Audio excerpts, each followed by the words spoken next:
Suddenly, the young man awakens in an unfamiliar world with a man watching him.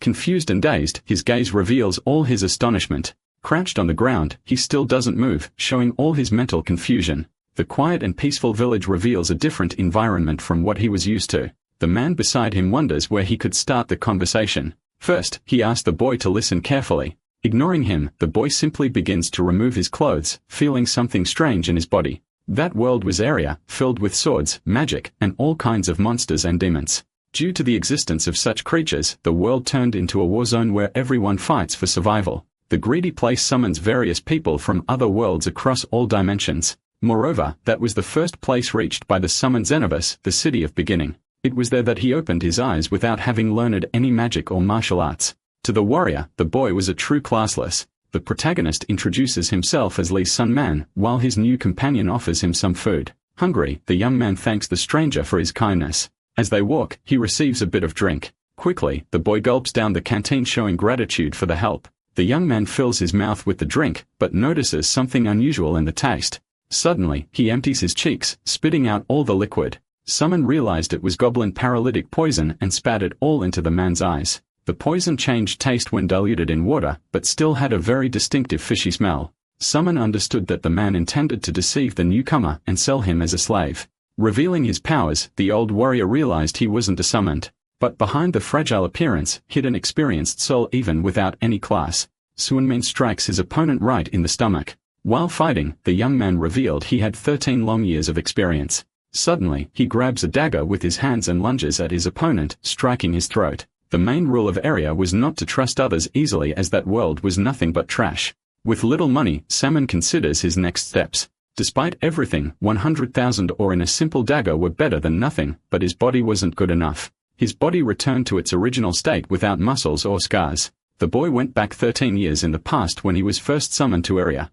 His gaze reveals the attempt to find the reason for his regression. His name is Lee Summon, a veteran C-rank mercenary of 27 years old who had lived an ordinary low-class life. For lacking special talents in his previous life without background or unique skills, he was never able to reach the top. While walking a fine line, he found an unknown dungeon. After much suffering, he found a chest, hoping it contained some valuable treasure. However, there was only a simple stone inside, and he just took the item and left as he didn't know how to use it. Before his death, a message showed that he would return 13 years into the past, to the beginning of it all. The stone was some kind of item that returns its bearer to the past, a regression stone. At that moment, he reflects on his situation and opens the status window. He's disappointed to realize that nothing had changed despite all his high expectations. To him, this was a useless regression as he had the same stats as the first time. Despite everything, he still had the memories of the 13 years he spent in area, recalling great hardships. Walking, he arrives at the Healthy Bone Realignment Clinic and realizes he would have to make some changes. In area, there were all kinds of summoned ones. Mags who use magic, martial artists who use martial arts, and among them, the most common were the classless. Even though they were capable of learning anything, they were the weakest, dying before even learning something in area's wild environment. They summoned had lived as AC rank mercenary suffering all kinds of humiliation for the past 13 years. But in the end, he died having lived a poor life without any grand achievements. A very old man observes the young boy before him, who desired a skeletal remodeling procedure. Knowing the opportunities he missed, he decides to act different at this time, determined to become much stronger. With his plan in motion, the young man obtains the low-rank martial skeleton and the celestial cultivation technique. Even without skills or resources, Lee notices the transformations in his body as he leaves the establishment. The protagonist secured one of the 3 chances that could improve his pathetic status in Senovas already 13 years ago. The martial skeleton caused a bodily modification that made it easier to learn martial arts. He was the first in Senovas to undergo that procedure with an acupuncturist who created artificial skeletons. The conditions to receive a skeletal remodeling were to be classless and to have learned 0 skills. The Lee Summon from the past couldn't receive it as he had already learned his skill, but in his new life, it was possible. Knowing that the doctor would die soon, few classless individuals would have that same opportunity. In addition, he also acquired the true celestial cultivation technique, a technique that allows the accumulation of internal energy, the basics of a cultivation technique. The young man knew of the existence of a first-class technique hidden in the small library of Senovas. The owner was unaware of the value of that book, so he managed to acquire it for a bargain. Among the 3 chances he missed in his past life, he managed to grab 2 of them in a single day after being summoned. The third chance would be the prize for the winner of the Colosseum that would open a year from now. His standards weren't very high because only the classless could participate. Thus, it was more than possible to improve his skills during that 1 year in Senovas. The next step would be to earn enough money to get accommodation, so he decided to hunt monsters. Tyrant, the man paid no attention to the child in front of him. Some men observed the armors and items laid out on the ground. With shining eyes, he stated that he would like to buy some of them. Confused, the vendor asked if the boy had enough money, but the young man would need at least 300,000 or to acquire all those objects. Finally, he tried the tactic of putting it on credit, but it didn't work, and he was thrown out. The vendor observed the protagonist's determination. Someone offered his clothes as a means of exchange. Claiming they were high-quality garments from a highly developed dimension, he tried to convince the man. However, the vendor just let out a loud laugh. Someone didn't like the man's expression and started to get a little irritated. Determined, the vendor stated that he wouldn't sell the items cheaper just because he was classless. To him, that brat had no shame. Saying he didn't need his dirty clothes, he decided to put it on credit. The vendor liked his attitude, fighting desperately even though he was just a brat. With foresight, he realized the boy wouldn't die so soon and would become a loyal customer. With his battle gear, the young man gazed at the dark forest. It was a good choice to buy armor even if he had spent everything he had. He was happy to receive a favor from the vendor, thinking he was lucky in his new life. As he walked, the boy remained on high alert. In the middle of the forest, he thought about his next moves. Being in the hunting grounds made him remember 13 years ago, when he was just a defenseless youth without armor and without skill. At that time, he was a completely pathetic person. The system reported various acquisitions, such as the lightning step technique, a strong skeleton, and the destruction pong.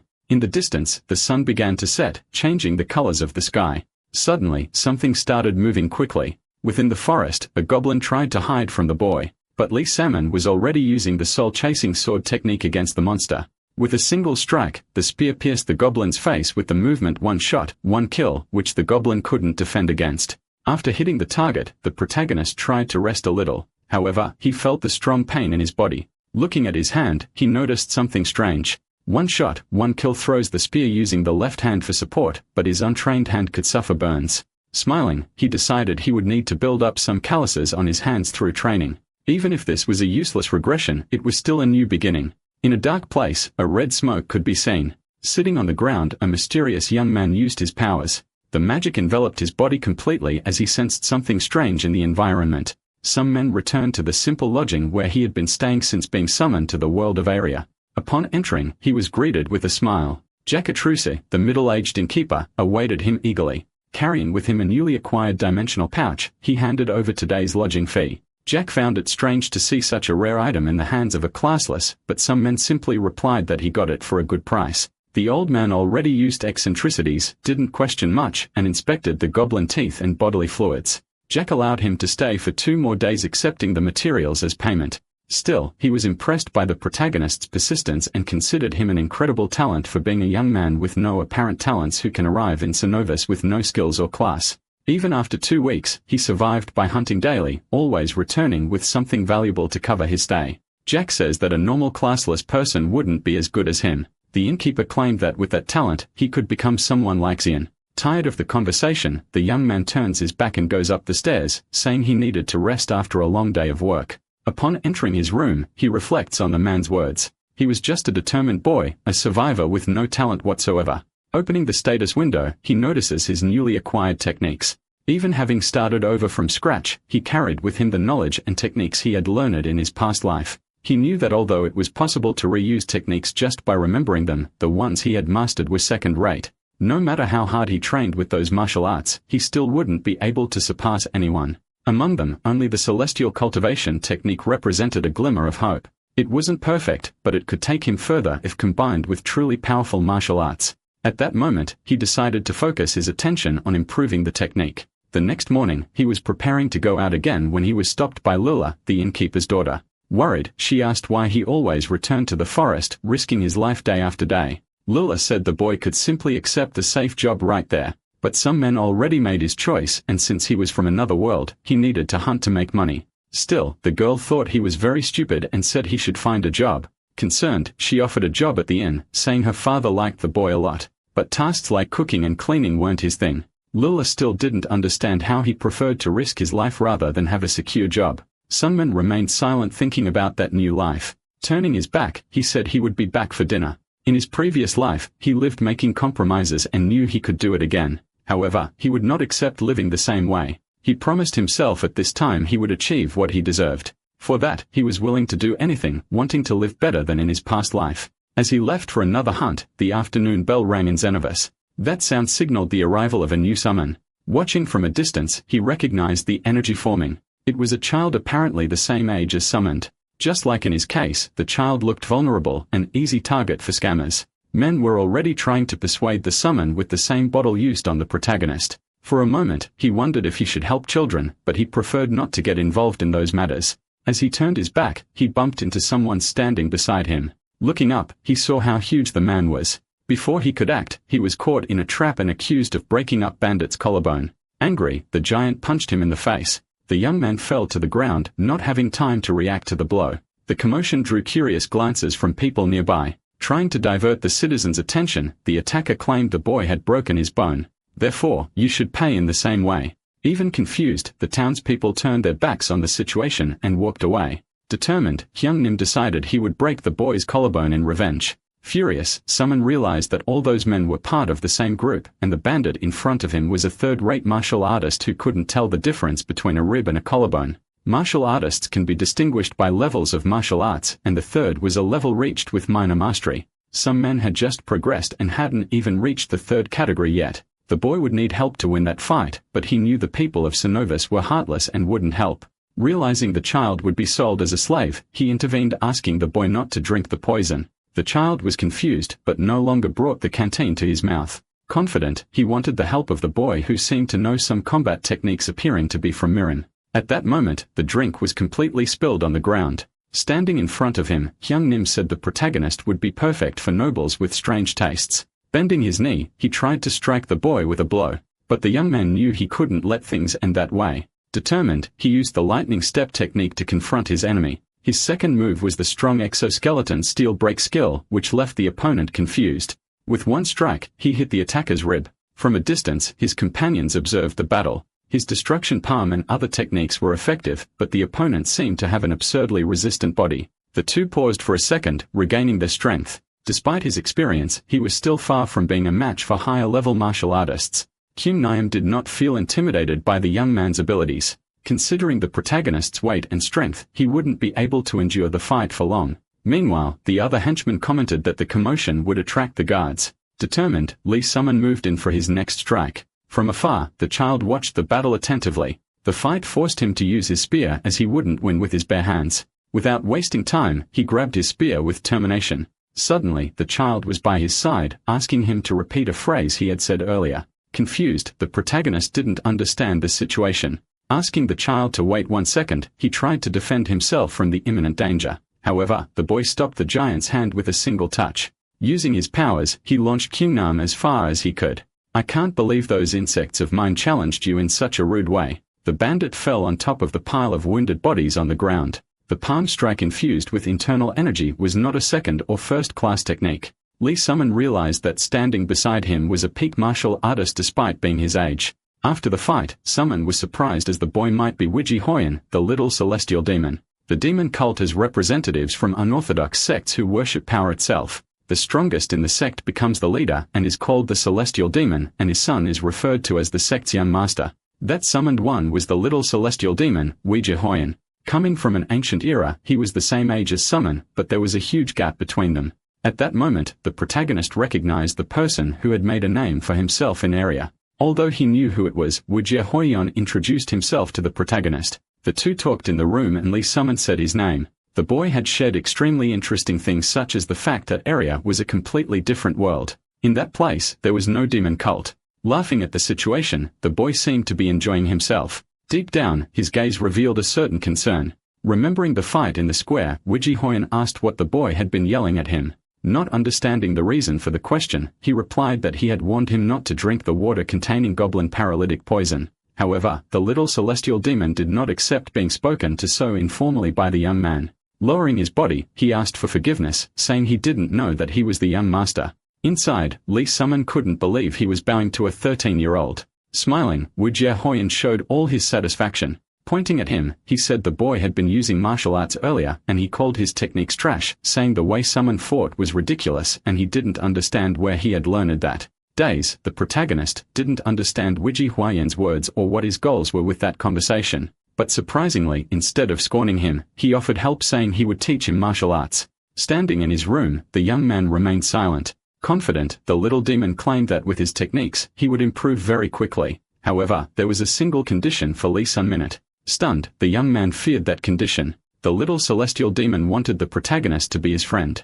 Sweating cold, Sun-minute didn't know what to say and was extremely confused by the situation. Since a very young age, the heir of the demon cult celestial demon won a friend. His father didn't understand where that desire came from. But little Wujie Hoyen learned from a book that if you have a friend, you can overcome anything. But his father said that only applied to ordinary people, which wasn't his case. The leader of the demon cult, celestial demon Wujie Hark, said his son would rule the myriad demons without a friend.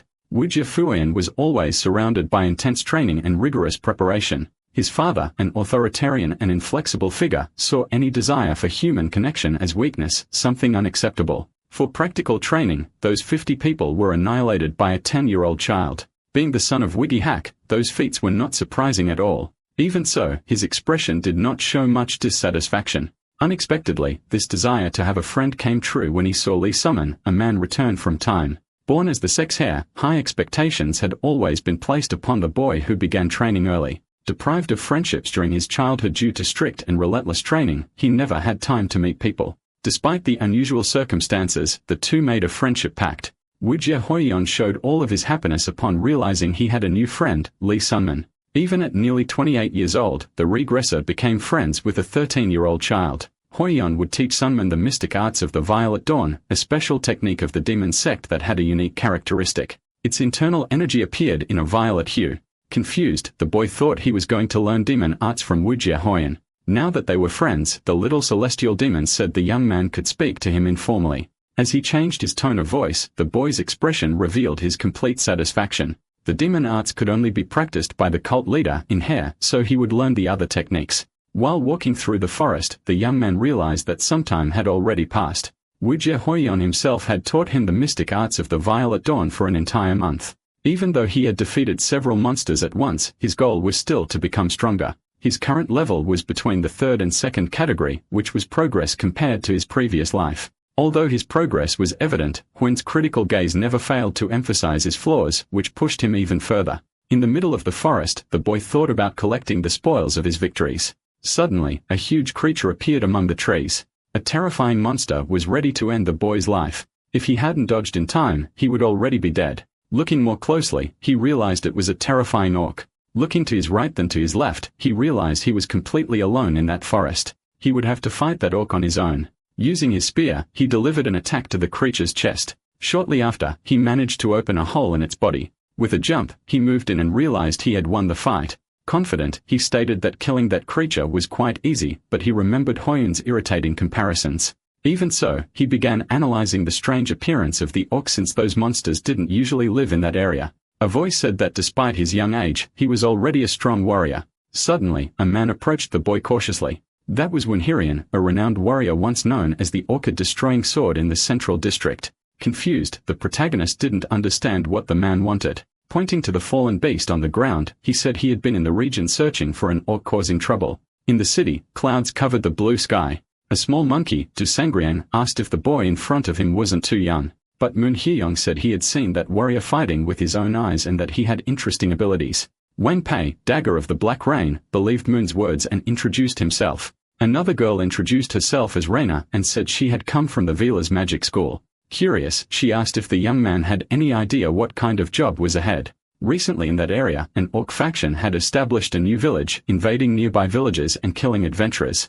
As such, the guild offered a reward of 20 million or to exterminate the orc village that had been causing trouble in the area. If they succeeded, the reward would be equally divided into 5 parts. Reflecting on the proposal, the young man realized he would earn around 7 million. Although the reward was high, was apprehensive about the reliability of his companions. Woon Hyeyang waited attentively for the young man's response. After thinking for a moment, he accepted the mission. Glad to have the boy on his side, the warrior said that thanks to him, everything would be easier. Despite being grateful for the hospitality, Salmon had his reservations. Curious, he asked who the two-seated people were, but they were just pack mules, a couple of nobodies without any class. When they realized the new soldier came from Murin, they bowed. The men were responsible for carrying the bags for the expedition and were paid with leftover money. After receiving some coins from the girl, they went out to buy apples. Reino enjoyed the fruit as they walked. The group of adventurers approached the orc village. They estimated there were about 50 enemies in the area, but expected to face only 30. Dushengran was confident in the orcs' slowness and stupidity, planning to eliminate them quickly to secure the reward. The plan was to divide the group in two. The young warrior would stay with the experienced swordsman, while the rest of the team would organize on another front. The essence of the plan was to lure the orcs out of the village and then divide and conquer. Reino would spread their scent using wind magic. Since orcs were very territorial, they would hide waiting for the exact moment to ambush, while the mage prepared her attack spell. The little warrior in wound would light the signal that would track the rest of the orcs outside. That was the final plan, which seemed quite simple. Some men thought that for a small group, it was a reasonable plan even though he knew it would be better to set a trap. When Hoyen realized they were getting close to orc territory, from that moment on, everyone would have to be very careful and fight properly. The first group headed toward the destination. Tired, the so-called nobody carried all the gear on his back. During the journey of enemy territory, the young man reflected on the difficulty of the mission, especially for classless members. Seeing a man's expression, he remembered himself from his past life. Stopping for a moment, he became curious to know the man's name. The baggage carrier introduced himself as Brass. Skeptical about his ability to protect himself, some men warned him about the imminent dangers once the attack began. That's why he asked Brass to choose between running or staying with the group. He knew the leader wouldn't help at all as he wasn't even paying attention to the conversation. Panting, Brass replied that he couldn't run. He didn't know what kind of punishment he would receive from the guild if he abandoned the mission, so he would have to protect himself. Spotting the village, Woon informed the young warrior that they had arrived. Avoiding patrols along the way, they observed the stakes among the trees. Now would be the perfect moment to light the signal. However, the young man asked to wait a minute and started searching for something inside his dimensional pouch. Confused, the leader didn't understand what the boy was doing. Suddenly, he poured some water so they could rub mud on their bodies, removing some of their scent. While rubbing his body with mud, Sun Man said he learned that trick from his master. Woon Hyryong should camouflage his scent too. Listening to the boy's advice, he threw himself into the mud. Later on, the boy would make more mud so Brass could rub himself as well. In the middle of the forest, the signal flare was activated. The orcs noticed the unusual flame. However, the leader came up with the idea of sending the pack mule as bait. His plan was to send the man to distract the creatures, allowing for an attack from behind. Hearing him talk about him, Brass became desperate. The man definitely didn't want to die, but Woon assured him of his safety during the mission. Despite that, he warned that if he didn't do what he was told, he'd likely end up dead. However, it was nothing more than a mere joke from the leader. Meanwhile, the two awaited the next steps in the dangerous journey. The young warrior took responsibility to go first, demonstrating courage and determination.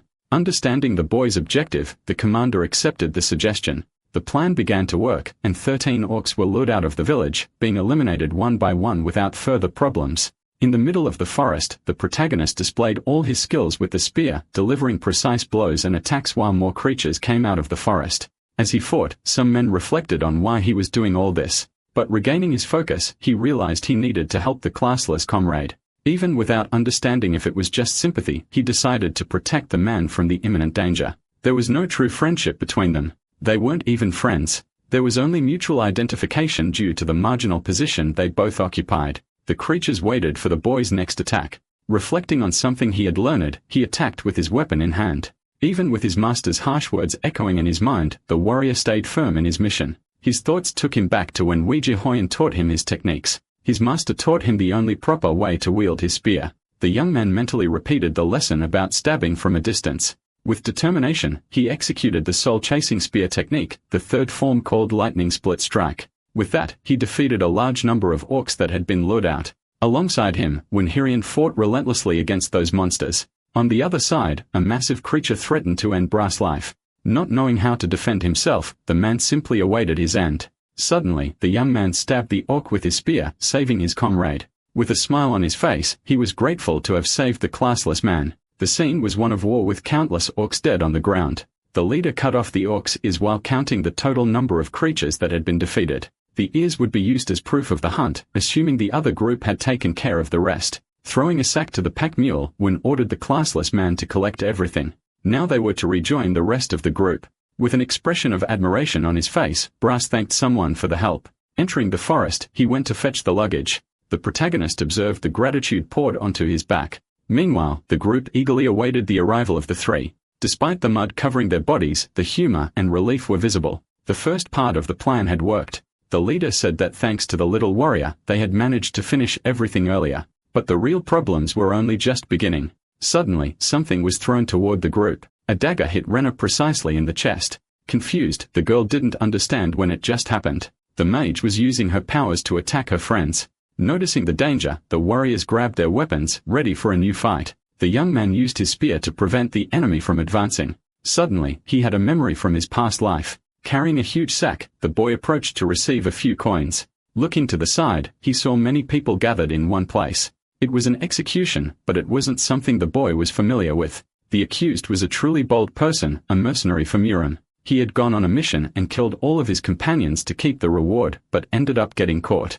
Attentively, young Sunmon observed the man's head stuck on a piece of wood. Returning to the present situation, the accused was the man standing before him. Surprised by the protagonist's reaction time, Hoyen praised his quickness. However, the boy already knew everything, having witnessed his execution in another life. Even though it happened 13 years ago, he still remembered the first execution he had seen. The leader said the boy's skills were impressive for his age after watching how he fought the orcs. The second category, martial artist, challenged the young warrior, saying he was still weaker than him. Even knowing it would be a tough battle, someone wouldn't give up easily. Despite the level difference, the boy showed superior skill and movement reading. He anticipated the attacks and used the reach of his spear with precision. Observing the flow of his movements, he managed to strike the opponent. With his past experience and Hoyen's training, he would be a worthy adversary. Hoyen was impressed by the boy's abilities when seen up close. Even so, he knew the protagonist wouldn't last much longer in the battle, but there was a trap because the boy had poisoned the leader. By mixing a bit of poison into the mud where he lay, he knew that without being injected directly, it wouldn't be lethal. That poison was enough to compromise his strength and stability. Now, Hoyen was at a disadvantage and would need to think of a new plan. Quickly, he threw himself to the side. Li Sung-minute realized that the man had made a risky move. As his hands trembled, the enemy tried to exploit the weakness by taking the carrier hostage. The commander declared he would kill the man with a single blow. Worried, the boy didn't know how to escape that situation. But Hoyen was sure that man was a weak point for the boy, who had grown sympathetic toward him. Standing still, the boy still couldn't move. Even nervous, the warrior did not retreat. Definitely, using the carrier as a hostage would not be a good tactic. For all those years, he had worked as a mercenary and only helped Brass because he remembered his own past. His gaze revealed all his fury and rage. On the other side, Hoyen felt the poison spreading through his body. Internally, he battled his emotions, physical exhaustion, and moral dilemma, but he needed to stay grounded in reality. He knew he couldn't win in that state and had to conserve energy in case the monkey died. If he missed, he'd be giving himself to the enemy. If he waited too long, Brass, the carrier, would die. But against all expectations, Brass intervened in the situation. With a strike, he managed to buckle the leader's knees, trying to make him lose balance. The boy noticed the courage of the classless man who was trying to do the impossible. Holding Hoyen's body, he used all of his weight in his favor. However, the opponent managed to stab him with a knife. As he screamed, the look of satisfaction on the man's face was evident. Shortly after, the young man was already by his side. The enemy panicked and tried to beg for his life, but was quickly killed. On the other side, the monkey had defeated the mage Wanpai after a hard battle. The threat had been neutralized, but the cost was high. Brass was dead. Li Sung-min remained standing over the two, his spear piercing the enemy's body. After the deaths of Hirang and Wanpai, they were taken to the mercenary guild to receive 35 million. Fuyama was happy to see that the warrior had returned safely. Curious, he wanted to know the reason for the delay since he was quite late. Tired, the protagonist threw himself onto his bed, hoping to rest a little. The death of Brass, however, weighed heavily on his spirit as with a little more energy, he couldn't have saved the boy. Back in his shelter, he reflected on his actions, feeling dirty, tainted by decisions he didn't want to make again. Hoyen confronted him, asking if he had killed someone. His friend claimed he could smell human blood on his body. Li Sung-min began to talk about the second-rate martial artist who was trying to kill him, forcing him to fight back. Even so, the little demon still felt that his companion was hiding something. What truly haunted him was the unspoken question. What exactly was he hiding? Hearing those words, the boy stood up. Not even he knew what he was hiding, realizing his friend's distrust. Curious, he asked if it was strange that someone like him had defeated a second-rate martial artist, but Ouija deflected. Looking into his eyes, he knew this was a special person. Hoyen was strolling through the city, trying to understand more about that world. Along the way, he saw many things and ended up learning about the situation of the classless. The vast majority of them were miserable people who didn't even have decent food. It was understandable that humans would kill insects while needing to build the resolve to kill a small animal. Amid the intense routine of training and challenges, Hoyen carefully observed the boy's behavior beside him. However, on the first day he was summoned, someone went straight into the forest to hunt monsters. To him, his survival depended on it. But maybe the other classless didn't do that because they weren't capable. Otherwise, they knew it, but were unable to put their lives on the line to kill another living being. His friend was confused as to how he managed to do all that in one day despite being a 14-year-old classless boy. After hearing that the boy had adapted quickly, he moved on to his second suspicion. Hoyen stated that the boy had no talent. If he taught 10 things, he'd be able to learn about 3 or 4. Even so, in just 2 months, his spear skills had surpassed the level of common beginners. He did make typical rookie mistakes, and his mastery of internal techniques was too refined for someone with so little experience. That's why to him, it was very strange that someone with no talent could learn a martial art in just 2 months. Hoyen's intuition, shaped by years of experience, insisted there was something more behind that serene face. The protagonist didn't understand that kind of conversation. Faced with all this, Hoyen made a risky decision by stating he didn't like lies. Inside the room, the two remained silent. Lee Summon stated that everyone had secrets they wanted to keep to themselves. Therefore, trying to uncover them wasn't an appropriate attitude for a friend. In front of him, the child didn't know how to respond. He only said that he also had a secret like everyone else. Trying to exchange secrets, he said he would tell his to Summon, but he wasn't interested. Even so, he tried to persuade his friend with a top martial technique. But being someone without talent and with so little internal energy, he knew he would be unable to use it. Intrigued, the child no longer knew how to convince his companion. Finally, he said he would give 20% of his internal energy. That statement left the protagonist completely shocked. Deep down, that child was just curious to understand what his secret was. Being his only friend, he wanted to know everything about him. Looking into his eyes, he said that this was the definition of friendship for him. Sitting on the bed, someone asked Hoyen to make a promise. If he told his secret, the child couldn't kill him. But Yuiju wouldn't be capable of killing his friend. Letting her hair down, she said that, in fact, she was a girl. The protagonist was shocked by that revelation, showing it was something quite unexpected. She said her father wanted to keep it a secret from the sect, having to live as a boy to follow her path. The revelation was so great that protagonist remained silent. When summoned to that world, she kept the disguise because she had lived that way for so long. That was the truth she hid from everyone, but now she trusted him with the secret. Coming to terms with his thoughts, some men said they would need separate rooms from now on. With the air still heavy with revelations, the protagonist felt he also needed to be honest.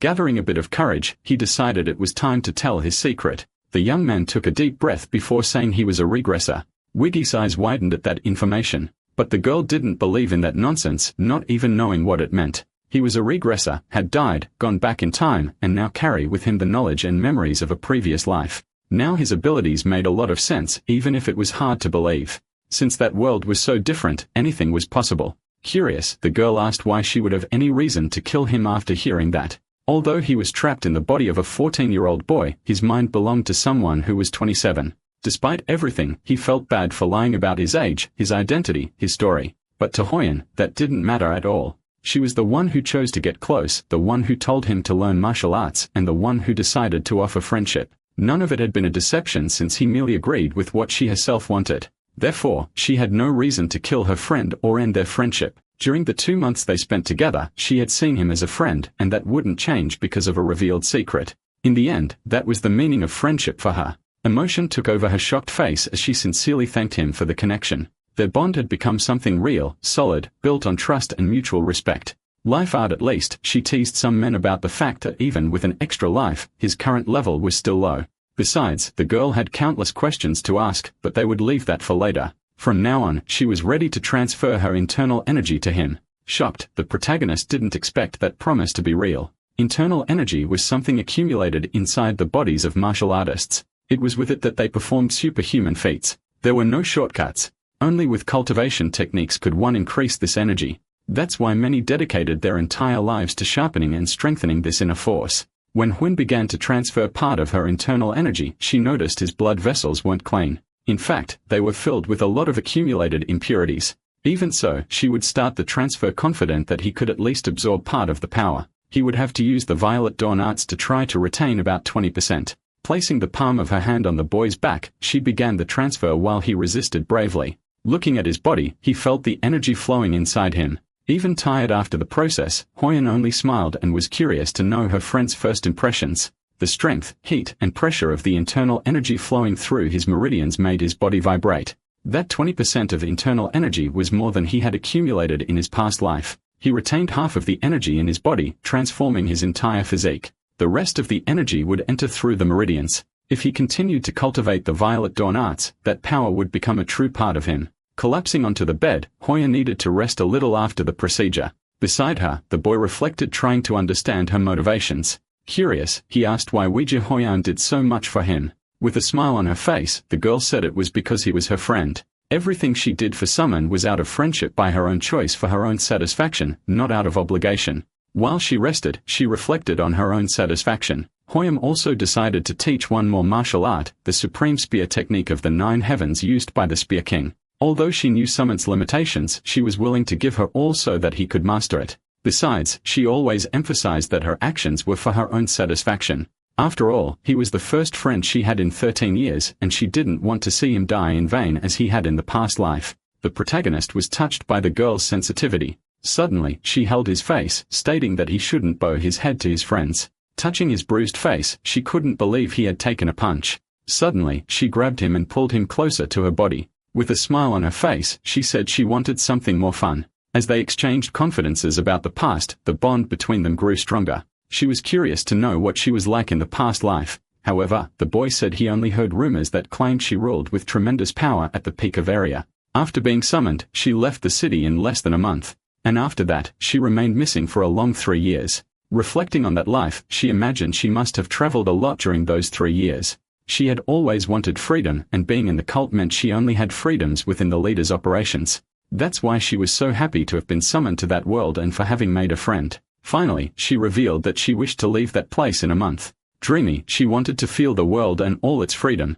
After teaching him the supreme technique, he would set off on a journey like in the past life. Now she wanted to know what someone's plans were. She was curious to know how her friend wanted to live that life. Hearing those questions, not even he knew how to answer properly. Remembering his past life and everything he had suffered, he didn't want any of it to repeat. Compared to his previous life, he simply wished to have a better one. To the girl, that was a very ambiguous thing to say. Determined, she wanted to find out what Lee Summon's goal was. Resting his head on the bed, he said he wasn't sure about anything, but she wouldn't be eager to hear his goal when he eventually found one. In addition, she wanted to know about his past life in the smallest details. Embarrassed, the protagonist said he didn't have much to tell. Reflecting on that, Simon also realized that in his previous life, he had never had someone he could call a friend. Hoyen was his first friend in all his lives. The night passed and they talked about many things.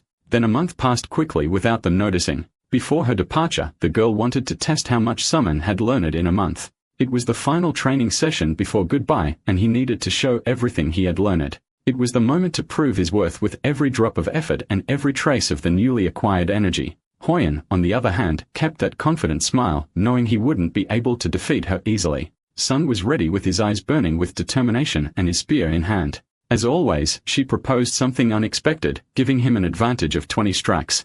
Even so, the young man was extremely suspicious of the gift. Some had hesitated as he thought about which move he used, but remembered the supreme spear of the 9 heavens adapted for him. Hoyen had named it after him, making it more than a technique, a symbol. Even if it wasn't his intention, that was a recognition, a way of saying he was unique. The technique represented a fusion between the supreme spear of the 9 heavens and the devastating soul-chasing spear. Now with personalized movements and postures designed for Summon, you would begin the fight. Wielding his spear, he tried to use the learned technique followed by the soul-chasing strike. Patiently, the girl waited on the other side. With just a light touch, she was able to dodge the attack. He advanced with precision. More strength, more technique, more control. His second stance was the lightning-splitting pursuit. Compared to his previous version, that boy who barely knew how to handle a spear was now someone else with more control in his attacks. He had learned about force, which spun and swung the opponent's attack, control to pressure and block the opponent's strike. In addition, subtle attacks were essential to pierce the opponent.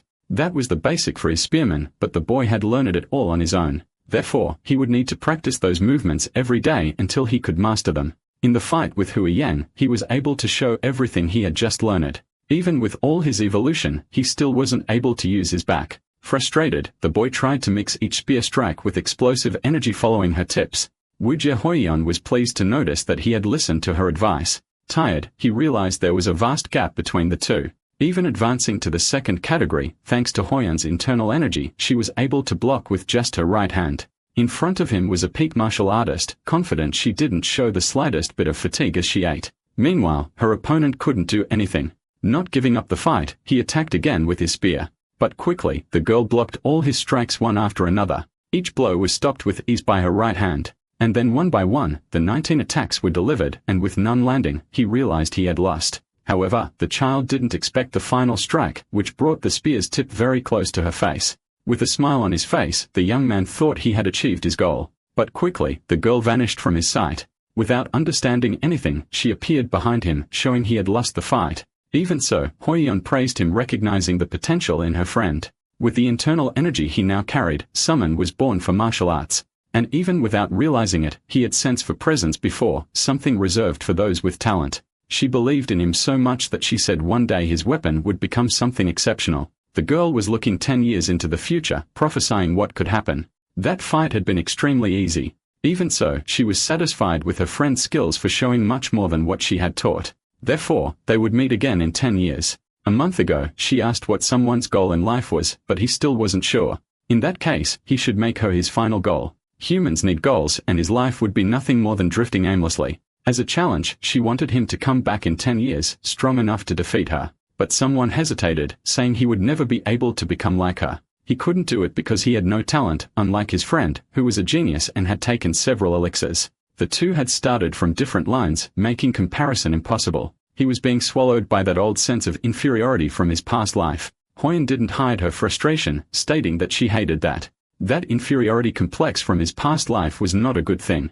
Suddenly, fury was written in the protagonist's eyes. He had nothing and was summoned to Ariel with empty hands and no talent. He had risked his life fighting a board in the mud, living a lowly life until the day of his death. Hoyen pointed out that he had learned mystical arts and become a second-rate warrior in just 3 months. Even after receiving his second chance, he refused to aim high, to have a goal, not allowing himself to dream. In every way, she tried to make her friend open his eyes, but he only got angrier. Hoyen was shocked to realize how angry he was. The protagonist couldn't believe he was getting a lecture from a 7-year-old child. Then, even reluctantly, Summon accepted the challenge, making her his goal, piercing her heart with a spear. Frightened, Hoyen declared that wasn't what she wanted because she didn't want to die. To her, friends didn't kill each other. After the euphoria passed, Summon agreed with the girl. Suddenly, his expression turned into pure shyness, but the girl teased him again, leaving him completely irritated. In the end, they sealed the deal, and 10 years from now, they would meet again. With a smile on her face, the child said she would be looking forward to his spear.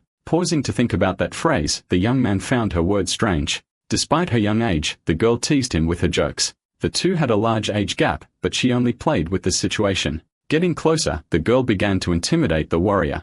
Determined, she stated that in 10 years, she would be so grown up, you would have nothing to comment on. Salmon defined 3 goals: survive, seize every opportunity his memories could offer. With a bundle resting on her shoulder, the child said goodbye sincerely. Same minute said the two of them would meet again in 10 years, eagerly awaiting that day. In addition, his last goal, but the most important of all, would be to not die until that day arrived. As a promise, he told Hoyen that he would stay alive because now he had something and someone to live for. The friends went down different paths, separating for a while. In Senovas, Lee Summon was able to achieve 3 important things: the martial skeleton, the true celestial cultivation technique, and finally in the third, the tournament in the classless. In the tournament in the classless, only those who have no class are allowed to participate. 10 months after Hoyen's departure, Senovas held another edition of the tournament. During that time, Lee Summon's martial arts have become first grade, making it easy to win the tournament. As a prize, he received his sacred energy elixir capable of enhancing internal energy. He drank the elixir on the spot without hesitation.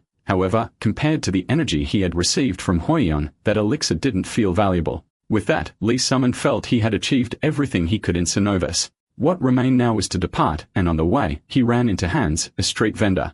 The man congratulated him on his victory and asked what he wanted to buy. But that, in truth, was a farewell since the boy was leaving. Understanding the situation, Hans smiled with a mix of pride and sadness. Some men had become someone special, having known the classless boy from the beginning. The man was certain the protagonist would do well outside that city and survive for a long time. Before leaving, he handed him something. It was a second-hand dimensional bag with 50% more capacity than the one he had. Confused, Summon didn't understand why the vendor was giving him something so valuable. Han simply replied that when someone gives a gift, it's better to accept, and besides, the bag wouldn't be worth much for Rizal. That was a farewell gift, and when the young man became famous, he could repay it 100 times over. He wanted Salmon to spread across area that at the start of his journey, he owed a lot to a simple street vendor. With gratitude in his eyes, Salmon thanked him for the kind gesture. Before leaving, he returned to the inn where he had been staying. He was surprised by Lula, the innkeeper's daughter who worked at the place. Quickly, she noticed that the boy was leaving. It wasn't too hard to guess since he had left the room way too tidy. Talking to the boy, she said her job as an employee was to tidy the rooms. The protagonist realized how grateful he was for all the time he had spent at the inn. The girl knew that everyone summoned to the city ended up leaving one day, and she was already used to it. When he said he had to leave, her expression showed a bit of sadness. She didn't want to believe Summoned was leaving so suddenly. Before he could go, she wished that he would die a horrible death in some random place. Angry, she left stomping her feet on the ground. Jack, the innkeeper, her father noticed his daughter's fury. The two men were left confused as realizing how unpredictable women could be. Jack apologized for his daughter, saying she was still very young. But the protagonist wasn't shaken by the situation as he had a lot of maturity within himself. The man gave him an old cloak, one he had used when he was young. The cloak contained temperature retention magic and sword magic, making it very useful despite its simple appearance. Some men thanked him once again, and Jack advised him to get the cloak adjusted as it was too big. He concluded by saying some men have been the best classless person to ever stay at the inn. Emotional and with tears in his eyes, he asked the boy to be careful out there. Wearing the cloak, the boy left the inn. However, he stopped walking for a moment when he heard noises coming his way. At the moment of departure, Lulu was shouting someone's name and running toward him. Turning around, he saw the girl standing behind him. Tired, she had run to him and was breathless to say what she wanted. As she rested a bit, she caught her breath. Lowering her head, she said she took back what she had said earlier when she wished she would die. Sweat ran down her face as she wished for him to live a long life and not die. Impressed, Sutton Man couldn't believe the girl had run all that way just to say that. From the bottom of her heart, Lula wished for him to live a long life, and when he grew tired to return to that city, thanking her for the words, he smiled at the girl, admiring her kindness. Before he left, she confessed that at some point, she started looking at him differently. She didn't know exactly why nor did she understand the feeling, but she believed she had started to like him. After confessing that, the two remained silent until someone said he had already figured that out. Worried, Lula didn't want him to die, and he asked her to be at ease. And so the two said their goodbyes. Realizing they would be apart, the girl broke down in tears. In his past life, some men had taken 3 years to graduate from Senovas, and in this life, it took only 1 year. If before, he had no good memories of that place, this time he left carrying precious ones. Looking back, he wondered if he would be able to return to area. And with those memories, he departed, carrying with him the one promise to never die. Lee Sungmin reached Mount Mercy as a very young practitioner. His next step would be to choose a type of prohibition, and to avoid dying was something he had to do. In his memory, Hoyen had asked where they would meet again, admitting she didn't know the geography of that world very well. Thinking in a place, the hero decided they would meet in Behenga. There was still 9 years left until the promised day, but the question now was different. Where should he go? He didn't need to rush straight to Benga, considering returning to being a mercenary, but that would mean living the same life. This time, he wanted to do things differently. He needed time to train to truly grow. The Mountain of Mercy, the god of trials and tribulations of Iria, came to his mind. It was said that in that god's territory, it was possible to increase training efficiency hundreds of times. Besides, he was sure that Mount Mercy was nearby. Decided, he chose what his next step would be. Upon finding the mountain, he immediately began training under the prohibitions imposed by a priest. He received 2 of them. The first was the prohibition of weight. Everything became heavier, his body, his clothes, even the objects in his dimensional bag. Even the bread felt like lead. The second prohibition was even crueler. Upon tasting the bread, the boy immediately became ill. Suddenly, the taste of food was something different, totally disgusting, making him vomit. That was the second prohibition he received, which affected his sense of taste. In truth, you don't lose your sense of taste, but everything that enters your mouth tastes disgusting. Not just the taste, but also the texture of the food. He could even feel the body fluids of a squirming insect. At that moment, he was weak upon realizing that he wouldn't be able to eat or drink anything.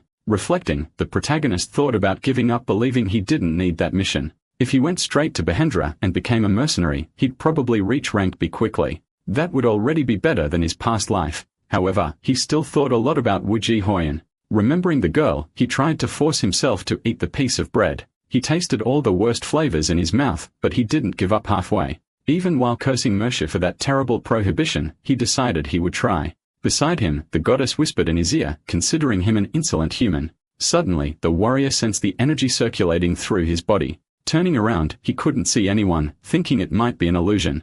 A week passed, and during all that time, the weather became increasingly merciless. Still, he could try to hunt and spotted a deer ahead of him. Grabbing his ring, he hid and waited for the perfect moment to strike. Suddenly, he sprang from hiding and launched himself at the animal. However, as he got closer, the creature turned out to be so cute, he couldn't bring himself to kill it. Frozen, he was unable to act. Thus, the deer hopped away, grateful for being spared. Lee Summon's journey was becoming more and more difficult. The protagonist didn't know how much longer he could endure the mountain. Tired, he set his spear down and reflected on his current life. Without enough nutrients, his only food was bread and water. On that mountain, he had to fend for himself, finding clothes, food, and shelter while bearing the prohibitions. In addition to the extreme temperature changes, the orbs were strong and fast as well. The weight prohibition kept him from hunting, and even if he managed to, the taste prohibition kept him from eating. With his body weakened, he intended to train there for at least 2 years, but was already reaching his limit in the first week. While he reflected, he noticed an unusual presence approaching. Then something unexpected happened. A woman appeared before him. Not recognizing that face, he wanted to know who she was. On that mountain, there was a prohibition that prevented practitioners from hurting one another, so perhaps he wasn't in danger. However, the woman had a prohibition that kept her from speaking. She could only communicate using gestures. Some men quickly realized that the woman carried the voice prohibition. Suddenly, the same deer he had seen before appeared dead before him. Using a stick, the woman began to write something on the ground in Arya's official language. She had been watching him for days and knew that, at this rate, he would soon die, so she had come to help him. Despite his gratitude for the help, Summon was suspicious, wanting to know what she wanted in return. But the woman didn't expect any kind of repayment for the gesture, showing she was simply a kind person. That woman who would appear out of nowhere helped him completely. She had introduced herself as a kind person, and every time he was in trouble, she appeared again. One day, he wanted to know her name and was surprised by her answer. He was shocked to learn that it was Bakogo, a legendary figure he knew from his past life. She was known as Bakogo, the lightning, famous for her exceptional mobility, fast as lightning itself. But what truly shocked him wasn't meeting a future celebrity. He knew that in the future, 8 years from now, she would be murdered, killed by Wuji Hoyen, the little celestial demon. On Mount Mercy, practitioners received severe prohibitions every 6 months and couldn't harm one another. Some men tried to understand the mystery behind Bakogo's death, wondering if it had been an incident inside a dungeon. Beside him, the woman observed his thoughts carefully. Suddenly, a boy was startled by the woman's appearance as she used her fingers to write something directly on the stone. She was observing his condition and showed concern, thinking he might be starving again. Even with her high level in martial arts, her prohibition also prevented her from using sound transmission to communicate. Confused, the boy noticed something different in her body. That was her new prohibition after 1.5 years on the mountain. It prevented her from feeling her left arm. Just like Kim, who had lost his sense of taste and bore intense weight on his body, she too faced limitations. Bakogo felt sorry for the boy's hardships, especially that he had lost the joy of eating.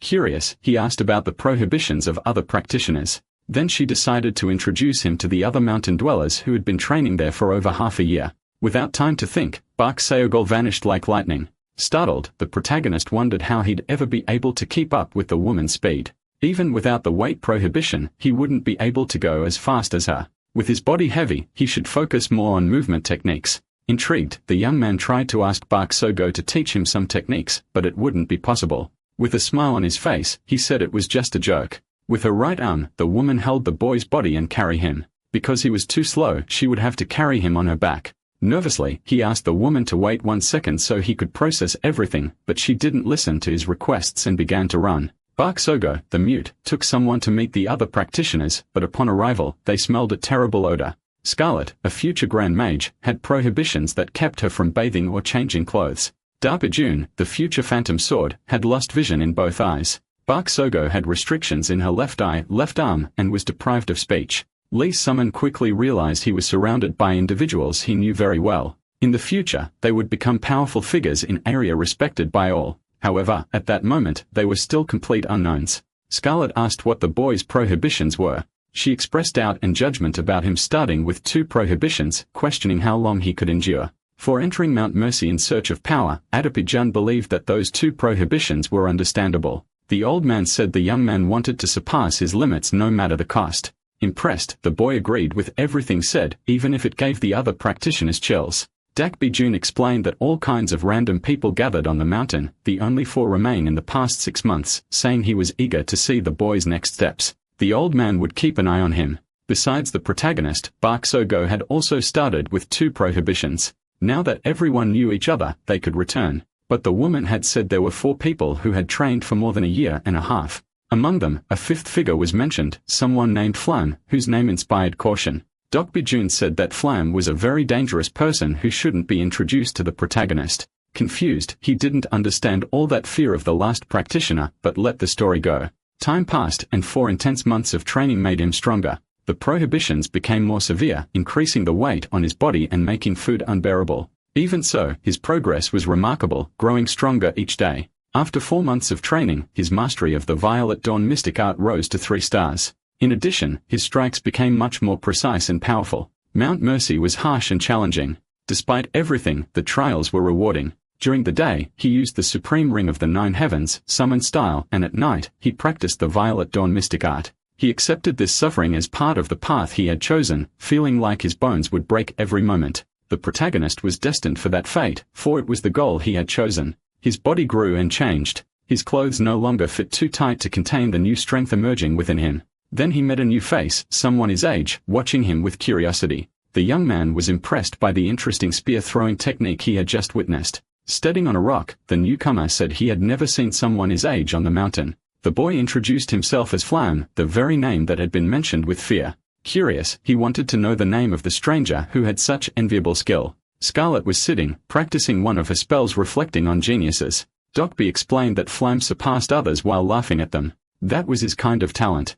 Thus, the advice the protagonist had received was to not meet the boy, or he would end up falling into a bottomless pit of despair. At that moment, the young man remembered the wise words of the old man. Nervously, he introduced himself as Lee Selman. With a smile on his face, Flam realized the boy had already heard his name from others. Turning his back, he said he needed to train with his spear and didn't have time for conversation. The protagonist couldn't believe that small child was a true genius. Walking away, he didn't want to waste his time with a guy like that. But the boy even seemed to want to leave him alone, asking countless questions while following him, saying he would train with his spear. Lee Summon realized the weapon had disappeared from his hands. Looking back, Flam was holding his battle weapon as a form of provocation. The smile on the boy's face was frightening and strange. The greatest humiliation possible for a martial artist is to have their weapon taken. But before getting angry, Summon was lost in confusion. Flame claimed he would return the object after using it a little, borrowing it temporarily. Suddenly, the boy began to imitate his techniques and movements. Using the supreme balance of the 9 Heavens summon style, he attempted a new strike. All of a sudden, he perfectly remembered the technique used by the protagonist to cut down a tree. Wielding his spear, he unleashed thundering blows in the middle of the forest. With a fluid movement, he copied exactly the technique Summon had created and refined over months. Realizing the destruction caused, he admitted it was a very good spear technique. Lee Sunman looked very frightened when he realized the boy had been able to use a spear technique he had seen only once. With a smile on his face, Flam watched his companion's reaction. With a burst of laughter, he realized he was better than Lee Sunman. At that moment, the protagonist became hopelessly embarrassed. Flam didn't understand why so many people came to the mountain to train hard since he could easily surpass them all. Even so, none of those people were like him. Confused, the protagonist paid attention to every word the boy said. Calling back Sogo Scarlet and Dokbi-jun Weird, he claimed he could copy all the practitioner's techniques. Even so, not even Flam knew why he was that way. While others, he seemed talented in someone's eyes, Flam shone like a sun that outshone all the stars. In that way, how could the protagonist ever hope to reach geniuses if he was just an ordinary person? He felt different from the time he had spent with Hoyen, even though she never flaunted her genius. With a superior air trying to appear as a normal person, Flam wanted to know what Summon's prohibition was. He revealed that he had 4 and mocked a prohibition based on humility, causing Summon to back away. Flam tried to return the spear, but was immediately rejected. Summon no longer wanted contact with him, consumed by anger, shame, and helplessness. Not understanding the hostility, he suggested someone descend the mountain as he was too weak for that place. Upon hearing that, the protagonist tried to punch the boy hard but was stopped. Within the mountain, none of the practitioners were allowed to hurt each other as it was strictly forbidden. When confronted physically, Flam mocked the situation. Flam claimed that some men only attacked because he knew no one could be hurt on the mountain due to the rules of the goddess, Mercy. Bakogo appeared, silently watching everything with attention. Flam justified himself saying he had only borrowed the spear and that some men had overreacted. He'd also claimed that although the spear technique was excellent, the hero wasn't good enough to master it. The more powerful the martial art, the harder it was to refine, so he stated that someone would have to train a lot. On that mountain, the greater the prohibition, the greater the blessings granted by Mercy. Therefore, the boy explained that pushing oneself to the limit was the only way to evolve faster. Suddenly, he was prevented from speaking due to his prohibition. Behind him, Bakogo seemed genuinely impressed by his audacity. However, it was already too late, and the protagonist had already understood his next step. Overcome with intense emotions, Sunmon ran toward the temple. Meanwhile, Bakogo tried with all her might to use her voice to call out to the boy. But her prohibition prevented her, making her unable to speak. The echo of the word talent resonated in her mind like a hammer crushing her self-esteem. Meanwhile, the young man cried out desperately for the name of the goddess, Mercy. A growing sense of inferiority spread, and his frustration turned into despair. Upon hearing his name, Mercy appeared, ready to speak with that human. Holding his spear, his body was full of determination as he said he wanted to add another prohibition. Lee's summon was in an unknown space, enveloped by a divine aura. Before him, the entity he had called manifested, Mercy, the goddess of prohibitions. That space belonged to her. It was her home. Curious, the protagonist wanted to be sure he was speaking with Mercy. But it was indeed the goddess who appeared when the boy called her. With curiosity, she asked if the young man wanted to add another prohibition. He already had the prohibitions of taste and weight, which were already very difficult. Despite everything, he was determined to endure another one. Rishi had doubts about the motivations of the human in front of her. His soul was marked by returning through time by being a regressor. The eyes of a god can see through a mortal's causality. All mortals are destined to die the moment they are born, and going against this is the essence of causality. Those who defy the law and break the limits of their own destiny are called transcendental beings. Although the boy was not a transcendental being, he distorted the limits of causality and even after dying, returned to the past. All existences are bound by the law of cause and effect. It was not natural to have defied death as his soul would suffer tremendous karma in the process. Even so, nothing would affect him while he was alive, but after death, he would suffer for millions of hours. That was the true meaning of going against the law, but it didn't seem to concern the protagonist who appeared indifferent to death. In front of him, Bakogo looked extremely irritated by the young man's actions. She realized that he had added a new prohibition, even with two other terrible ones. As he trembled, he noticed how he had made the woman worried. His expression revealed a certain astonishment upon hearing the young man's words. Curious, she asked what kind of prohibition had been added. Now, he would have to endure the prohibition of heat and dreams. Prohibitions of senses and abstract concepts were even more severe. The first deprived him of any warmth. Cold took over his body even under the sun or before a fire. The second turned sleep into a land of nightmares where the most painful memories repeated without respite. His dreams were haunted by his parents, childhood horrors, anxiety, and everything bad. Sleeping no longer meant resting comfortably with no more solace in body or mind. Bakogo realized how terribly insane that boy was. His actions were extremely reckless, and even if he managed to reach a high level at his age, he would suffer terrible consequences. As she argued with him, the young man tried to say something. With a sad expression, he claimed he had no talent whatsoever. His growth was slower than expected, disproportionate to the number of restrictions he carried. The disharmony between talent and skills made Bakogo wonder what kind of guy he really was. They summoned him a goal that was hard to reach with his talent. Therefore, it was through phlegm that he realized what had to be done. To stand beside people with talents beyond common sense, he too would have to do something extraordinary. At that moment, the woman understood the young man's motivations. The two remained silent, exchanging no words. With a smile on her face, she realized that the young man's goal was grand. Bakogo also wanted to become the strongest person in the world, understanding his feelings. Confused, the boy paid attention. In the past, he had asked her to teach him movement techniques. Even though she said it was just a joke, the woman was determined to teach him. Handing over a book, she showed that it was the secret manual called Shadowless Soul Flight. The martial art was both a movement and a mystical art, and the book contained everything she had learned about locomotion techniques. Turning its pages, the boy realized how incredible it was. Even without knowing why she was passing on her precious teachings, she understood that he wouldn't give up on his goals. From now on, he was to call her senior sister. With a sweet look, the woman revealed she felt sympathy for the young man and cared about him. Moreover, she always considered herself a kind person who helped others. The protagonist trained his skills again, always keeping in mind the affection of Wujie Hoyen. He alternated his stances between the supreme spear of the 9 heavens and the soul pursuit. By the 5th stance, he was already using the deadly lightning. In his mind, he visualized the destruction he would inflict upon his own body while facing Hoyen. After more than 10 years of training, he still wasn't able to defeat the little celestial demon. In the end, Hoyen stated that teaching martial arts to him had been a mistake, having lost all hope. Using her powers, she decided to take back everything she had given him. After destroying his danshin, the young man would no longer be able to use martial arts from that point on, leaving him completely with nothing. As she walked away, Sangmu tried to call out desperately to his friend. Every step was a rupture with his body's limits, which left him increasingly terrified. Lee Sangmu woke up in shock after a nightmare involving Wujie Hoyen. His body was sweaty, his heart racing, but he soon realized it had just been a dream. Feeling a momentary relief, he tried to control the nervousness that was reflected in his hands. Suddenly, he was surprised by the presence of the mysterious girl who seemed to know more than she should. Startled, he stared attentively at Scarlet, who had been watching him closely during his sleep. The woman commented on his recent actions, especially the addition of new prohibitions. Her proximity made him uncomfortable, and the stance she carried seemed to affect even his eyes. With sarcastic remarks about his choice of restrictions, like the prohibition of dreams and heat, she claimed he would die. The protagonist was already feeling sick from that horrible smell when Dokbijun appeared. They were both there for a reason. To help him confuse, the hero didn't seem to understand why the two of them had suddenly appeared. Scarlet repeated that they had come to help Lee summon. They had been sent by the mute woman and brought magical means with them.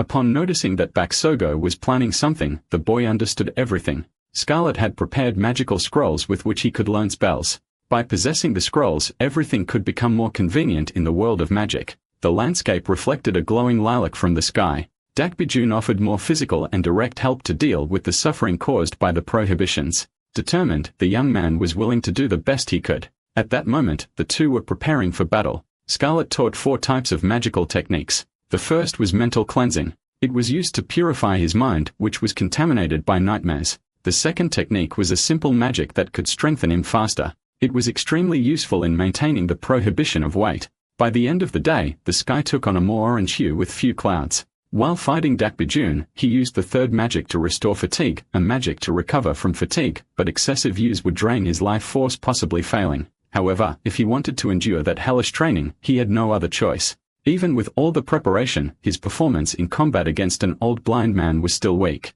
Even without being able to last a mere 100 seconds, some men claimed he would do better next time. Suddenly, the prohibition of heat began to reverberate throughout his entire body. Dokbi helped as much as he could, pressing specific points on his body to make him more resistant to the cold. Shortly after, the boy already began to feel a little better. The sword phantom pressed blood vessels that boosted metabolism so he could withstand the prohibition. After helping the boy, the old man calmly walked away. He left saying it was extremely difficult to find his sparring partner on that mountain. Lee Sungman showed gratitude and realized that without all that help, he would have died a long time ago.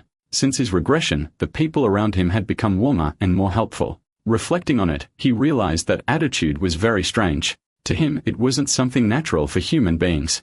Ever since he returned, everyone was much friendlier to him, not matching his memories of the past. As he walked, Scarlet called out to the old man, who noticed her unpleasant smell from afar. Annoyed, the woman hated being treated that way just because she hadn't bathed in a few days. The two talk about the boy, Lee Salmon, and how they were helping him. For an old man who only cared about martial arts, he was taking care of the boy with all his heart. But the help wasn't coming only from him, since Scarlet and also personally made magical scrolls. Reflecting on it, neither of them understood why they were helping the protagonist. They only knew that when they saw him, they couldn't leave him alone. While reflecting on the help from those around him, Simon decided to set those thoughts aside. To him in this new life, he was just a lucky boy. Half a year later, the landscape was still filled with purple moss. A warrior held his weapon with all his strength. In the middle of the forest, he continued practicing his skills. Alone and in the middle of nowhere, his expression was pure exhaustion. Even so, he would not give up. Beside him, another character called him a lava. Impressed, he said he didn't believe he would last this long. The warrior remained kneeling in the same place. Without saying anything, he had ignored that person since the day they met. One possibility was that he had taken the prohibition of voice, reaching the half-year mark, and had been added for convenience. Without stopping to talk for a second, the character said he thought he would choose only more complicated prohibitions. Suddenly, the warrior lowered his weapon to the ground. Curiously, the boy watched intently. He was completely different from the person he had been 6 months ago. His evasion, stability, and movements were entirely clean. The movement techniques he learned from Bakogo harmonized very well with the protagonist. Thinking it over, he believed that even a lava could achieve something if it crawled enough. Laughing, he said that would be the only thing he could do after taking on 5 prohibitions. Not paying attention to a single word, the protagonist kept training.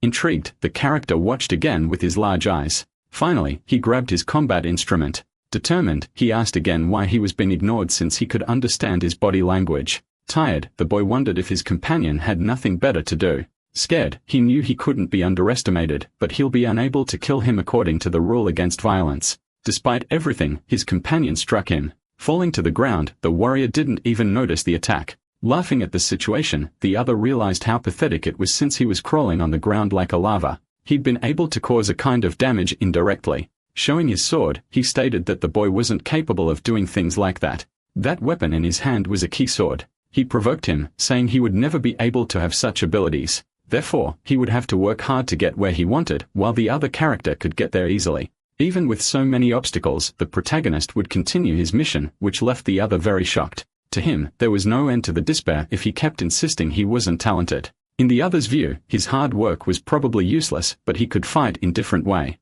No matter how long it took, he would continue fighting slowly like a lava. Therefore, the other could remain arrogant since one day, he would drive his spear into that confident body. While demonstrating his abilities, the boy remained quiet in his place. With more force, he planted the spear into the tree. He paid attention to everything the protagonist tried to explain even without words. In front of him, he looked quite imposing. In the end, he simply said that if he truly believed that, he would be waiting anxiously for the day to come. The protagonist would not give up or cry halfway through. 1 month later, Lee Salmon became a 1-year practitioner on the mountain, and it was time to choose a new prohibition. His choice was the Prohibition of Hearing. The Prohibition of Hearing was something torturous. His ears were filled with terrible noises he couldn't get used to. 6 prohibitions, despite being on the verge of death every day, he continued swinging his spear without fail. With his movements, he could dodge, stay firm, and pierce with ease. His skills were the supreme spear of the 9 heavens, the mystic arts of Violet Dawn, and shadowless soul flight. Besides that, the fights with Doc Bajun and the training with Bakogo helped him on this path. Only Scarlet didn't help much. The stronger Lee Sungman became, the heavier his body grew, the taste of food became more disgusting, and his dreams more intense. Even greater chills wrapped his body, and there were endless sounds in his ears. However, at times it was even comforting because it blocked Flam's annoying chatter when he came looking for him. And so slowly like a lava, the protagonist continued improving. Upon meeting Mercy, he wanted to know why she had summoned him since there were still a few weeks left before adding another prohibition. Yes. She turned to the practitioner and congratulated him for overcoming his test. Confused, he didn't understand what that conversation was about. Suddenly, Flam appeared in front of him. The protagonist was terribly startled. Mercy explained that Flam's existence itself was a test. At that moment, he began to understand everything. Bakogo, Scarlet, Doc Bajun, all of them had become strong and respectable people in area. Even so, he had never heard of Flam, and he couldn't be a nobody due to his enormous amount of power. Though it was strange, he didn't know that Flam didn't truly exist. Flam explained that he used his extraordinary power as a test to drive the practitioners into despair. Even the most talented looked at the character and fell into complete agony. Now they were worried, losing their minds and running away from Flam. But the protagonist was different. Despite having no talent, he threw himself into an even harsher trial and made Flam his goal. That was a very reckless way to deal with the problem, but the boy hadn't been able to drive him to despair. Therefore, his recklessness was something favorable. Mercy asked the warrior not to reveal Flam's identity to the other practitioners, or he would face the wrath of God. In any case, the young man would continue training on that mountain. The reward for overcoming the test would be delivered the day he left the mountain. If Lee Selman offered his soul to Mercy, she would grant him a power impossible to obtain even with 100 years of training. However, he refused the offer and preferred to keep crawling slowly, training hard. Lee Salmon grew a bit thoughtful about what he could do. He truly hated the word effort, and no matter how hard he tried, he couldn't keep up with all those geniuses. But being a genius did mean he didn't have to make an effort. In the end, he hated those who dismissed the difference between what had happened and what hadn't by attributing everything to effort. But at the same time, he clung to the word effort since his previous life where he made defeatism his refuge. In this life, he had many faithful encounters and there were no more excuses for having a different starting point. Having lost his refuge, he had no choice but to move forward, and only now was he beginning to put effort into something. Even so, he stated that he would be able to endure until the end because he liked the word effort very much. Mercy's face lit up as she noticed the young man's determination. She turned around asking if she should speak to herself for a moment. She said that there was no such thing as coincidence in Area. There was a reason for everything. Area summoned travelers from other worlds and dimensions while granting benefits in the form of abilities. Even so, the reason behind it was still unknown. The protagonist realized that Mercy wasn't talking to herself, but to him. That meant she was saying something that couldn't be told to him directly. The girl fell silent for a while. If the protagonist had returned, it meant something was about to happen that required his return. Therefore, he would need to be prepared to be worthy of the reason for his regression. In the end, she concluded her thought with a smile on her face. Even so, her gaze revealed a certain worry. With one hand, she declared that this was her territory and asked for someone to leave unless they wanted to be destroyed. A fragment began to be destroyed, and holes began to appear through cracks. Not understanding, the protagonist remained standing in place. Mercy asked him to return at that very moment. He had to finish his training since there was no time to waste. Before he could say anything, she sent him away. She wasn't sure if Lee Soman would be able to stop everything that was happening. He needed to understand the final destiny. Days later, the sixth chosen prohibition was smell. The smell from the top of Scarlet's head kept stimulating the warrior's nose. Perhaps he shouldn't have chosen the sense of smell. A woman appeared beside him with a mysterious air. The stricter the prohibition, the greater the power gained, and despite the nausea and occasional vomiting, he was fine. Bakogo now had the prohibitions of taste and hearing, and the pain of having her senses scattered everywhere. Compared to everything the woman had endured before, this was an even more terrible experience for her. The prohibition of senses was worse than she had imagined. The boy paid attention as she said she had something to say. Decidedly, she said she would be leaving that mountain very soon. Without reacting, the two exchanged curious glances. In truth, Bakogo didn't need to go through so much suffering as she was well ranked among the geniuses. Having been on the mountain for 2 years, she had likely achieved her goals. The protagonist asked if she was really going to leave, and the woman confirmed it. As for him, he would stay a while longer. With sadness in her eyes, she understood the two would part. Even so, she said she was sure they would meet again. Attentively, Bakogo watched the protagonist who had shared the mountain with her for so long. The little boy from before had become a stronger person. Despite that, if she left, he might die as he would continue taking on prohibitions while pushing himself. The woman thought she should stay a bit longer to finish teaching Shadowless Soul Flight. Lee Soon-minute said he would be fine without her. Thanks to Bakogo, he had endured pain for a long time and could now bear his own burden. Thanking Noon, he said that if it weren't for her, he wouldn't be alive in that moment. Realizing her friend's gratitude, her face filled with joy and a gentle smile. Getting closer, she hugged him to show her affection. Surprised by the gesture, the protagonist felt a bit awkward. Letting go of his tough side, his expression softened, and gladly, he accepted the sincere hug. The forest was quiet with the wind moving the trees. Stepping back a little from the boy, Bakogo said that he was the toughest person she had ever met. Getting to know the protagonist better, she realized he wasn't as desperate as the others. Disagreeing with that, he said he fell into despair again and again, always returning. Impressed, she said he was an incredible person since she had given up facing the flames after meeting him. Finally, while looking closely at him, she sincerely asked that Sunman not die. Returning the request, the protagonist said he would never die. Besides Bakogo, Dakbi Jun, and Scarlet also left the mountain. It had been a long time since he had felt the feeling of loneliness. Remembering his cautious side from the early days of his past life, he didn't trust anyone. But now he was sure that humans couldn't live alone. Without them, he wouldn't be alive now. Standing still, he attentively watched a light in the sky. Something had changed in his heart and visible wall had crumbled. At that moment, there was no smell, no weight, and no noise. The feeling of freedom was fleeting, but it felt like it would last forever, and the usual scenery looked different. Just as the protagonist had changed, the world had changed too. The arrival of summer brought the song of cicadas. 7 years later, Bakogo would meet Wiji Hoyen in the dungeon and be killed by her. To repay Bakogo's kindness, he would prevent that from happening. With a kick, he struck the insect directly. Even so, the cicada managed to escape. Cicada larvae spent 10 years buried in the ground before becoming cicades, so he had 7 years to prevent the disaster. In 7 years, he might be very strong or not. Despite that, he was determined to make sure it didn't happen. Even though the level of his martial arts had increased day by day, it still wasn't enough. He wanted more and increased the intensity every day, even stopping sleeping. The secret to being able to move even without seeing isn't anything special. The protagonist had to sharpen his other senses and remember the surrounding terrain to endure the prohibition of sight. The world had become dark, and the only sense Lee's summon could still rely on was touch. After a week, he was able to move little by little, and the only thing he could hear in the dark world were noises. At some point, the noises began to sound like the singing of cicadas. With the sound of the cicada's song, he didn't notice time passing and just kept swinging his spear. His body began to use martial arts automatically, and he started to think more. Being a larva, he wished to become a cicada. After singing while on the ground for a short period of time, they desire to become cicadas. However, that wasn't enough for the protagonist, who wanted more and more. Confused, he didn't know what he wanted to become or the reason for his regression.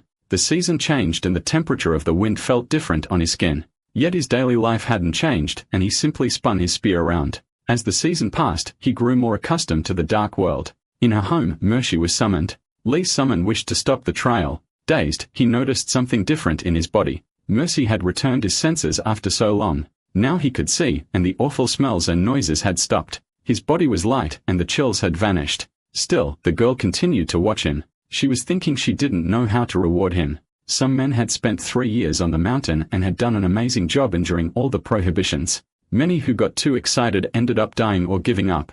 That's why she was very happy to see someone like him appear occasionally, deserving him a special gift. With all the calm in the world, Mercy asked what he wished for. Excited, he asked to fight like Loose Brie, but it wasn't quite like that. Reflecting, he began to reason a bit about his desires. His time was running out, so he needed to grow stronger. With enthusiasm, the protagonist said he wished to become much stronger, even if he wasn't certain about it. He questioned whether Mercy would be able to give him what he needed. Meanwhile, the girl thought carefully and replied that he needed more time. He was shocked to realize that she could give him the time he needed. Placing a mark on his body, she asked him to show it to Dana, who would be waiting for him in Dronzer. Dana was the god of time and would test him. As a friendly tip, she warned him to stay sharp since Dana's trials were much harder than hers. In the end, everything would depend on the protagonist, who would face a very dangerous fate. With a smile on his face, he replied that he liked everything just the way it was. Having decided everything, they could not proceed, so he could receive the reward for enduring 3 years on the mountain. Happily, he said that Mercy was a very generous goddess. Bringing his reward, she placed a man in a suit and tie in front of him. That was Neville, a negotiator from Erebreza, and he was delighted to meet the protagonist. He asked Mercy if that man was her recommendation as a new member. Even so, the man said he wasn't sure if the boy was qualified to join the guild. The goddess asked Neville to take a closer look. He apologized upon realizing that the boy was extremely qualified. The man had merely observed the level of his martial arts. At Summon's age, his level of martial arts would be respected wherever he went. The two began talking about the great guild, Erebreza. The guild specialized in brokering deals, requests, auctions, and information. They could get whatever their clients wanted. Curious, the warrior asked if they sold elixirs and martial arts manuals, and Neville confirmed. The guild had the great healing elixir of Shilin and the cherry blossom sword technique from Mount Whose League. Erebreza specialized in that type of negotiation, selling other varieties of rare items. Mercy wasn't a member, but she could buy some goods from time to time. A brokerage guild, the god, as a client was quite strange. Extending his hand with confidence, Neville asked if he would join the guild. Having nothing to lose, the warrior accepted the proposal. Handing him a paper, he asked him to sign at the bottom. Now he was officially a member of Erebreza. Neville snapped his fingers and gave him a house gift. The protagonist's appearance changed completely, making him more presentable with new clothes and a more modern haircut. Neville took his leave and told the young man to consult him if he had any questions. Mercy asked if he liked the gift, and some men said he was satisfied. Becoming a member of Erebreza was a great achievement, so he should be happy. The protagonist stated that his first destination would be Mahanga. However, the goddess warned him about his objectives. She told him not to forget what she said when she was talking to herself. As he walked, the young man remembered the words that said there was a reason for the regression. The young man was so lost in thought that he didn't notice the approach of some fierce animals. Even with monsters in front of him, he didn't show despair. He was interested in understanding what wasn't a coincidence. While fighting the enemies, he wanted to know who had planned those events. Charging with his weapon, he decided to push those thoughts aside for now. After trading for 3 years in the mountains, he had become a peak martial artist. Even if his body was only 18 years old, being at the peak of martial arts at that age was impressive. People might think he was a genius, but he knew he only achieved those feats by receiving blessings and pushing through obstacles. His goal was to become stronger and stronger using his destined encounters. After defeating his opponents, he walked away determined to reach Pahendra. With a smile on his face, he decided he would become a mercenary. The magical armor, Devnak, was found in the Black Mage's dungeon near Beringa. A rank C mercenary found it by chance. The Devnak armor's ability is fantastic. Rank C mercenaries between the second and third category could become peak martial artists in an instant. If a peak martial artist got that armor, they might even reach the supreme peak as a result.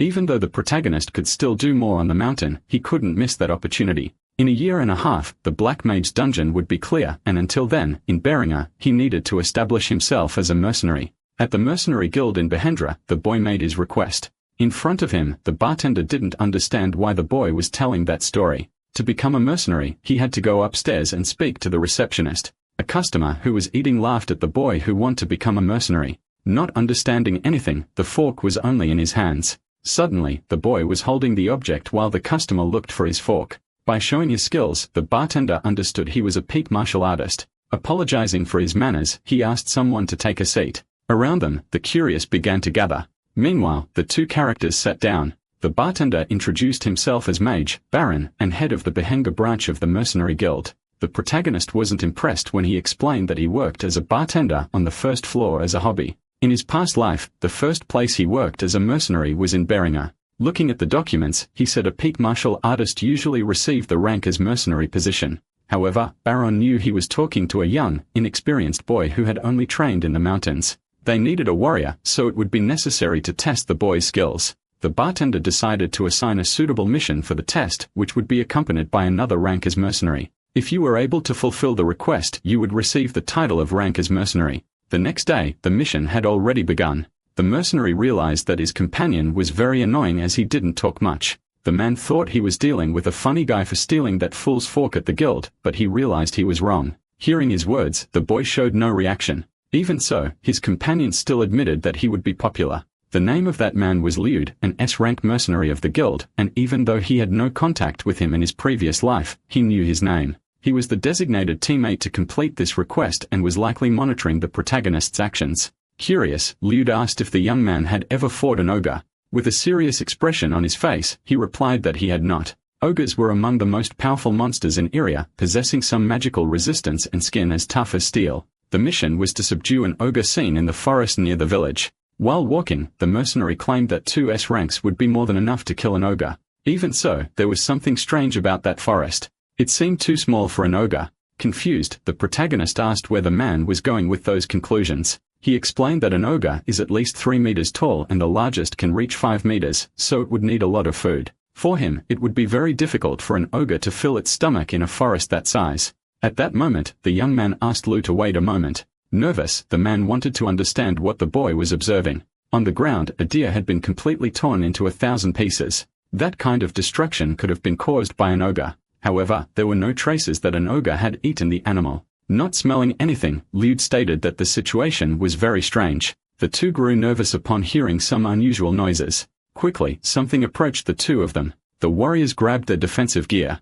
Prepared for the attack, they looked at each other. Furious, the two ran forward with their weapons drawn. A massive creature could be seen destroying everything around it. Frozen, they were left with no reaction, not knowing how to proceed. Desperate, Liu declared that it was totally different from what he had heard. Unable to handle it, he realized that the best thing to do was to run. The monster had enormous claws along with a muscular and extremely strong body. It was a chimera ogre which had undergone modifications. A chimera is a magical creature created with the goal of becoming the final species. The limitations that living beings have can be overcome artificially by combining with other species. So even a chimera based on a rank F goblin would have a difficulty level starting at rank B. Because his risk couldn't be measured, however, with the base being an ogre, the story was different. Not even its S-rank mercenaries would be able to handle it. Sweet and cold, the protagonist showed a bit of nervousness. Meanwhile, the giant creature continued destroying trees. Debris flew through the surroundings, but someone decided he couldn't run. Suddenly, the ogre charged toward him. The punch was already very close to his face. The mercenary Lu continued his escape, warning the young man of the imminent danger. Seeing that giant hand coming his way, the protagonist became fully alert. Determined, he jumped and dodged the monster's strike. He used the shadowless soul flight technique combined with untraceable steps. Realizing the boy's courage, Lu watched everything from behind a tree. Impressed, even he couldn't understand how he had moved so fast. He knew that place wasn't Mercy's mountain, and the weight prohibition that slowed him down no longer existed. In that case, he would be able to defeat the monster with ease. His second stance was again the shadowless soul flight combined with shadow dance. As he climbed the monster's body, his movements were noticed. Getting closer, he used the supreme spear of the 9 heavens. Upon striking the creature, he unleashed the soul-chasing killing blow. Lee Sunman realized the difficulty he was facing as he noticed the ogre's skin seemed impenetrable. Even with his attack, striking it was very difficult. The attack with the key sword hadn't even left a scratch. Realizing that the reward for capturing that giant ogre would be the same as for capturing a regular one, Liu knew it wasn't worth it. Even so, he knew it was too late to flee and decided to join the protagonist. However, he remained in place after receiving a message telling him he didn't have to do it. Noticing it was a sound message, he stayed where he was. The boy was aware of the size of his opponent, but he didn't want the mercenary to get close. With the sound transmission, you remember that the boy had never fought an ogre before. However, the protagonist was fully aware of what he was facing despite not understanding why the sword hadn't caused any injuries. Lee Sunman knew that he would be able to defeat Chimera. With his weapon in hand, he used the supreme spear technique of the 9 heavens combined with a lightning-splitting attack. At that moment, the creature took the full impact of the blow. Upon pulling the sword out, the obu remained imposing. Lube grew even more desperate upon realizing that nothing had managed to hurt it. Nervous, he knew that nothing he did would help, but Summon didn't give up and still held his weapon. The monster's gaze revealed a certain impatience. Once again, he brought his weapon closer. With a leap, he ended up above the creature. His goal was to strike its eyes, which didn't seem as tough as its skin. The creature felt the impact of the sword when one of its eyes was struck with extreme precision. After distracting it with a red thread, he attacked the ogre's weakest part. Even though he was young, he could fight skillfully. The creature pulled out the object that was causing a pain. Realizing that part of the spear had pierced his enemy, he decided to continue the fight. However, something strange began to happen. Suddenly, the injured eye of that creature returned to normal, completely reconstructed. At that moment, he realized his enemy had the ability to regenerate, that Chimera possessed the regenerative abilities of a troll, being a chimera made of trolls. The possibility of victory grew more distant. Thuffle summoned one to find a way to defeat his opponent, but the chimera was already preparing its next attack. Desperate, Lude shouted at his friend, but the warrior continued to hold his ground. Remembering Bakogo, he knew there were still things he had to do. Thus, he couldn't die in a place like that. The 3 basic things needed to use his spear were something he trained every day until he could materialize them. As the creature approached, he remembered Wujie Hoyen and all the intense training. Pointing his spear toward the enemy's hands, he realized now was the perfect time to reap the rewards. He would need strength to spin and deflect the opponent's attack. Without wasting time, he did what had to be done. The chimera still appeared imposing without a single scratch, running a charge toward his enemy. With his weapon raised, he recognized the best place to aim. He would need control to spin the spear, sailing around the enemy's attack. With a touch, he got close to those massive claws. Now he had the necessary control to do what needed to be done. Meanwhile, the mercenary Lude watched all his movements with intense focus. With a precise strike, the boy confused the creature. Gripping his weapon with all his strength, he decided to use slashing attacks. While his enemy struggled to regain balance, Lee Summon drove his spear into the chimera's leg to stab it. At that moment, he realized he had been hit. Feeling the blow, the chimera let out a scream of pain through its stitched mouth. As expected, the creature's joints were quite weak. When it tried to lunge forward to grab him, the boy was already prepared for the next attack. Confused, the creature decided to try hitting him with precision. Showing all its strength, it attempted to crush him with one of its hands, but he dodged the blow. Now he wondered how long it would take for a broken joint to regenerate. However, there was no time to waste and he struck again. Due to the impact, his spear broke in 2. Even so, he managed to hit his opponent who dropped to one knee. With the spear embedded in its body, it wouldn't be able to regenerate. Realizing his strike had been accurate, Lee Summon revealed a smile on his face. With a weapon still in hand, he managed to hit the creature's arm, preventing it from being able to move its legs and right arm. Now the chimera rested one of its hands on the ground as it felt the pain from the impact. Determined, the young man needed just one more strike. He activated the supreme spear of the 9 heavens, summon style, along with a lightning-splitting strike. With extreme precision, the chimera was hit. Totally wounded, it could no longer stand, but it still had one arm left. With its massive claws, it tried to strike the protagonist. However, the chimera was too slow and couldn't reach him. Feeling no weight at all, he realized how fast he had become after leaving the mountain. The hero could hear the chirping of the cicadas, the same symphony from Mount Mercy. Getting closer to his enemy, he realized he didn't want to become a cicada, that on the mountain, he was a lava. He knew he hadn't trained for so long just to become a coconut candy or something like that. Despite all this, the protagonist still didn't know what he wanted to become. At that moment, he managed to strike the chimera's eyes, causing it to fall to the ground. With his weapon in hand, he realized he didn't wanna have regrets after having experienced all of that in his past life. He would keep moving forward as he prepared for his final destiny. The mercenary Liud was completely stunned by the scene he had witnessed. With extreme rage, the boy drove his weapon into his opponent. While watching, he was shocked by the strength of that young man and asked what he was. The boy's expression of exhaustion showed all his effort, looking at his calloused and injured hands. Not even the boy himself could answer the question of what he was. Even so, one thing was very clear to him, that he was definitely not a lava. The mercenary Liu didn't understand his words and thought he was a very interesting young man. Meanwhile, a cicada could be seen on the ground. The warrior showed a gentle smile on his face, realizing that the cicada's song had stopped. Confused, the bartender didn't understand anything. While observing the giant chimera, the mercenary Liu explained everything that happened. Defeating a chimera ogre was an SS rank achievement, but there were no precedents to grant that rank right away. Even so, the warrior was satisfied with the S rank. The subjugation reward for the chimera ogre was 27 million ors along with an S rank insignia. The chimera ogre's body was delivered to the mercenary guild for investigation, providing a reward of 20 million.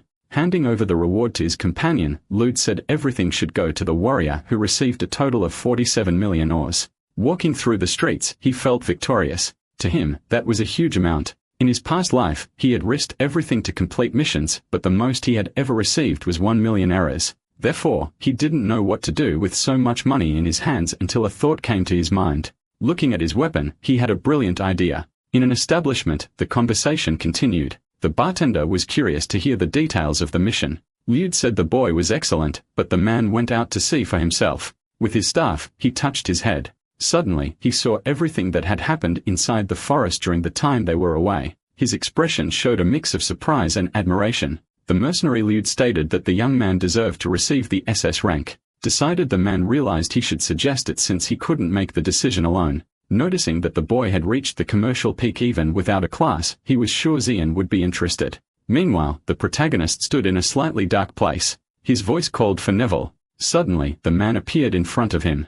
After saying it was a pleasure to see someone, he asked why he had been called. The hero had never been truly obsessed with weapons, always looking for something he could stab or strike with. But while dealing with the ogre, he felt the fight would have been easier if he had a better weapon. He wished to never face a situation again where weapons would be his greatest regret. That's why he needed a good weapon. Then he will ask what his preferences were and how much he was planning to spend. Offering 47 million, he said he wanted to craft a weapon even if it took a bit longer. However, the amount offered wasn't enough. All the blacksmiths hired by Erebrisa were first class and as a result, very expensive. It all suggested the boy offer his soul as collateral even if the interest was high. Lee Summon wasn't interested in that proposal and asked if there wasn't another way. Given the conditions, the man realized he could introduce someone who might help him find a weapon. When the warrior accepted the offer, he pointed his finger upward. A beam of dark light could be seen coming from his index finger. Suddenly, something appeared in front of the warrior. As the man hit, he said he would leave the two of them to talk in that space. Without understanding what had just happened, he began to analyze the agent's ability to tear space. On the other side, a voice realized the young man was just a child. Even without being sure how many times they would meet, Seljurus introduced himself to him. He asked the boy not to space out and to enter the rift. Looking more closely, he realized it was a dark elf. Entering his space, he revealed his name and said he wanted to order a spear. Handing over his weapon, he said he wanted something similar. Looking more closely, Elf noticed it was a spear with a central plane style and asked if the warrior could show what kind of techniques he used. Confused, he didn't understand the point of that since for martial artists, showing techniques to others was a taboo. Stating that she would have to see what kind of techniques he used in order to create a spear accordingly, the elf affirmed it was necessary. Depending on his style, the details could vary drastically. Losing her patience, she realized she was talking just a kid. The elf was 400 years old and loved hammering, which is why she had been a blacksmith for over 350 years, even though she didn't have a natural talent for forging. The protagonist seemed confused by the situation. Despite everything, she stated that she was confident her skills were not inferior to those of the dwarfs. Hearing those words, the warrior remembered a bit of his own past, and he thought the two of them were similar characters. After her outburst, she didn't understand why she was saying all that to a child she had just met. So she asked him to look for the dwarfs and request a weapon from them. However, Lishiman was determined to show his martial style. After being convinced so quickly, she found it strange that he hadn't left. The boy said he was convinced upon hearing that her 350 years of experience were real. Face to face, the elf was still at a loss for words. Laughing, she realized the boy was too naive for trusting others so easily. Even so, he didn't feel intimidated. Turning her back, the elf realized he was great with words. Anxious, she suddenly changed her expression, while the boy waited patiently for her. Although she was the calculating type, she decided she would create something better than he could afford with the money he had just because she liked him. With a smile on her face, she realized he might become a regular customer. The weapon would take a few months to be completed, so the protagonist just needed to relax and wait. Sitting on his bed, he meditated for a while. His battle with the Chimera Ogre had been his first real fight as a supreme master at the martial peak. Now he needed to digest the information. According to Hoyen, his situational awareness was a kind of talent. It had evolved into a sixth sensibility after his long years training in the mountains. During the battle against the creature, he felt the sense that allowed him to move his body without even realizing it. This was the sixth sense. Even though it was a powerful ally, he knew he couldn't rely on that alone. The experience in the mountains had improved his sense of touch and sixth sense, but there was still an imbalance. If he didn't improve his other senses, the situation could become complicated. His feeling was that something difficult to undo was about to happen. At the mercenary guild, everything was very quiet. Shuffling some bottles, the man asked if the next order would already be made. Curious, Lee Summon wanted to know what happened to the body of the Chimera Ogre. Since it was a chimera, that meant someone had created it.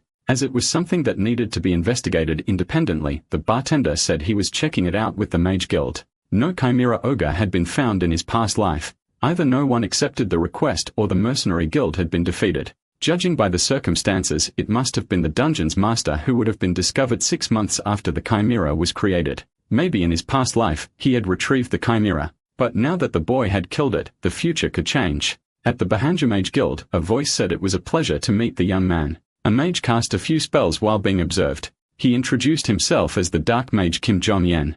At that moment, he was investigating the Chimera. Lee Sung-minute introduced himself as the person who had killed the creature. Realizing the boy was Korean, he asked if there had been a portal crisis in his world. It was a portal that connects to another dimension and allows monsters to come out of it. Leaving that subject aside, the mage realized the boy came from a different dimension than his own, but was happy to see another Korean. Returning to the main topic, his expression changed. That was not the only reason for his happiness, but he wouldn't reveal his intentions just yet. Seriously, the boy said he would like to see the shimmer his body. To obtain the Damark armor, he would need more information. The mage decided to share a bit of what he had discovered. Creature was not completely dead, so there was no way to uncover all the details. The dark mage who created the chimera was probably someone with the rank of great mage. Additionally, that thing's mouth had been sewn shut, and it was created with a fierce hunger to test the chimera's performance. Until he heard those words, the image of the corpse split in half came to his mind as a justification. Falling silent, the mage noticed the boy wasn't interested in the topic of synthetic monsters. Standing still, he showed no reaction. He decided to return to the previous topic in which the man had said he was happy for another reason. With confidence in his voice, Kim Jong-hyun stated that the protagonist's causality was a mess. A dark mage was capable of opening someone's soul. Giving advice, he approached the warrior, saying that if he were in his shoes, he would have fallen into despair or gone mad. Curious, he asked if the boy was understanding.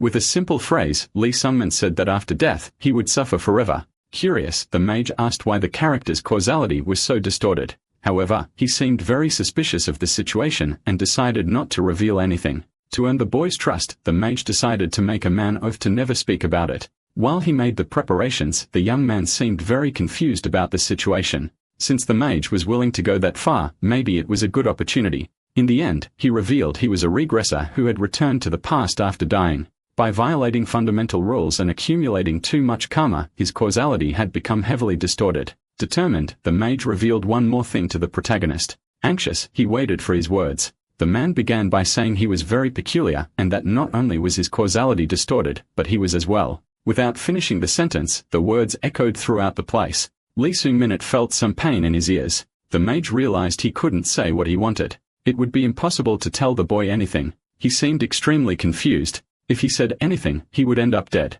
Kim Jong-un's face was covered in blood from the words he had spoken. He knew the boy's life no longer belonged to him. Shocked by the information he had received, the boy didn't know how to react. Apologizing for not being able to say anything, he asked him to come back another time. Without understanding what had happened, Summon was extremely confused. At that moment, he remembered a situation he had lived through with Mercy, who tried to annihilate anyone who invaded her territory. Turning his back, he left the place, but a voice called out to him. Turning to see who it was, he saw a woman. Getting closer, she recognized him from the Mountains of Mercy. Despite that, the boy didn't seem to know who the person walking toward him was.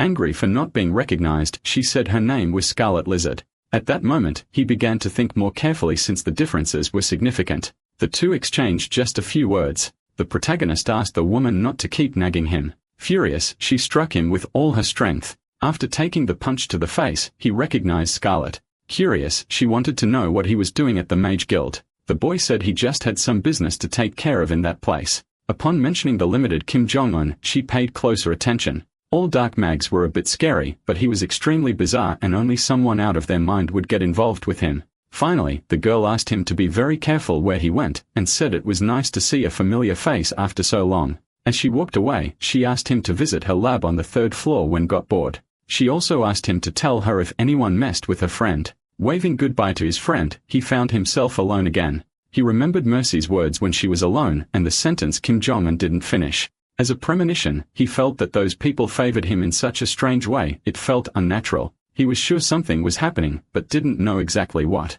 Many elements have become complicated and made things harder, but he decided to focus on what was happening. A two-headed troll had an S-rank difficulty level with a reward of 60 million errors. Lude appeared in front of him greeting him. The two would subjugate the trolls together again, and he wanted to show how useful he could be. The young man said he was looking forward to it. What he had realized in his second life was that people could live alone. Lu was a good friend to have around, and his heart, which had hardened, felt comforted by his presence. They had been traveling together for 3 months, receiving numerous rewards for missions. In the last one, they split 50 million as between them to celebrate and decided to drink a bit at the bar. However, the bartender informed them that someone wanted to see Summon. It was the captain of the mercenary forces, Zeon. Summon and Lude exchanged glances upon hearing that information. There was no way someone wouldn't know the famous man. He was the captain of Flare, a force with over 100 mercenaries and one of the 3 SS-rank mercenaries in Beringer. He is a master at the commercial peak who perfected the 100 mystic steps of the Shoreline Fist admired by some men in his previous life.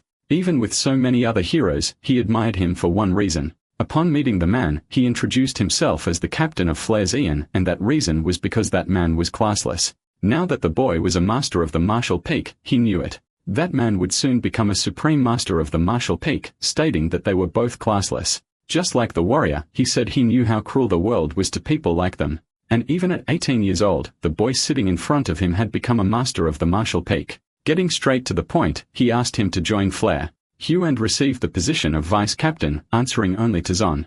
Knowing it was a sudden offer, he noticed the young man's confusion. Handing him something, he asked him to make his decision after analyzing it carefully. The boy's eyes widened as he realized what it was. Inside the box was a lesser revitalization pill, an elixir created by the Shaolin Temple that boosts internal energy. If he agreed to the conditions, the captain would give that pill to him, handing him a sheet. He asked him to sign the contract. With no magical effects, it seemed very simple, just obey Zon's orders. If the contract was broken, he would be held accountable in various ways. Furthermore, if the protagonist told him which martial arts he had learned, he would receive a greater revitalization pill. Confused, the protagonist asked if anyone would be willing to accept those terms. With a fearful expression, the man said that anyone who wanted to become a mercenary in Beringer had to accept the conditions. Curious, Lude asked what response his friend gave. The protagonist refused that offer of slavery made to him. His friend realized the moment was bad and advised him to leave for Behenga. Depending on the situation, he could be at risk of death since Zeon did suspicious things. But even if the boy followed him, the man would make things difficult for him. In the past, Liu refused an offer when he was rank A, and everyone stopped giving him commissions because they belonged to Flare. Thus, he became rank S in another city and then returned. But even so, Zion was already rank SS. While the protagonist thought Liu drank more and more, he had known that Zion was that kind of person even after all the admiration he felt. Liu asked that his friend wanted to go to Mike with him. A man in the bar informed them that the Dark Mage dungeon had been discovered. It was probably the dungeon of the Dark Mage who created the Chimera Ogre. Now they were looking for a team to subjugate the dungeon with Flare in command. A voice said it had taken longer than expected. Despite the time, the protagonist said he would need a weapon urgently. Holding the object, she handed it over. The main material used was mithril, and the exterior was composed of black iron, both excellent conductors of mana and kiad. Observing the object, the boy felt overwhelmed and hadn't expected something so good. Neville said that Lady Seljaris liked the hero. The agent explained that the materials used to create the weapon were extremely expensive. Although he had provided extra funds for her to make a better weapon, the elf had practically not charged for labor. But Neville understood the reason she had done that.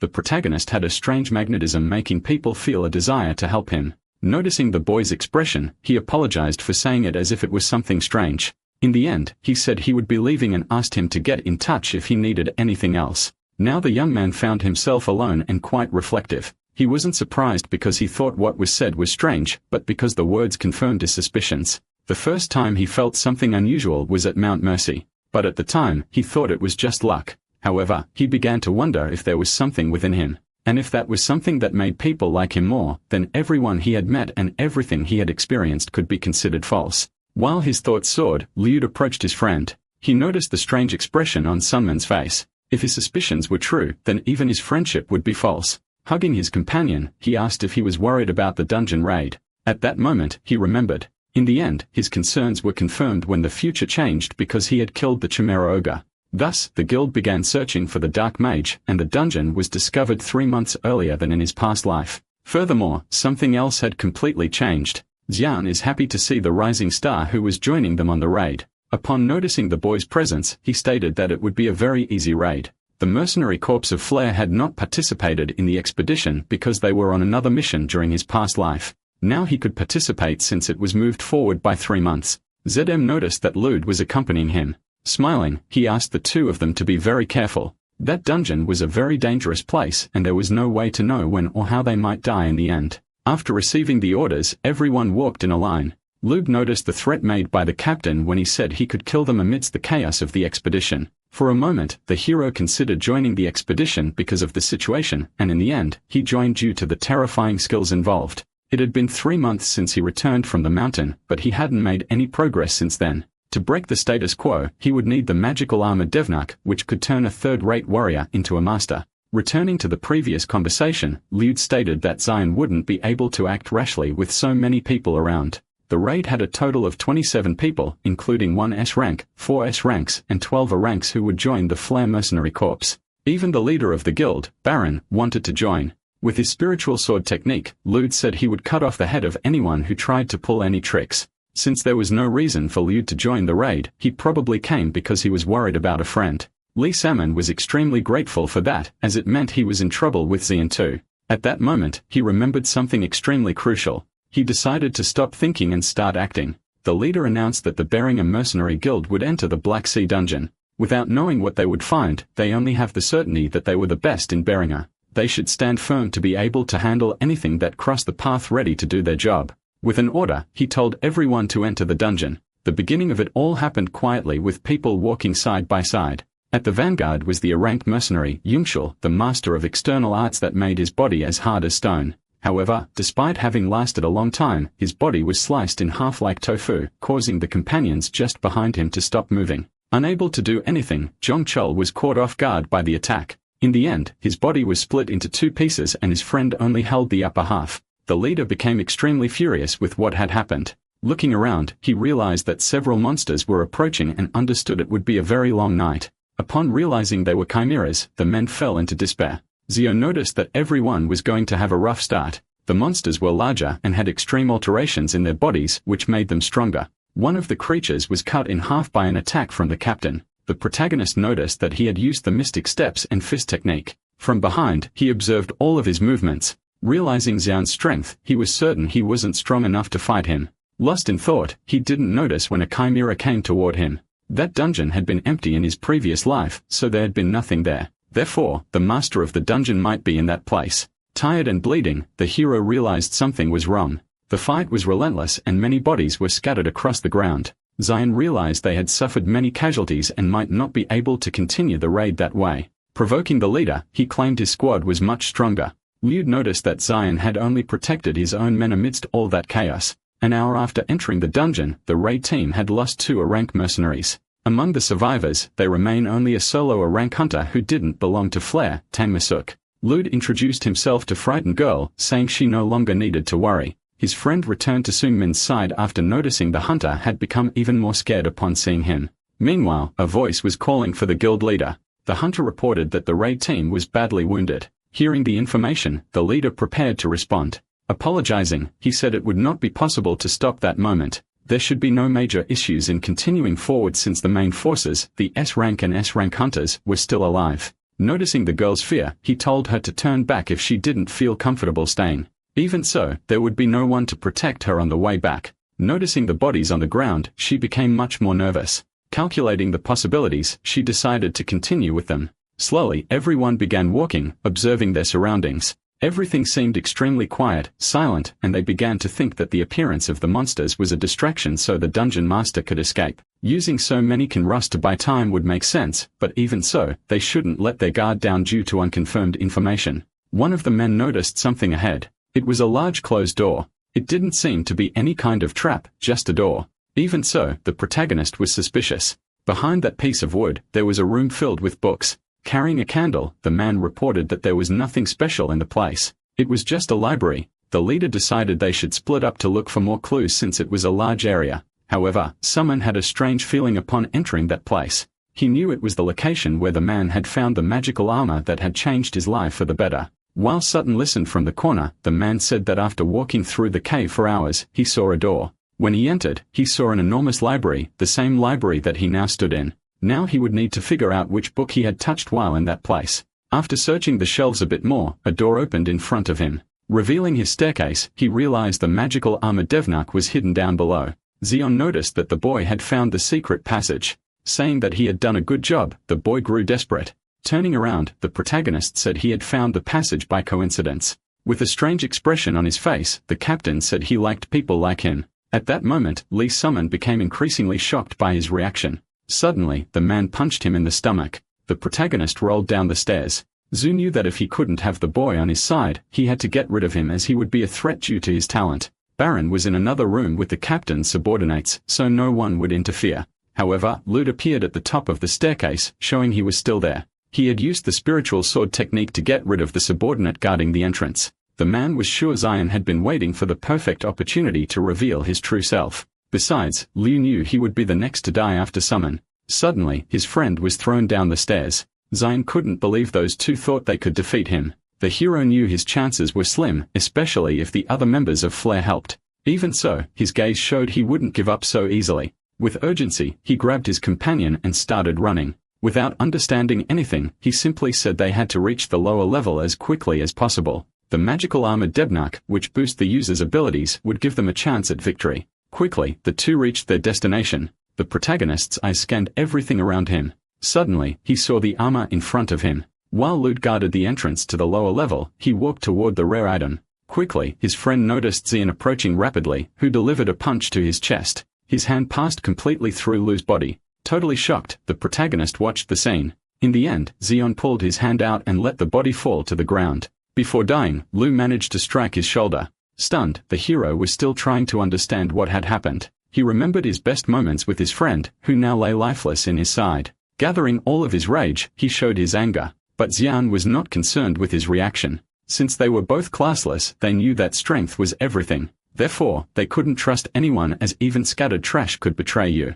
The boy tried to strike his opponent with kick. Tired of talking, Xion simply wished for Summon's death. After being hit, the boy fell near a pile of rocks. His weapon was good, blocking many of the opponent's blows. While punching him in the face, he demanded that the boy hand over his fighting instrument. Touching the weapon, he realized it was much lighter than it looked. Observing its components, he noted it was made of mithril. Suddenly, he sensed something strange around him. Pieces of the armor began sticking to the protagonist's body. Upon receiving the Damark armor, he began to recover all his strength.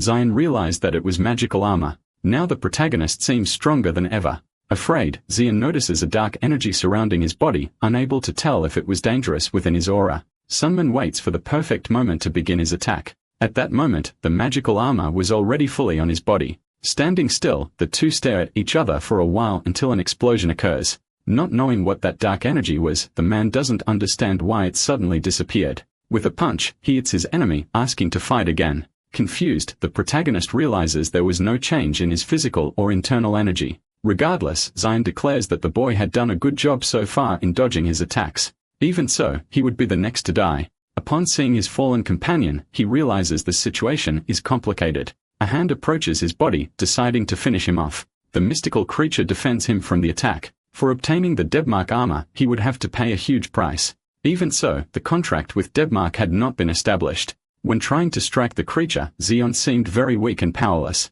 The sixth sense the boy had been sharpening until now scream at him not to fight thing. Upon hearing a thunderous noise coming from underground, the men start to run. The leader asks if that was the dark mage. However, the mask once says nothing to him, only showing his fingers. At that moment, the leader realizes it was a lich. Sensing the imminent danger, a man urges everyone to flee quickly. However, the monster is much faster than everyone in the room. With a simple spell, it manages to kill Baron. As they try to leave, they realize the exit is blocked. The creature warns them they were only in that place because it allowed it. It was feeling great that day for having acquired a better offering than the Chimera Ogre. As approaches the characters, it reflects on its destiny. It declares that the day of satisfaction for those who believed in it was not far off. This was the Lich Preskin. The battle ended quickly and the Dark Mage killed everyone, including the dozens of rank S mercenaries. Baron, who was in front of a great mage, was cut in half in a single instant, and even Zion was easily defeated. By then, the protagonist wonders how it came to this point.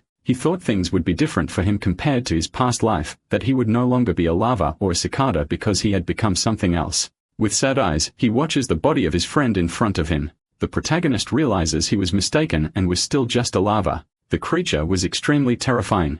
Meanwhile, the protagonist is chained to a wall. The lich welcomes him to its workshop and asks the boy not to waste his energy as he won't break the chains easily. Letting out a frightening laugh, it watches him try. The monster makes a strange confession. It says it wishes to become a woman. To it, women are so incredible that they are capable of achieving something extraordinary that many alchemists can accomplish in a lifetime. Because of that, it tried to become a woman in every way, but got lost in magic and offered its soul and flesh to obtain eternity. Eventually, it ended up finding its answer. Even if it couldn't give birth, there was still a way to create life. Hearing those words, the hero seems stunned. To the lich, that was a perfect day. The companion it once met, whose karma was a mess, had become a monster. If it used someone like the warrior, a person with distorted karma, as an offering, it would probably be closer to achieving its dream. Holding the boy's face, it reveals its intentions. Desperate, the protagonist doesn't know how he could escape that situation. His eyes watch everything happening around him. The lich decides to offer its offering.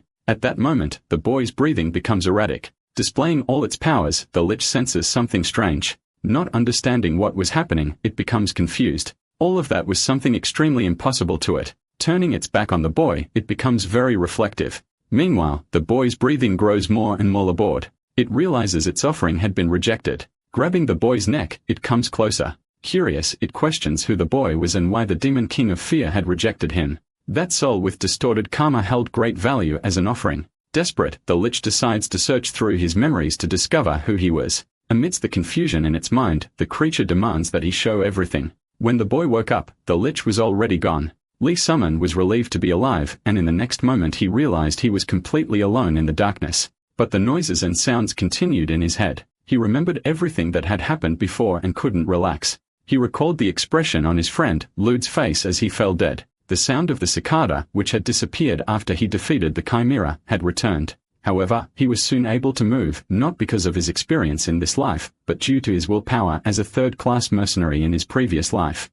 Moreover, he had made a promise to his friends and could not die. While his eyes bled, he repeated the promise he had made to himself, trying to gain strength. The hero was used to this kind of situation. Regret, shame, and self-pity were things he could only feel after surviving. While standing still, he receives a telepathic communication. Lloyd, the master of the Tower of the Golden Mage, was trying to ask for help. The man was far below where the protagonist was at that moment. Revisiting memories from his past life, he remembers the disappearance of that master. The man states he needed the warrior's help. He was seriously injured, unable to move, and asked the boy to get him out of that place. Curious about the lich, the boy informs him it had disappeared. However, the boy was still a little suspicious of the man's words, unsure if that was a safe place. Swearing by his manner, he promises the boy would be greatly rewarded if he helped. Meanwhile, the boy continues descending.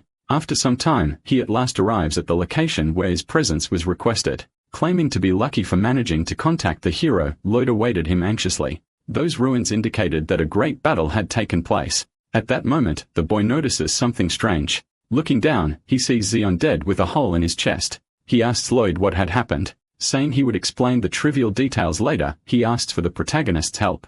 Without moving from his spot, he asks how he could be useful. The mage informs him that he must get him out of the dungeon. Furthermore, with his index finger, he points to something on his left. Pleading, he orders someone to destroy that thing. Apparently, it was a heart made by Preskin. Because it was a very dangerous item, it had to be destroyed. With his spear, he tries to strike that heart. However, there is a protective barrier surrounding it. As he tries to get closer, that heart transforms into something dangerous. Suddenly, claws try to reach the protagonist, but his sharp spear makes the heart vanish from his sight. Not understanding what happened, the boy is left speechless until he realizes that the heart ended up inside his own body. He had obtained the black heart within him. Hours before Lee Sungmin obtained the heart, the Lich Priestkin stumbled as he was leaving that place. He used a type of magic that distracted people's minds to extract their memories, but the magic somehow ricocheted, and even the Demon King of Fear rejected the boy as an offering. That way, the Lich realized he had used too much mana. Observing the two hearts in front of him, he thinks of a new plan, decided he would use one of the fallen men on the ground to recharge his mana. However, Xion was still alive. While holding the man by the neck, the Lich unleashes all his powers to recharge his mana. After draining the energy of two of them, the creature feels better. Looking at the third lying on the ground, it realizes he was pretending to be asleep.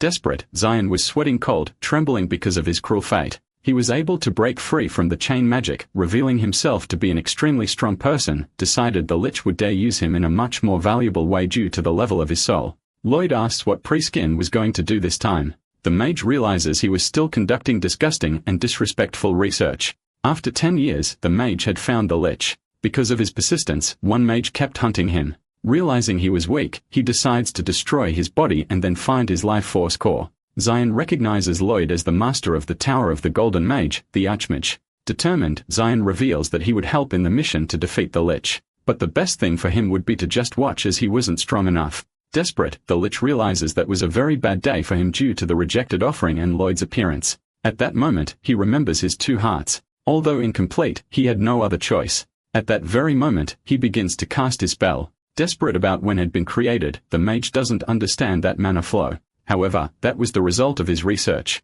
With a smile on his face, he reveals it to be a supreme existence. A small explosion occurs underground. Suddenly, a foot can be seen. Desperate, Lloyd doesn't understand what's happening. Finally, the Lich was able to create a woman. Although the physical body and the heart were not ready, he still had another heart. He would just have to use the incomplete product to overcome the crisis and work to perfect the other heart later. Realizing the futile resistance, the master of the Tower of the Golden Mage decides to completely get rid of that thing. Casting a powerful spell, he threatens everyone around him. The Lich asked the girl to take care of that bastard while he cast yet another of his spells. The girl watches for the best opportunity. His magic is not able to scratch her, not even slightly. Nervous, they realized his spell was completely dissipated and with extreme ease. Happy, the Lich sees that the girl did an excellent job. While calling him daddy, she says she is very hungry. At that moment, her attention turns to Xian. With a single strike, she gets his heart precisely. That was how the captain of the strongest mercenary guild in Beringer, about to become the master of the martial peak, died, heart ripped out without being able to offer any kind of resistance.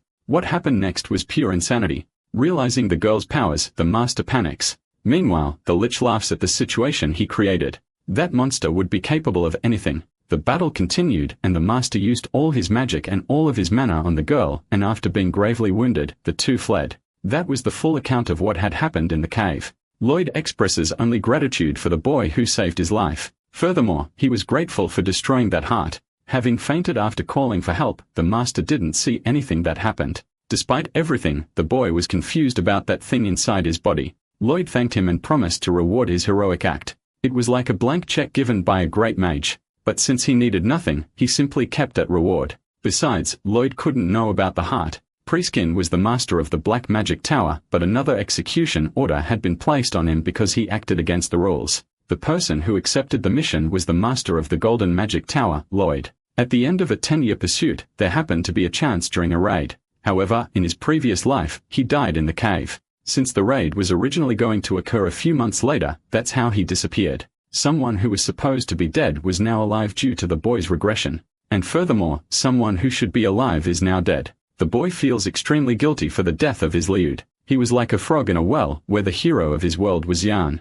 To them, there were many monsters that could be easily killed, and what he thought was the sky was only the exit of a well. There was always someone whose sky was much faster than his own. Now he wonders what level Wiji Hoyen had reached. When he was on Mercy Mountain, the protagonist became aware that he was just a worm. Therefore, he would not despair over what he couldn't have, crawl in little by little like a worm. As he walks, a voice calls out to him, apparently happy to see him. Kim Jong-un states that most of the Ray team died, but the boy returned safely. Noticing his armor, he realizes it was an unparalleled artifact. Curious, he asked to take a closer look. The protagonist allows him to observe as he needed to ask him some things. That armor is a type of force contract tool that creates a link between the transcendent, the demon king, or the demon god. The armor bypasses the official ways of making an agreement and forces the wearer into a slave contract. Drawing on the board, a mage tries to explain in more detail by showing that a martial artist would have their potential increased. However, after their death, that person's soul would belong to the demon king.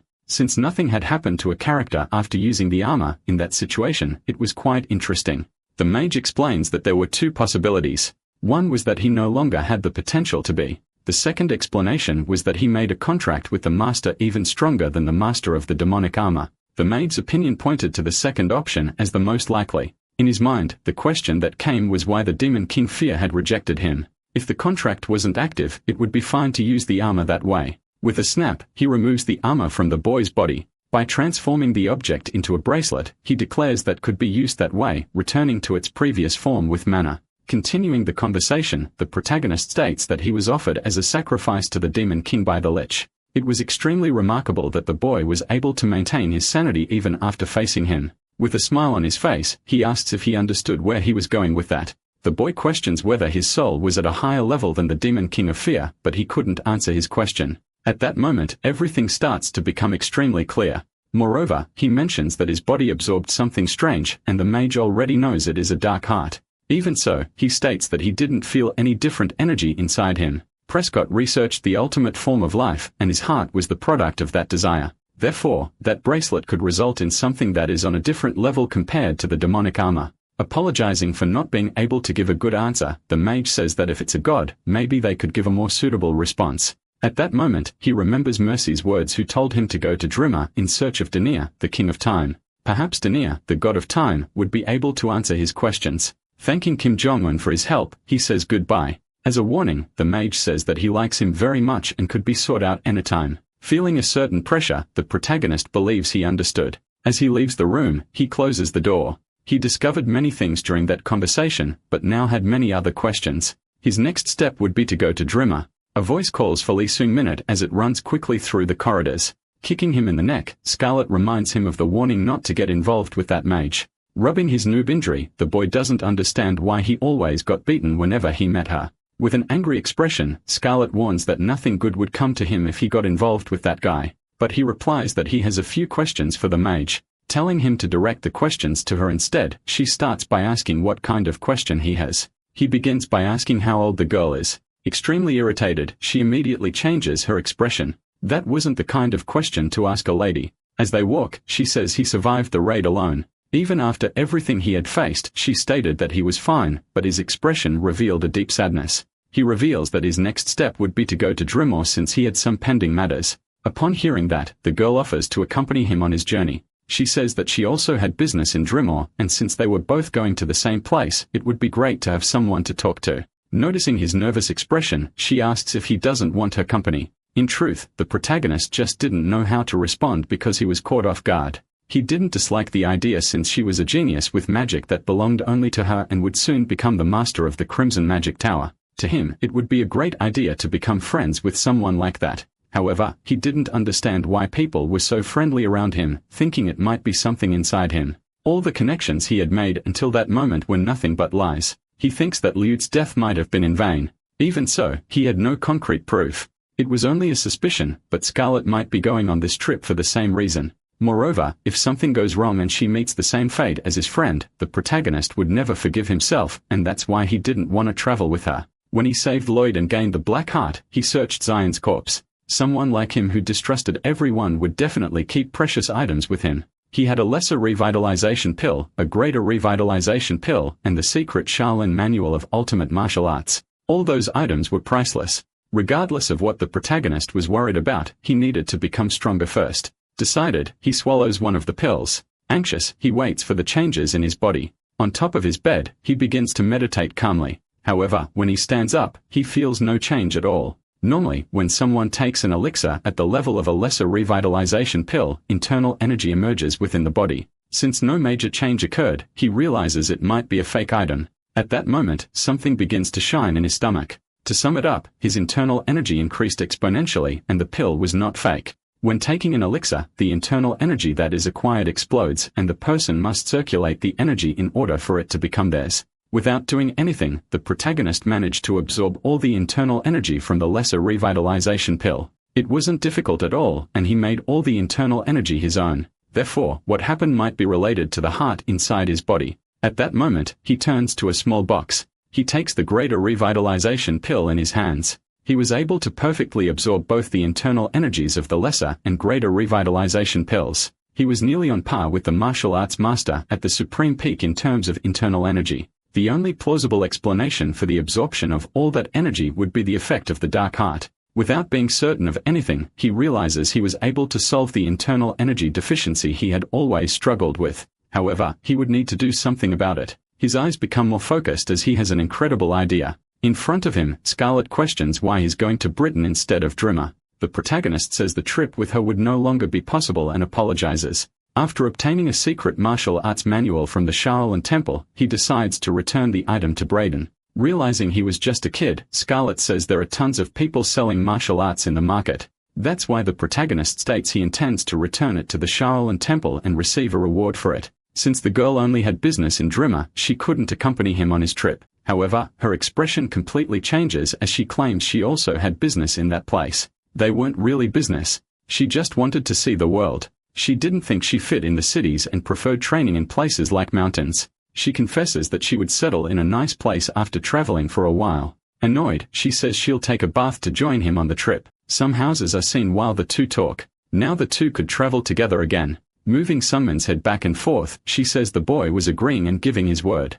After receiving blows from the woman, he decides that she would be his travel companion. The departure was scheduled for a week from then, and the boy tried to see it as something positive since he would have someone to talk to along the way, and it would be less dangerous. A mysterious girl approaches, asking who was in front of her. In the dark night, the two characters stand still watching attentively. Confused, they don't really understand the situation. The girl starts to transform, saying that after meeting him, she felt very strange. Her hands take the shape of something giant and grotesque. Curious, she asks who that boy was. Some time ago, while walking through the forest, Bellic thought that Lloyd was a truly strong person. He knew the word genius had been invented to describe someone like him. If he hadn't awakened the girl in time, he wouldn't have survived. That child was his greatest creation. Meanwhile, the girl seemed to completely ignore him. He calls to her as he realizes what she's doing. He wasn't able to control the girl properly since she had been awakened in a hurry, and he realized she didn't follow his orders. The only thing he was sure of was the obedience seal, which guaranteed that the girl wouldn't attack. Wiping his face, he said she would need to go to the place where she was awakened to retrieve the Lich's heart. That mission would be crucial for her survival. The girl was supposed to get the heart and return to the same place. Realizing that she understood his orders, he commands her to go in the pointed direction. However, the girl runs in a completely opposite direction. Confused, the Lich doesn't understand where she was going and believes not even she knew. Even though her father had told her to go somewhere else, she felt something strange in that direction. Her heart was beating very fast and she had no idea what that sensation was until she saw two people in front of her. Sunman turns around, noticing a frightening presence approaching. Placing one foot in front of the other, the girl appears curious to know who that outsider was. Nervous, the boy feels a strange sensation upon seeing that face. Her hands start to turn into something extremely disturbing. Lee Sunman notices desperation in her eyes. Suddenly, the girl begins to expand her own body. Scarlet doesn't understand why her companion was standing in the same spot, not reacting at all. Casting a spell, she fires something in the direction of that girl. The spell hits her tentacles, which were shattered from her hand. However, the protagonist felt pain in his heart and knew he had to recover. Scarlet's expression revealed confusion about that girl. She had never seen anything of that scale before. That might be Prescott's Tremara, the one Lloyd had spoken of, and perhaps she wanted to retrieve the heart.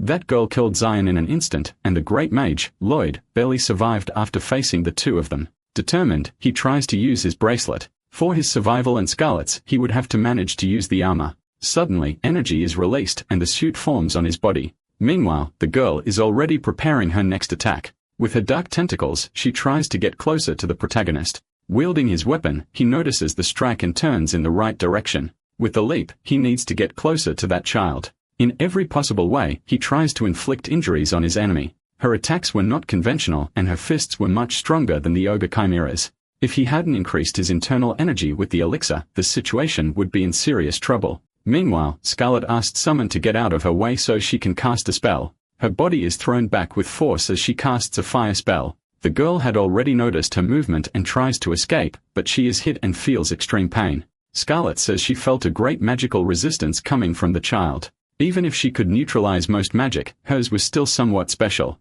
Standard resistance didn't work because she placed an enchantment to create her secret magic. However, she didn't expect a strike coming her direction. Quickly, the protagonist places himself in front of her. Burning everything around, he protects her. Thinking for a moment, he reflects on the situation. Remembering Xian, he realizes it might be the mystic fist of 100 steps. Lloyd had said the girl ate Xian's heart. Therefore, she could learn the abilities of everything she consumed. Now he was certain that she was a monster. Feeling the pressure, the protagonist appears dazed. Meanwhile, the girl doesn't stop for you in a second. Again, she tries to strike him. He couldn't use control or strength to counter those attacks. As they fought, the girl says she had asked him something. Curious, she wanted to know who he was. While defending himself, the protagonist thought only about escaping that place. Ready to cast a new spell, Scarlet tried to draw the girl's attention. After kidding her in the face, she says she should spend her luck more wisely. Provoking the girl, she says she made her really angry. Upon hearing those words, the child changes her expression completely.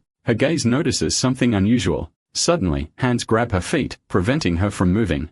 It was the spell cast by the red-haired girl. Meanwhile, the protagonist approaches without the girl noticing. With a strike, he tries to hit her face. At that very moment, the girl frees herself from those hands by cutting off her own legs. Confused, the boy is shocked by what his eyes are seeing. After mutilating her body, the girl begins to fall. However, she quickly transforms her body through new magic. Without them realizing, her legs were already back in place. The two were infuriated by this, realizing the fight would be long. In a short time, she was able to regenerate both her legs. Even the burned parts have been regenerated. For Scarlet, that situation was extremely irritating. The exceptional regeneration ability had a mana limit. After fighting her, they had the advantage of fighting together to deal heavy damage. In that way, her mana would hit the limit and they could emerge victorious. At that moment, the girl reveals her powers. Seeing the amount of mana, Scarlet asked Summon to forget that plan. That was a major problem. Meanwhile, the battle continues. The protagonist tries to defend himself even though he is very tired. Falling to the ground, Scarlet asks if he is okay. Angrily, she says he can't die and leave her alone. At that moment, the boy realized that a change had to be made. He had changed the world around him, having transformed into something else in the mountains. However, that wasn't enough because he dreamed of things he could never reach. A lava should only crawl, and if one step is not enough, tens of thousands must be taken. Therefore, he thought he was incapable of doing it because he was satisfied with just one step. In the mountains, he didn't leave because he wanted to get the maniac's armor, and when he hit a wall, it seemed too high. In the end, he wanted to take an easier path and made the excuse that he would get the demonic armor to leave the mountain. The price he had to pay for that decision was enormous. He lost his loyal companion. Therefore, the protagonist considered himself useless and pathetic, and because of that, he had to fight. Realizing he had chosen to run away, he reflects that he shouldn't have done that. The heavy weight of the spear he hadn't felt in so long, the static noises and the cicadas. He only wanted to side by side with her. He wanted to change his destiny by all means. In the end, he just didn't want to die. He had a dream too big for a lava, but even so, he didn't want his life to end. All of that was very hard to do. In that case, if he managed to gain possession of something he didn't deserve, he shouldn't have taken just one step. While reflecting on his life, his sword became increasingly powerful. By realizing he wanted more, he managed to strike the enemy with precision. Suddenly, the spear pierces the girl's arm. Protecting his friend, he wouldn't let anything happen to her. Irritated, the girl wants to know who that figure in front of her was. Meanwhile, the spear continues destroying her body. Scarlet listens attentively to her companion's words. With blood all over his face, he says his name is Lee Summon. At that moment, an arrow hits the girl. Revealing her name, she says she is Ain. With the spear in hand, he does not lower his guard. After being hit, a bit of blood comes from the girl's mouth, and her body is also wounded. Suddenly, she turns and begins to flee. After the intense battle, the warrior is extremely tired. A piece of wood can be seen. When he opens his eyes, Lee Summon is lying in a bed. At his side, Scarlet is attentively reading a book. Saying he was lucky not to have died, she says he passed out for about 3 days and they were in a nearby village. She had called a doctor and used a potion on the boy's external wounds. When he says he can move without problems, she is shocked by the brat since he had broken several bones. Apparently, his fractured bones recovered in just 3 days. That could also be an effect of the black heart. Confused, Scarlet starts to observe him more intently. She asks if there was something he was hiding. Also, she wants to know who that monster child was since it seemed like he knew something. Asking him not to hide anything, she demands answers. However, the warrior remains silent in his place. After telling everything to Scarlet, the girl understands why he kept meeting that psychopath, John Yun. Her friend had been through hell and obtained a piece of mana containing incredible powers. Even so, she says is very lucky to have such a strong companion like her capable of helping him. Noticing his reaction, she says she wants to receive a big thank you. At that moment, the protagonist becomes curious as to why the girl didn't run away. The situation was life or death, but the child was only after Lee's summon. Therefore, Scarlet could have fled at any moment, but that character couldn't bear to let him die alone in that place. As she stands up, she says she didn't want to do that at the time. She puts some distance between herself and the boy. While thinking, she asks if he had ever experienced war. Choosing her words carefully, she takes a little time. She says that when she was young before being as hot as she is now, she didn't know when or where, but a war began. The girl says that war was a brutal thing capable of taking away everything most precious, even the village where she grew up. All the precious people that mattered to her had disappeared. Lee Sun-min watches her outburst closely. For her, it was hard to get used to the sense of loss, and she preferred never to get close to anyone. Finally, she says she couldn't have left him alone since everything happened right in front of her. Looking at the hero's expression, she asks if he had ever lost someone. Sitting there, he doesn't say a word. Smiling, she says not to worry about unnecessary things and that her friend wasn't dead. She had survived war and all sorts of trouble up to that moment, having some really good luck. Besides, she didn't even get the chance to use her secret technique to defeat the girl. Scarlet knew the boy preferred to travel alone out of fear of losing the people around him. Therefore, if he didn't want to lose important people, he should get stronger. As she points at him, she says he should become strong enough to never have to get into a situation like that again. Smiling, the boy says he already knew that. By the end of the conversation, he was feeling much better. Asking to rest a little more, Scarlet leaves, saying they would depart for bread in the next day. He thanks her for the help.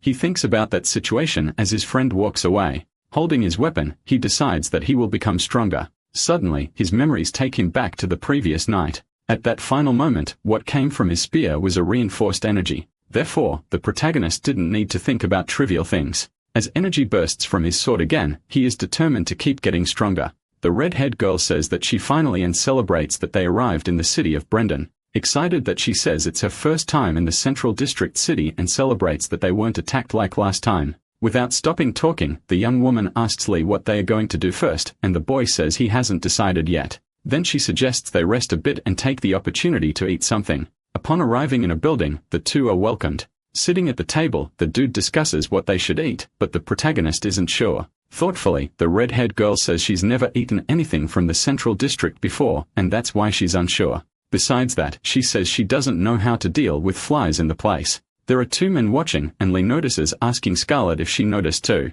The boy says that the moment they entered the restaurant, the two men scanned them from head to toe. The girl asks why they are doing that, and Lee says it's probably because of him, leaving the girl confused. Then he explains that when a martial artist reaches the supreme level, they achieve origin reversal, and other people can't see the energy they have. While Lee Sung-min had achieved one of the requirements to be a supreme martial master, he hasn't fulfilled the others. Scarlet then concludes that the protagonist's inner energy is overflowing, and that's why it attracted those flies. Hearing the conversation, a man questions the word flies he just heard. He says the girl has a sharp tongue and asks if that's what makes her more charming. Irritated, she asks what the hell the man is talking about and what's in his head. Laughing awkwardly, the guy says that, as expected, beautiful flowers have thorns, but the girl tells him to shut up. Scarlet says she's begging him to stop talking and focus on eating, and that every word he says only increases her desire to kill him. Lee says the man got really angry for being confronted. Before they could react, the guy grabs a sword and says he'll give the girl a chance to take back what she said.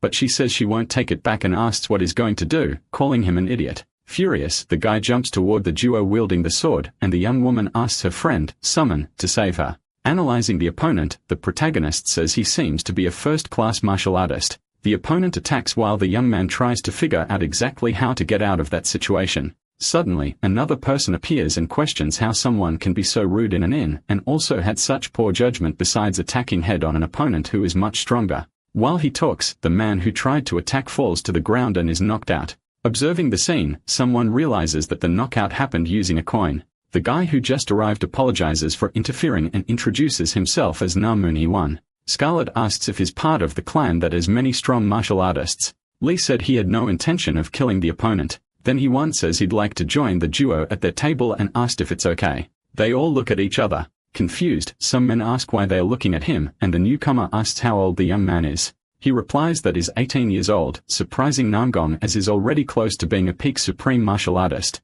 Still surprised, he says the protagonist is incredibly talented and asks if perhaps he is the little celestial demon, Wiji Hoyen, making the young man spit out his coffee. The man keeps talking and says that's the only monster he can think of that could reach that martial arts level at such a young age. Lee asks if the guy knows the little celestial demon, and he replies, yes. After all, he's famous. Besides that, there are only 3 martial artists called celestial demons in area. The bloodthirsty Bark Wuxin, the berserker Biawan Pei, and the little demon Wujie Hoyan. And he says there's a rumor that the celestial demon is a woman. Then he decides ask all at once who exactly the protagonist is. He introduces himself as Lee Sun Minute, and Namgong says he's never heard of him. Curious, the boy asks what else the guy knows about the little celestial demon, and he says he already told everything. And that if he wants to know more details, he'll have to ask around. Then, Huan asks to fight Summon. The proposal surprises the boy, and the guy says he has no bad intentions and that he just feels competitive when facing a strong martial artist.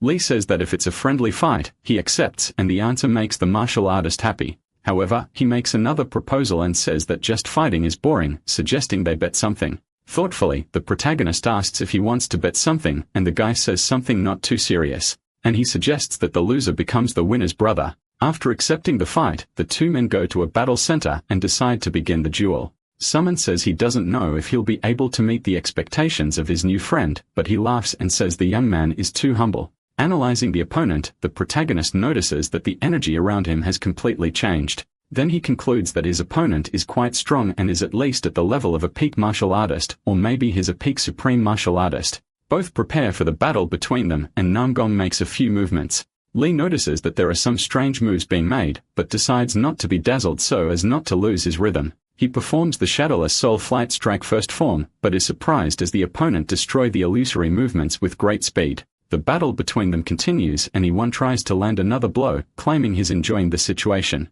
He uses an energy absorption technique, leaving the boy a bit anxious. To defend himself, the protagonist chooses to use the Spear of the 9 Supreme Heavens first form with a soul-chasing lethal strike. The fact that the opponent moved his sword in the middle of an attack is impressive. Namgun explains that if the attack had been made with a real spear, it would have been much more intense and that he would be in danger if he were messing around and that he doesn't intend to call someone younger than him Kyun. Sun Minute says that in the first place, the bet is no longer in his favor and that he wouldn't lose anything by losing the bet. While Scarlet watches, the opponent asks if the young man is still going to give it his all, since martial artists don't like to lose. Both decide to continue with the attacks and the fight. After launching a powerful blow, Lee says that the opponent is trapped, but he manages to break free, and the protagonist says he doesn't want to admit. But the opponent's energy control is better than his, so he decides to use his internal energy to push the opponent away. The power of the Spear of the 9 Supreme Heavens is unleashed. Many movement images begin to appear to deceive the opponent's eyes.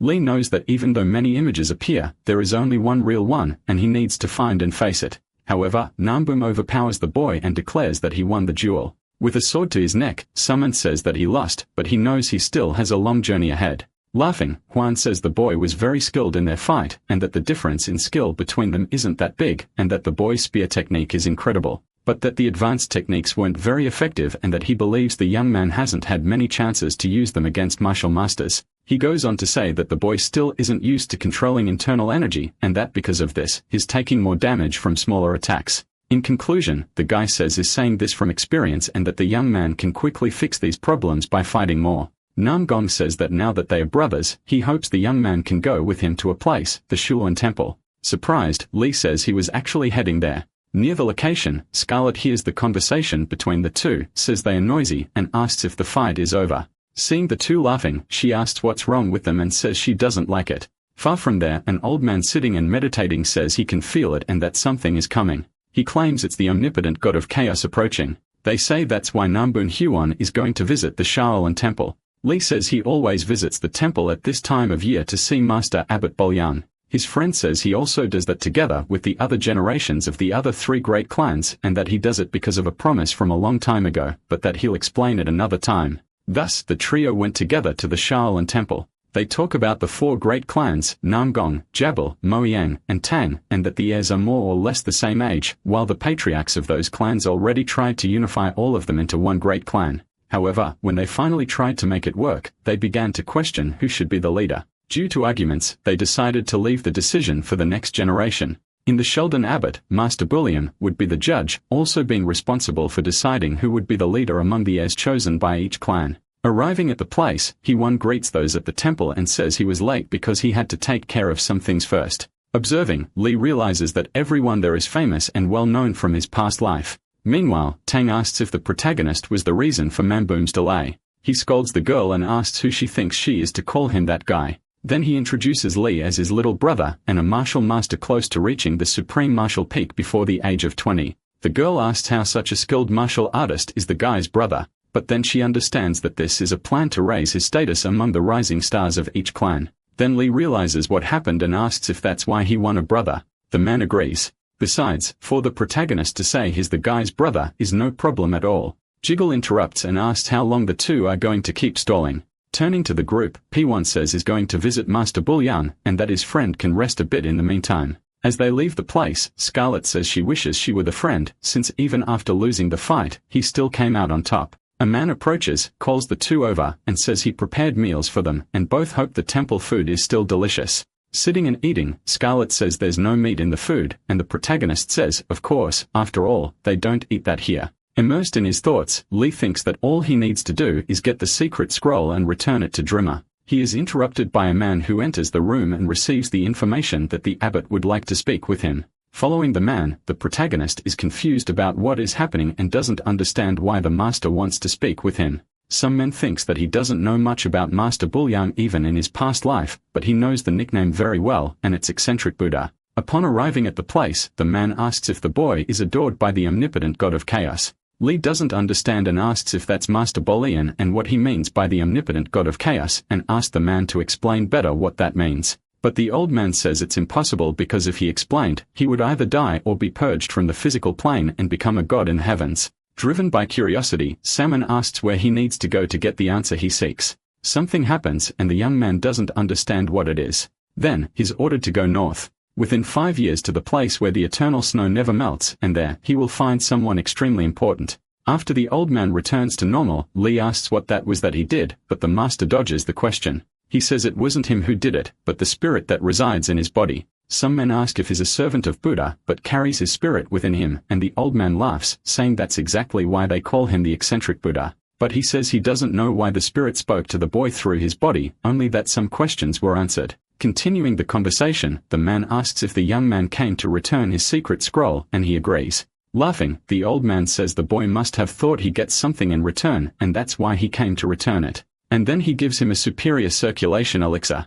Lee is ecstatic with the gift and can't believe it. The Buddha says the boy is making a fuss and that is just like how Hoyen described him. Some man asks what name the old man just said, but he says the protagonist heard it clearly. Then the boy asks if Wiji was around there. But again, the man avoids the question, while the boy begs him to tell what he knows. Noticing the young man's desperation, the Buddha begins to speak. An image appears behind Lee. It is the future Shaolin, J-Hack, and they are ordered to battle. Then the old man will say what he knows. The protagonist is shown fallen on the ground and says he lost. He remembers people saying that even after training for years, he still keeps losing in a pathetic state. The young man says he can't say anything, not even to the voices in his head. Lee thinks that he lost an Amborn, but at least he managed to have a duel. While against Jahak, it was as if he were being made a fool of, and he had never even heard the man's name in his past life. The Buddha asks Hak what he thought of the opponent, and the man replies that the boy still has much to learn, concluding that the young man still needs more experience even though he has good spear techniques.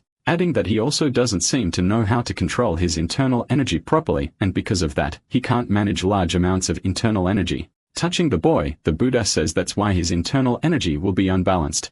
Annoyed, the boy asks what the old man is doing, and he says the brat should just let him do it already. With a piece of wood tied to his foot, the old man orders the protagonist to walk, but he can't. Then the Buddha says it's hard to move like that, and that's the current state of the boy's body. They explain the difference between intellect, energy, and physique, and that even if the boy has an advanced intellect, the energy is trapped in his body. Thoughtfully, Lee believes that his energy increased because he used elixirs and his intellect as well because he learned to transfer energy to the weapon. The Buddha continues his lesson to the boy using the stick tied to his leg as a way to teach him something.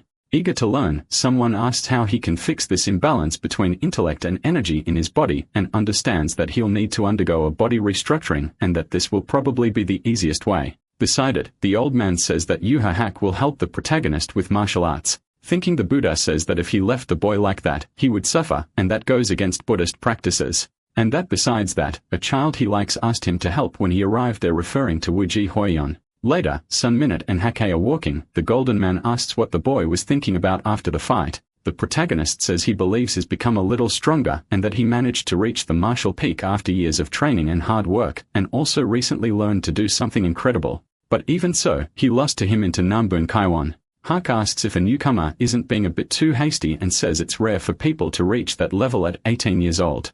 In his opinion, he says the young man just had bad luck having them as opponents and that he is called the future Shaolin even though he still has a lot to learn. Lee concludes that his starting line compared to Hack's is completely different, but the man continues and says he couldn't defeat the little celestial demon. Surprised, some man asks if the new friend has fought her before, and the man says yes when she came to the temple. Curious, he asks why Ouija Huan came there and that it sounded like pure arrogance from a 17-year-old girl. However, no one was able to reprimand her since the girl's presence was so overwhelming that people simply accepted her request. Hack says the result of his duel with Ouija was shocking and that he literally couldn't do anything, losing in a much worse way than the opponent he had that day. Doubtful, Lee asks how strong Ouija Hoyen might be now, and the man says he can't say precisely, but he believes she has already surpassed the supreme martial peak. Curious, Hack asks what Summon's relationship is with her, and the boy says they are just friends and that his only goal is to reach her level. Then Hack says now he understands the boy's urgency, concluding that what the boy lacks most is experience, but over time, he'll be able to fix that.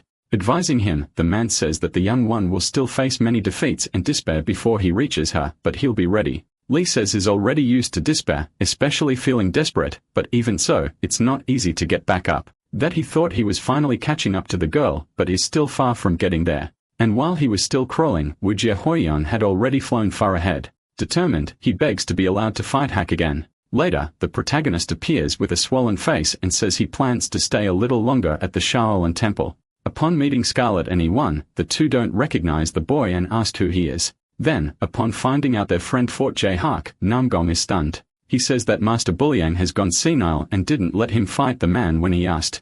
Curious, Summon says that even though his opponent is strong, he's never heard of him and wants to know more information. He1 explains that even though the 4 clans are known throughout area, they are still weaker than the 10 great sects. Then he explains about the 3 main rising stars of the orthodox sects being Kui-gul, Chung-myung, and Jae-hak as the leaders. He also explains that all the sect leaders are focused on training their disciples and they are the secret weapons that should never lead their sects. Namgong asks if his friend will stay at the temple and says he wanted to introduce him to his clan, but Lee says he'll get in touch with his brother about it later. Scarlet says that if the boy is going to stay there, then she will also have to say goodbye. Not understanding, the protagonist asks where his friend is going, and she says she doesn't have a destination in mind. She's just going to travel. The young woman says she liked the place, but doesn't know how staying there would help her. Tickling her friend, she asks if he's sad about being separated from his great friend. Then speaking seriously, she asks why Lee tries so hard since he trains every day and still keeps getting beaten.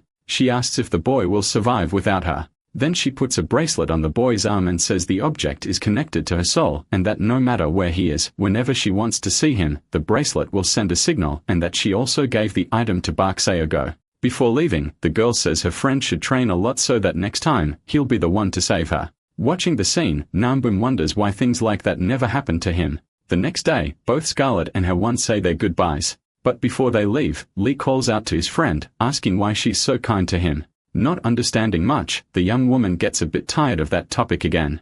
She says that they've already talked about this before, but since her friend is so worried, she'll tell him again. Scarlet says that for some reason, the boy caught her attention since they first met, and that she usually doesn't try to get close to people, but she became interested in the young man. However, after traveling with him, she realized the boy is really nice, concluding that she always feels like cheering for him when she sees him working hard. The girl says she likes to tease him and notices that her friend is very sincere and also very handsome. Laughing a lot, Lee asks of something bitter, leaving her confused about what's going on. But she finishes by asking Sunman not to live like a weakling, and that he must always walk with his head held high. The young man agrees with her. Later, Lee focuses on his preparation and says he has decided that while at the temple, he won't use the spear or the demonic armor, and that he will leave behind his weak mentality and equipment. He also decides to set aside the superior circulation elixir that Master Bullyoung gave him. He remembers the Buddha's instructions saying he will find a person of extreme importance in the place where the snow never melts. Thinking, Lee remembers that he and Wujia Hoyen agreed to meet in 6 years. Same minute says that the important person from the prophecy is definitely Bakogo. But knowing he only has 5 years, he wonders how far he'll be able to get by then. Jae-hak approaches and asks if the protagonist abandoned the spear and armor and why. The boy responds that it would be inappropriate to use those tools during training. Hak explains that martial arts are a study about how to use the body, but what really controls it is the heart. He continues, saying that the heart fills your body and becomes the necessary energy. He asks the boy to pay attention to what a Shulan is like and to experience it for himself. Lee thinks he still hears the sounds of cicadas and that this noise is stuck in his ears. But before he leaves, he will try to resolve that issue. While fighting, Hak says the boy's basic fundamentals are impressive and that it's clear how hard he worked to reach that level. However, the spear style he learned, although advanced, seems a bit sloppy. The boy says it's like that because he ran away, and that no matter how much he trained, he couldn't improve anymore. So he ran away and focused on simpler and easier techniques to learn. Hak says that if someone could become an advanced martial artist using only triple sword techniques, there would be no reason to learn advanced techniques. They continue battling while talking during some moments. Lee says that's why he will never run away again. His friend explains that the path of martial arts is infinite, and the duty is to discover what weakness can still be improved. He says the young man is not a genius and that true geniuses had already flown while the boy was still crawling. He instructs the boy that he must not despair or let despair take over. Hak says he thought he was flying, but after seeing the little celestial demon, he realized he wasn't even close to flying. Confused, some men asked what he, as an insect on the ground, is supposed to do, and that for now, all he can do is crawl. Reflective, the protagonist thinks that Wujia Hoyen and Bakogo weren't very good at teaching because they could only teach from a genius point of view, concluding that Jae-hak is a better teacher. Since from birth, he was taught by countless monks, learning more than 72 different martial arts. While he tries to attack Hak, he gets punched in the mouth, and the man says the boy's senses are confused. Besides that, he's still not used to energy circulation and needs to improve that. After all, the boy's understanding ability is still weak, and for that reason, he needs to work even harder. Lee says that on that day, he realized how insignificant he was, but he didn't run away. He continued training the supreme spear of the 9 heavens as if there were no tomorrow. He also trained his internal energy circulation, but it didn't go well. After all, it was difficult. He worked on his 5 senses and finally managed to balance them. Some minute says that whenever he felt that way, he trained even more. Time passed and so did the seasons. He was never able to surpass Jae-hak, not even once. So he decided to observe the Shaolin and learn from him. Watching, the protagonist thinks that the world is immense and he is tiny, and that he wants to be in the sky flying, seeing everything from up above in the vast world. Someone approaches, interrupts the young man's thoughts, and asks if he'll be able to get out of the well or not. It's Master Bullyoung arriving to speak with the young man. He says that Lee is different now, surprising the boy. The Buddha says that with martial arts, the boy could live peacefully inside the well, but asks what his real goal is. Sunman says he wants to see the world, and the old man says anyone can do that. Lee then says he wants to fly and see the world from above. Bullyoung says that's quite an ambition, and that is far too small to talk about that. The protagonist continues, saying he wants to dream, but flying isn't a dream. Questioning him, the master asks what the young man has learned over the past 6 months, and he replies that he has learned how to crawl the right way. After saying that it's a good start, the old man says it's time to learn how to walk. Time passed and Lee has now been at the temple for over a year. Now the young man is 20 years old and has decided to ask Jae-hak a question. He asked why helping isn't a burden. The protagonist says one of his biggest flaws is being weak even though he's become stronger through training. Sunman says that helping him probably doesn't contribute much to Hak's growth as a martial artist. But the man replies that he doesn't understand why the boy thinks that way since the duels between them were very helpful. He continues saying that thanks to those confrontations, he was able to review everything he had already learned and that there are no limits to what can be learned as he aims for a much higher place in life, asking if the boy doesn't share the same dream. After the answer, it started to dawn on Lee why he had asked such a question. He thought that maybe he was still stuck in his past life. That's why he still doubted people who were kind to him. Despite everything that had happened, he was still afraid to move on to face certain situations. But he still thought that all the kindness others showed him was because of some unknown charm. Upon hearing Hack's question about the dream, the boy became pensive. He said that now his true goal was not to get better at martial arts, nor to be recognized by Wujia Hoyen, but instead to stop running away from himself. Approaching the master, the protagonist asks what more he knows about the blessing mentioned earlier. The old man says that he finally found the courage to ask about that subject. Lee recalls the first time he saw Master Boiliang and asked about the being who was helping him. Then he reflects on whether he had been asking not about the being itself, but about the effects of the blessing. The Buddha says it's been 2 years since the boy arrived at the temple and asked why he's asking about that now. Sunman says he was afraid to face the truth that it used to haunt him, but now he doesn't want to run away anymore. Boiliang says he liked that expression on the boy's face and says that among the many effects of the blessing, there is one that makes others feel more compassion for you.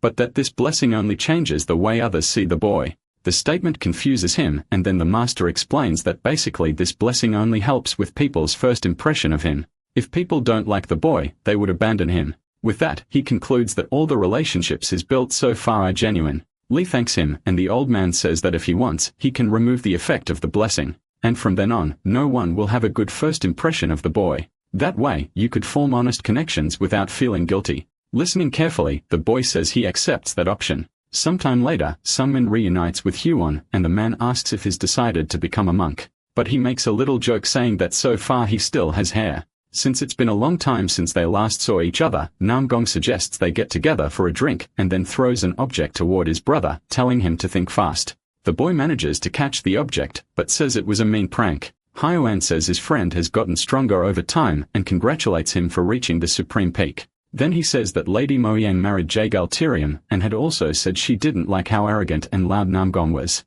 After that, the man began to train like crazy to forget his heartbreak and reach the supreme peak. The man also says that even so, he's still not satisfied and asks how things have been for his friend, asking if he liked training at the temple. Lee says he liked the time he spent there. Analyzing his brother, Nambung says he's changed a lot. He once says he no longer feels that strange sensation he had when he first saw his friend. But thinking about it, ever since they met, he felt something strange in his heart and even thought he might be homosexual for feeling something for his brother. Their conversation continues normally. Another year passed, and when Lee turned 22, he left the temple. An old man holds an object while asking the protagonist to deliver the letter to the leader of the ManhwaCapped sect in Drimmer. Sutman received a mission and was lucky that his destination was Drimmer since the temple of the temple god was located there. Thotholji wonders if the power of prophecy might have been used.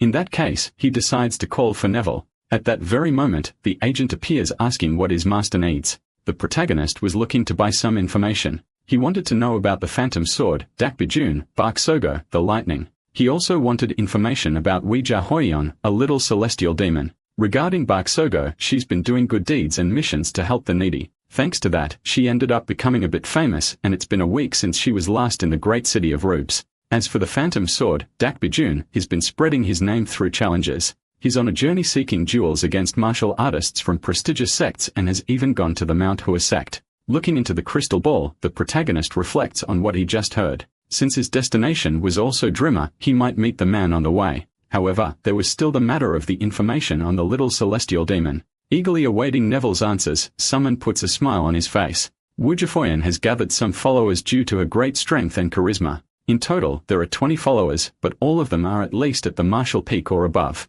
So many groups are on alert. For example, the Blood Celestial Demon, Bakmujan, is the governor of the northernmost region. Wiji Huayan's group is marching north toward his territory, and they are about to face off. Neville says he believes that the Blood Celestial Demon, who has ruled the area for a long time, has a better chance of winning the battle. Despite his certainty, the hero disagrees. For him, the victory will be Wiji's. While sitting, he continues looking at the crystal ball. He thinks it's already been 8 years since he last saw Wiji Hoyen. Embarrassed, he realizes how beautiful she had become. After a while, he realizes that his thoughts were getting weird. He had never met the little celestial demon and the blood celestial demon before returning. Moreover, Hoyen disguised herself as a man in her past life, but now she was openly walking around as a woman. In this life, even her personality might be different. Worried, he thinks about the battle against the blood celestial demon. His will is to go north and help her right away. However, they could only meet again in 2 years. He remembers the words of the girl who told him to make her his goal. Because of the promise they made, she would always be his goal. Therefore, he needed to continue what he was doing and was certain the girl would resolve the battle and wait for him at the peak. Confident, he needed to keep his promise to become stronger. While walking through the forest, he began to have other kinds of thoughts. The protagonist felt as if he had already broken one of his promises. Meanwhile, Hoyen touches her body with one of her hands. In the end, she realizes that her breasts hadn't grown as big as she wanted. A voice calls out to her, asking if she's already awake. A man says it would be better for her to rest a bit longer. Turning to him, she asks him not to call her miss since she doesn't consider any of them her subordinates. She wouldn't stop them from following her, but they shouldn't expect anything from her. Thus, the two continue walking side by side. The girl notices that everyone is looking at her with intrigued gazes. She hated those looks full of expectations and remembers the people who looked at her when she was the young master of the demonic cult. Missing some men, she says she could kill all those damn worms. However, someone asks if she is the little celestial demon. Bankmusian appears in front of her, saying the girl seemed full of energy to fight him. She replies by saying she'd like to know how strong her fellow blood celestial demon is. Placing one of her hands on her chin, she realizes her colleague was very unlucky to be the only one found so easily by her. Noticing the girl's arrogance, Bankmusian wonders if she has enough skill to defeat him. Before the fight begins, she shows unusual curiosity by asking with which hand he held his fork, but it was just a provocation warning that she would leave that hand intact.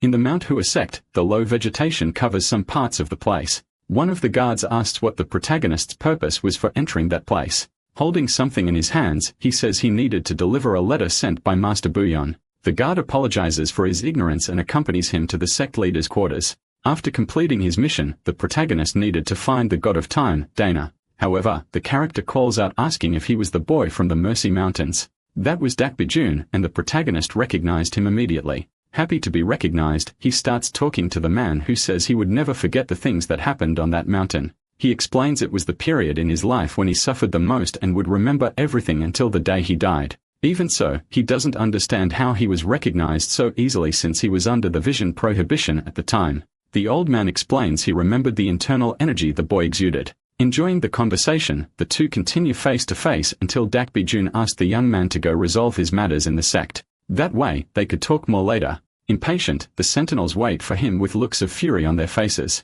The boy walks away, and the old man remains seated on that rock, leaning on his sword. He seems very thoughtful about something strange. His hands appear to tremble incessantly as he holds the sword's hilt. He kneels down realizing something strange within his body. A monster appears behind him, that child created by the Lich Priestkin.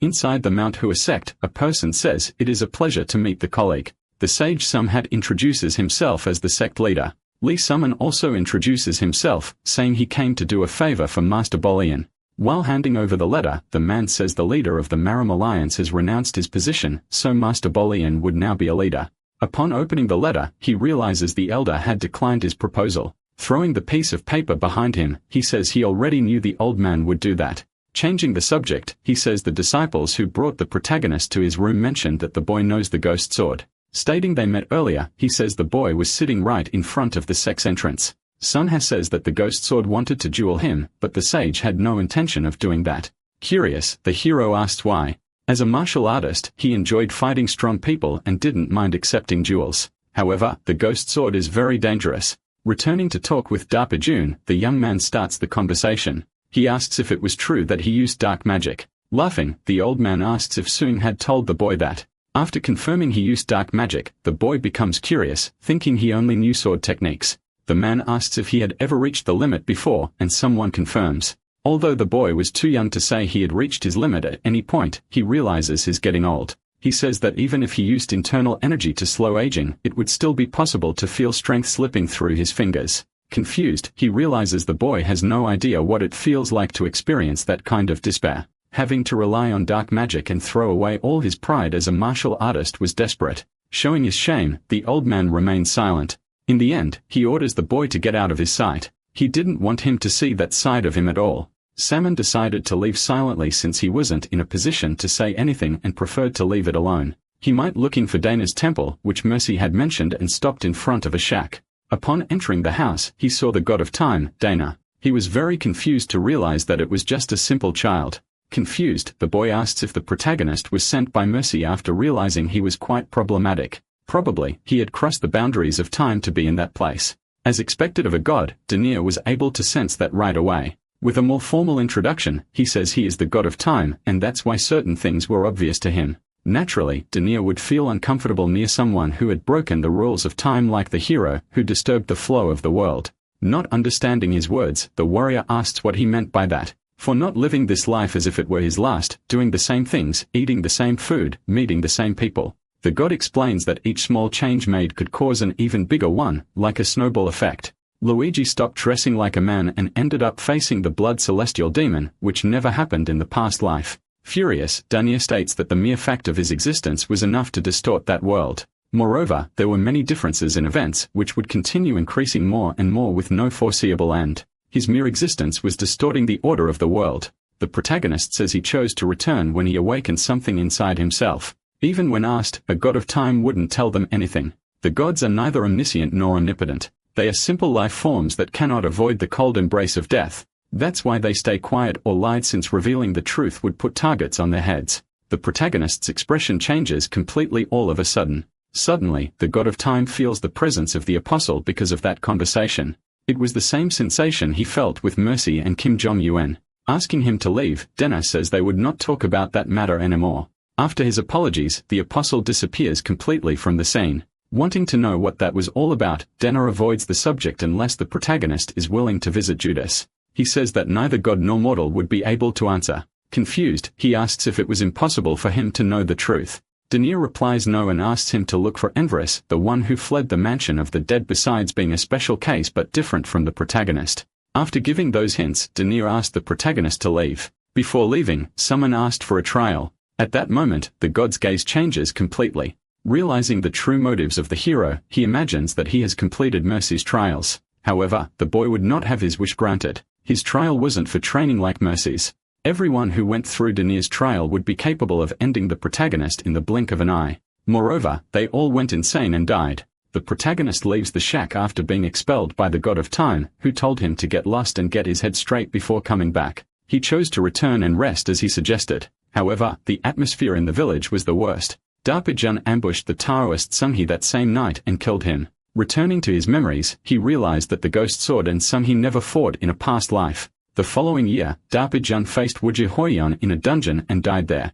Originally, that's how everything happened, and things had changed because of summon. While walking, he arrived at the Mount Hua Sec before he realized it, but a man ordered him not to proceed. The formation of the inescapable web was initiated from that point, and the guards were chasing the ghost sword, who had used low sorcery to assassinate the sect leader after his request for a duel was denied. Therefore, the protagonist could not proceed on his path. Desperate, one of the subordinates states that Summon was seen talking with the ghost sword yesterday. Upon realizing he could be an enemy, everyone takes a combat stance. Because of the regression, Summon had died and the ghost sword was being hunted. But the protagonist didn't know if he should take responsibility for that, nor did he understand his own feelings. Even so, he needed to defend himself and meet with the ghost sword immediately. While fighting, a voice calls his name, saying it was quite the coincidence to meet the young man in that place. Kim Jong-un explains that the encounter must be the work of fate. Stopping the fight, a mage says he knew that young man very well. The area was unrequired in time, but the boy kept getting in the way by insisting on entering.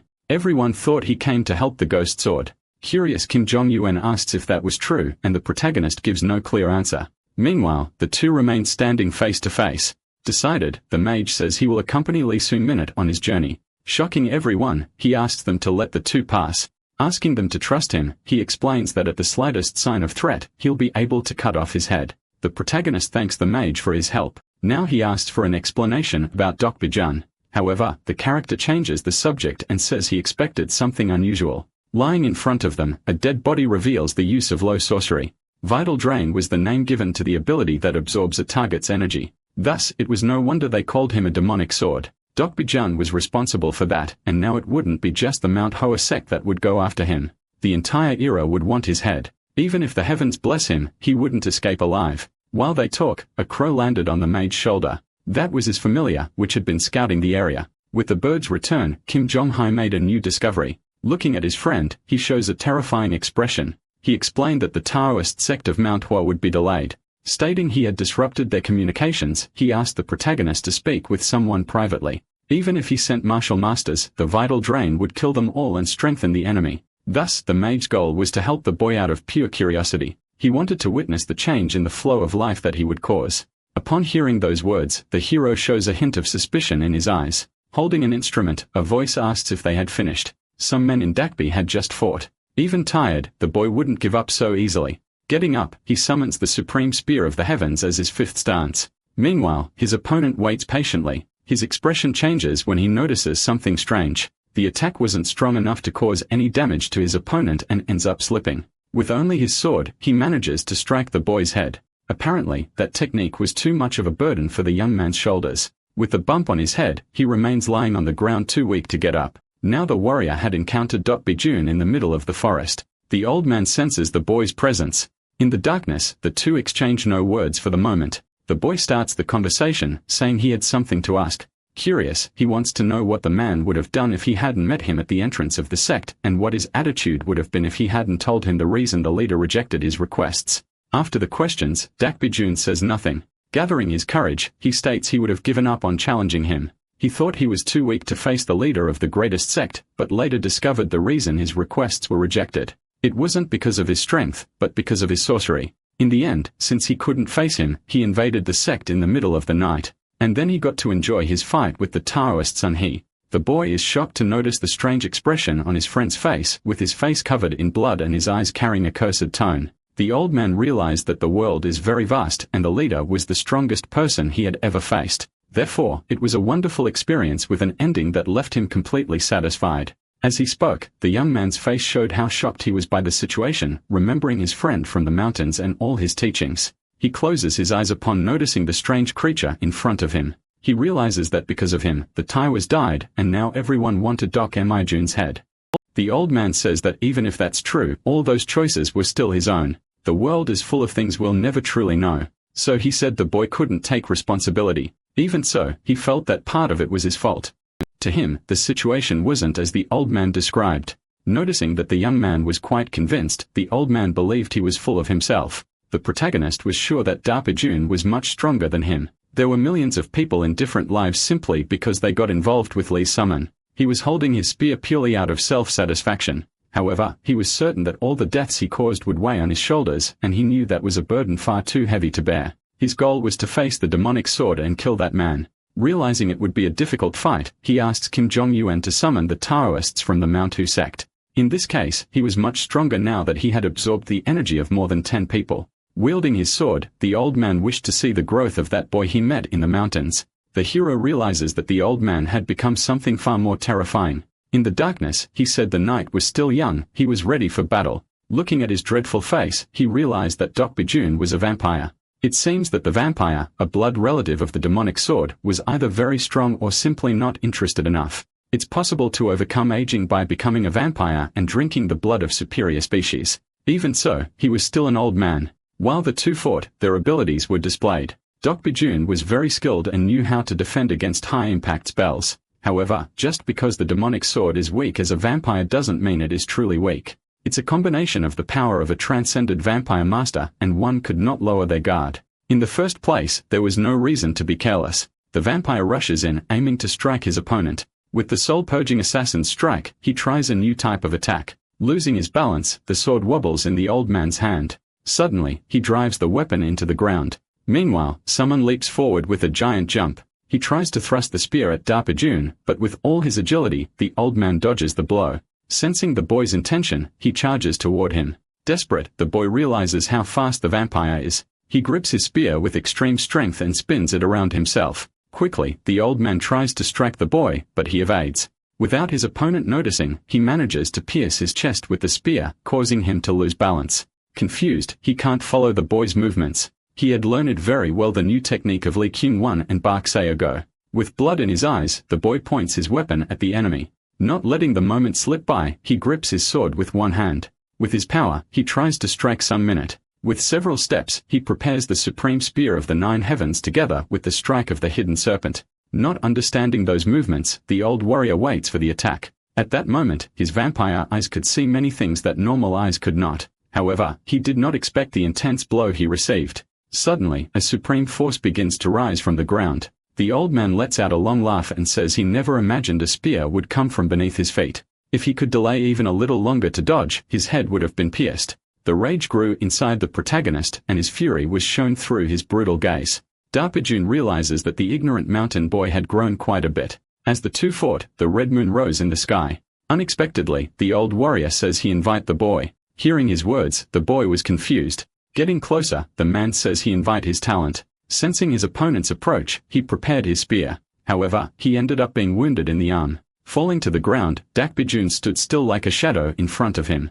Launching another strike in the darkness, the protagonist realized that he had broken his spear into 2 pieces. Confused, the big guy didn't understand what was happening and asked for explanations. At that moment, the vampire paused the battle for a moment and began to tell his story. After descending the mountain, he became desperate with the body he had. He didn't want to roll at all. He wanted to do more and go further, but his old body held him back. He wielded a sword for 50 years and thought that one day he would be the best in the world, but that was too big a dream. His body no longer allowed him to fight, and he had to find another way to overcome his aging. So he chose to become a vampire. Laughing, Darpajun knew that someone was waiting for reinforcements. Eager, he wanted them to arrive quickly so he could drink everyone's blood and regain his youth. Upon hearing that, the hero gathered all the anger he had inside. Wielding his ring, he unleashed all his power. The boy truly respected that friend. Seeing his movements, the vampire got excited that they hadn't yet reached the peak of the fight. He realized that fighting that boy would be much more fun than he had thought. When a martial artist reaches their peak, they can diffuse their own energy into a weapon.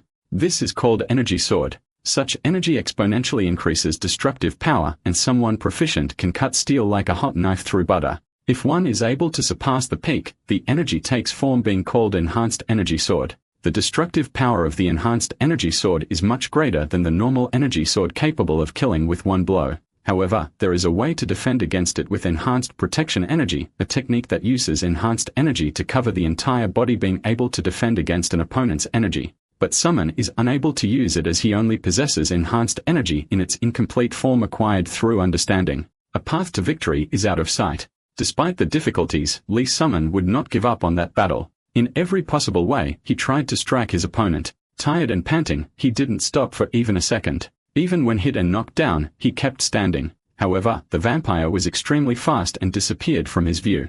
Suddenly, he appeared behind him. Even sensing that presence, he was still too weak to fight against it. The power of his spear surged through the space. Suddenly, he found a gap in the barrier to strike his opponent. However, the enhanced protection technique didn't allow his arrow to go through. While Darpajun could induce several attacks with that energy, his head would hit the ground from the first strike without it. The opponent had the full characteristics of a full moon vampire along with enhanced protection energy, not to mention the massive difference in skill between the two. When he gave thanks for the miracle of surviving this long, his spear struck only air and a fatal opening was left. In a battle between masters, even the smallest opening means death. In an instant less than 1,000th of a second, Lee Sunman instinctively felt that it was his last moment of life. However, the boy was still alive. The demonic sword backed off despite the perfect opportunity in front of him. Only after seeing that psychotic smile did Lee Sunman realize the demonic sword was toying with him, thinking that was extremely infuriating. For 4 whole years, he had trained with the Shaolins. Lee Sunman's martial arts stabilized as he fought Jahak daily, progressing to the supreme peak. It's extremely rare for people of Sunman's age to reach such a level. In short, the protagonist is by no means weak. The problem is that he encountered people far stronger than him. Meeting geniuses he would need several lifetimes to catch up with, combined with the memories of his past life, created an inferiority complex. His life would have been easier if he had focused on being mediocre, living in a mediocre world. His training with the Shaolins allowed him to overcome that complex. Meanwhile, the fight between the two continued intensely. Thus, the protagonist might have become stronger. However, he still felt very weak, and that was simply the reality. The problem wasn't his weakness. He just couldn't take responsibility for the lives lost due to his arrogance. But the demonic sword loved to toy with Lee Sunman. At that moment, the hero realized his situation was dire. That's why Lee Sunman trained even harder, because he refused to remain weak, because he didn't want to feel shame, because he wanted to rid himself of that inferiority complex once and for all. The hero gathered all the remaining strength in his body and launched an attack. He tried to get closer to his enemy, who seemed out of reach. Around his body, the protection was becoming stronger and stronger. However, some men wanted to change. With his ring wielded, he reveals all of his powers. Meanwhile, the demonic sword remained in place. Suddenly, the boy manages to strike his enemy's chest, leaving him completely confused. Even the boy didn't understand how he had accomplished such a feat. The vampire felt the impact of the spear. His feet could no longer hold firm to the ground, causing him to lose balance.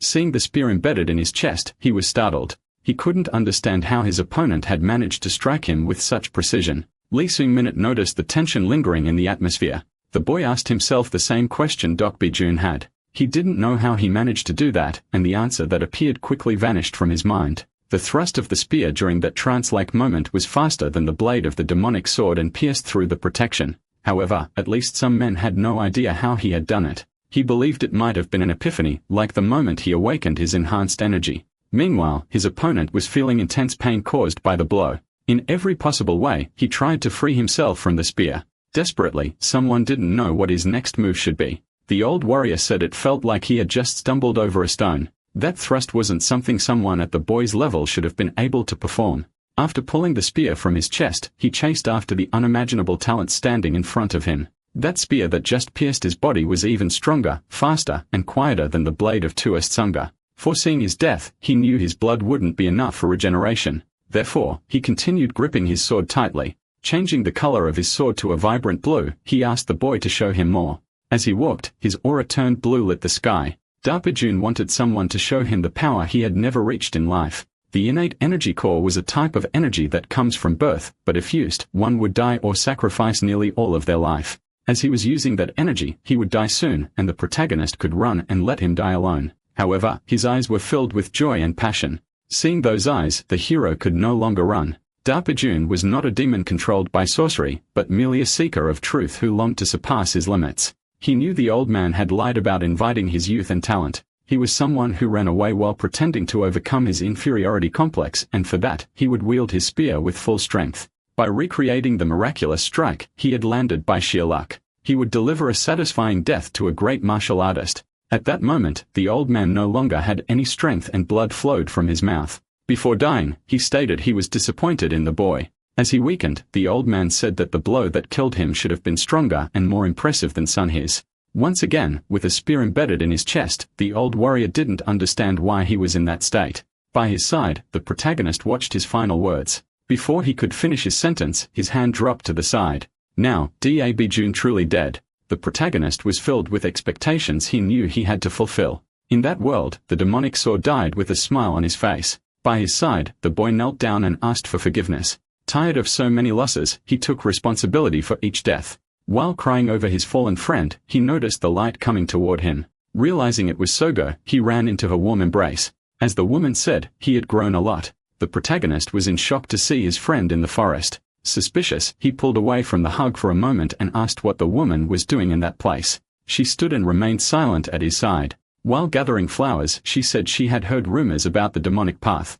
The hero listened carefully to her words. The woman laid the flowers on Dok Bi-jun's body. With one of her hands, she closed his eyes. Sad for the passing of her friend, she remained silent. Sun Minute and Sogo hadn't seen each other for about 5 years, and now they had reunited in a place like that. Bak Sogo had noticed that the boy from the mountains was much stronger. Sensing something demonic, she said she watched his fight with a demonic sword and saw when he was losing. Even if he died, she wouldn't get involved in that battle. With a smile, the boy said he understood her reasons as she was a martial artist. However, the protagonist believed that he should have died. He had only run away in the whole time, but a lucky strike allowed him to succeed despite the difference in strength. The demonic sword was consumed by his ambitions and did everything possible to surpass his limits. Bak Sogo says that their friend was wrong. Not understanding her words, the boy asks what she meant. The woman explains that the demonic sword's mistake was hurting innocent people and nothing justified who they were. She didn't know his problems nor his reasons. However, none of that mattered since he had sinned unforgivably with the deaths he caused along the way. In silence, the two remained side by side. Bak Siobo's sense of justice seemed quite different from the protagonist's. Sungbin says he was after the demonic sword out of the sense of responsibility. With a look of sorrow, she understands. She says she belongs to the Mirima Alliance, a perfect place to witness her kind of justice, where she obtained valuable information. Knowing that man, she wanted to stop him, but she didn't know the protagonist was there. While a bit of blood ran from his mouth, he called out to Sogo. Curious, he asks how he looked her. The woman says some men looked very different, several levels above compared to their last encounter. Finally, she says she was happy with that change. Realizing she had left a mission unfinished, she needed to leave. When she mentioned that Lee Summon's attention turned completely to that mission. Bakogo was chasing the little celestial demon, Hoyen. Upon hearing that name, the warrior's pupils widened. Leaving, she says she could no longer give any details. Without making any promises, she says the two would meet again soon. Before some men could say anything, she disappeared. Aloni reflects on Bakogo's mission. Most likely, she had been killed in his past life because of that mission. Joining the Marim Alliance in pursuit of her own justice wasn't a belief easily shaken. At that moment, the boy realized he would be unable to convince her. After the elimination of the demonic sword who had used low sorcery, rumors of a young hero began to spread. The hero who killed a vampire of the Supreme Martial Peak during a full moon nicknamed the Demonic Spear. Upon returning to the shack, a voice sounded very surprised.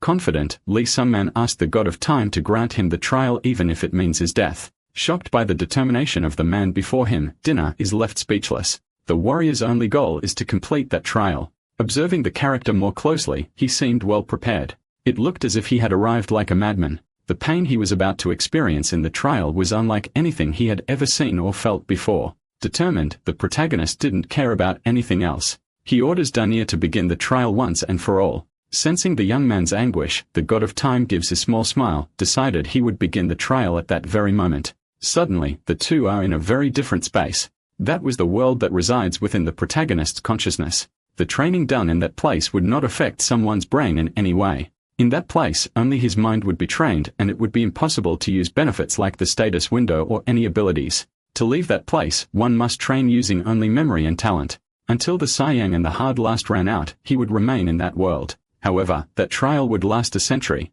Unable to regret it, he would stay in that empty space for at least 100 years. The God of Time realized that the young man's behavior was worthy of punishment. He might remain there for longer than a century.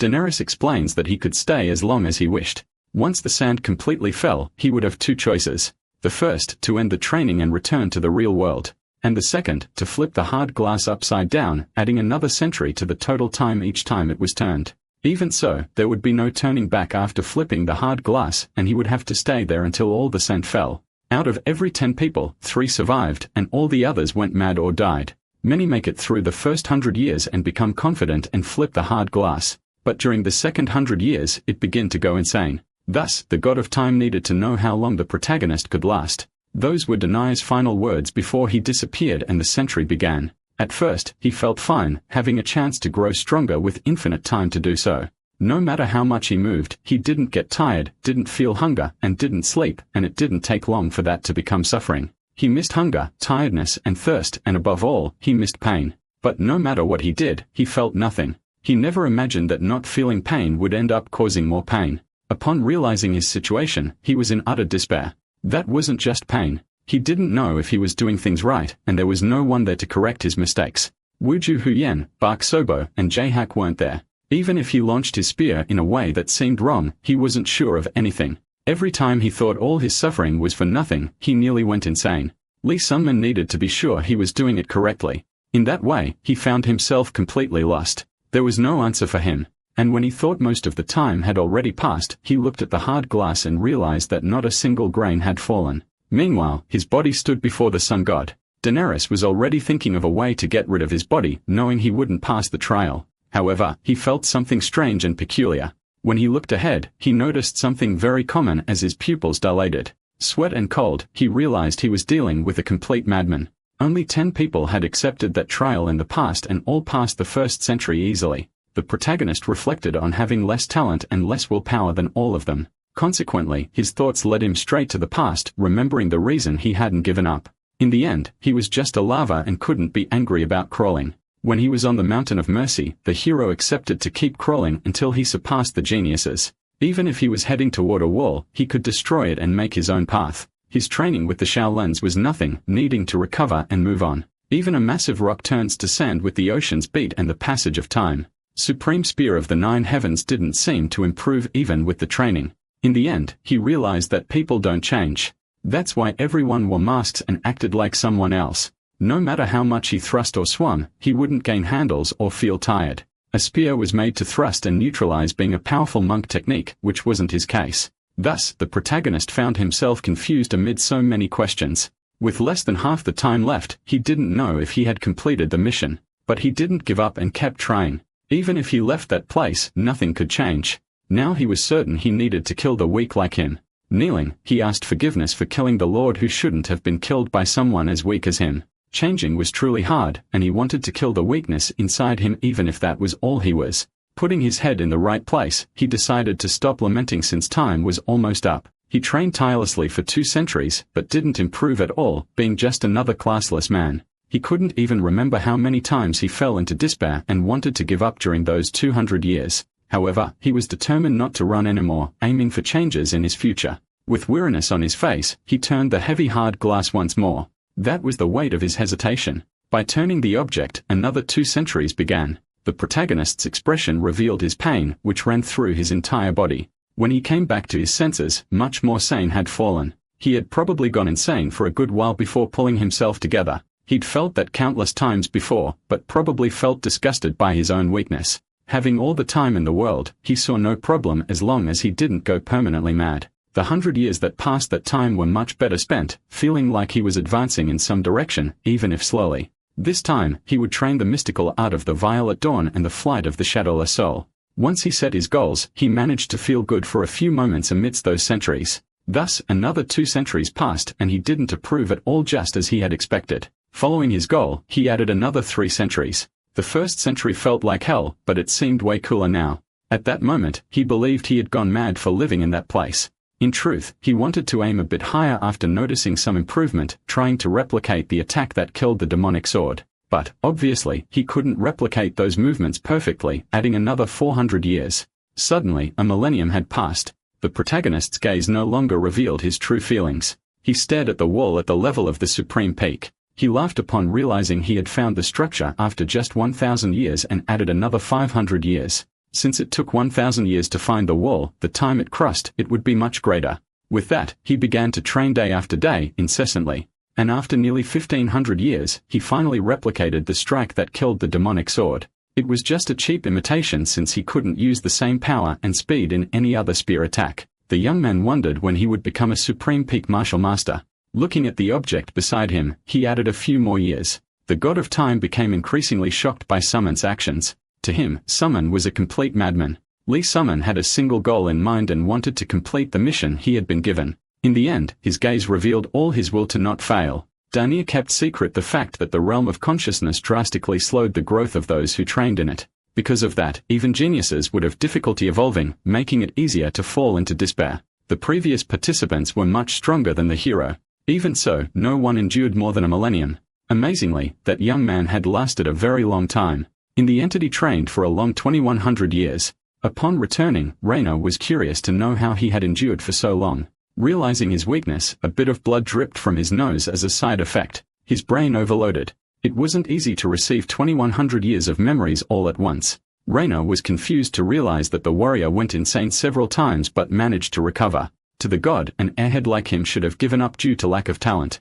At that moment, he thought that might have been the reason he managed to endure 2,100 years. The other participants were like eagles, flying freely through the skies, but birds don't usually walk, let alone crawl. Lee Sun Minute not only crawled from the beginning, but still had weights on his back. He got used to being knocked down and getting back up continuously, experiencing despair countless times. All that anguish he felt made him immune. The god of time was truly shocked by the figure in front of him.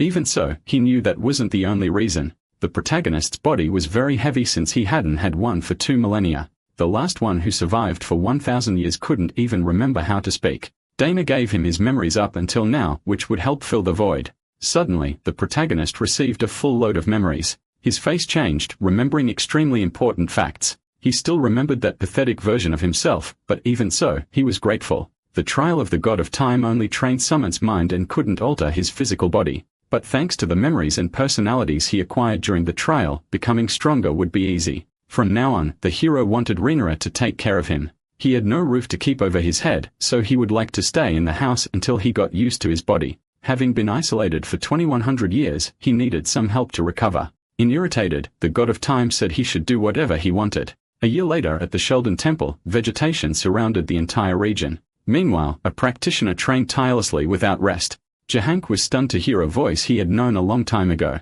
Beside him, someone was curious to know about the man, but his expression showed all his shock at seeing the boy next to him. Determined, the protagonist had the perfect plan traced in his mind. Confused, the warrior didn't understand what happened to him. Apparently, a lot had changed during all that time. Jahank had heard the rumor that Lee Sunman was the one responsible for defeating the demonic sword. He didn't believe that killing a great martial artist who had eliminated the leader of the Manhwa sect was just luck. The hero reached the supreme peak in the middle of the year, and a fighter showed some curiosity about his newly acquired skills. Even trying to deflect the subject, it took him a while to say what he really felt. Looking into Sunman's eyes, it seemed like he had lived ridiculously longer. Meanwhile, the two remained silent for a while. Suddenly, the warrior gripped his weapon more tightly, showing his intentions. At that moment, Jahank wanted to duel against Sunman, but the boy was already ready for that kind of fight, stating that was the reason for his appearance. As they positioned themselves, a voice told them to stop immediately. The old man said that if the two fought, the Shivalan could have its future destroyed. Listening to Master Billy Yum's words, the men stopped. Intrigued, the old man noticed how the boy had improved his martial arts. The reason for the protagonist's return was because he was curious to know how close he was. With determination, he tried to get as close as possible to Wuji Hoyen. Bill Young stated that the girl's talent must have already allowed her to go much further.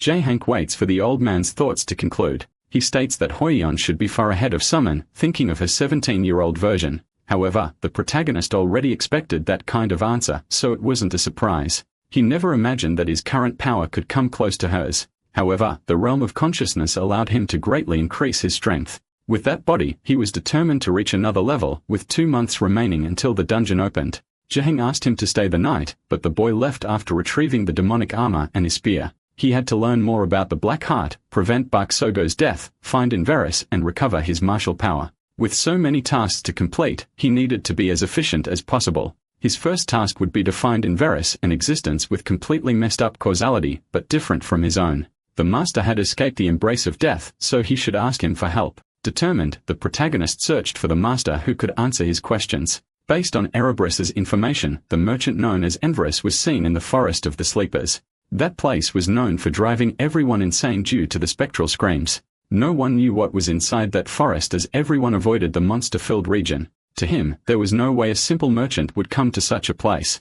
While ordinary humans would go mad from the scream, Sunman found it no different from a mosquito's buzz. Turning his back, nothing in that forest could fully affect him. Suddenly, something strange appeared behind him. Startled, he threw a punch with all his strength. With strikes, he destroyed the monsters he encountered along the way. Meanwhile, mysterious people observed from a distance. Curious, they wanted to know how he managed to defeat monsters so easily. To them, he was a supreme peak martial master, not from an unorthodox faction since he had no demonic energy. Realizing they couldn't defeat the boy, they looked for reinforcements, but some men had already found those curious onlookers. With a simple question, he wanted to know if they knew someone named Inveris. Afraid, the men drew their weapons, trying to defend themselves from the outsider. With a strike, a dart was thrown straight at him. Dodging the attack, the protagonist didn't understand the reason for such aggression. Even so, the men were not intimidated and fought with all their might. One of them created an intense flame that headed toward the young man. But he didn't seem to care about anything, knowing he could endure it all.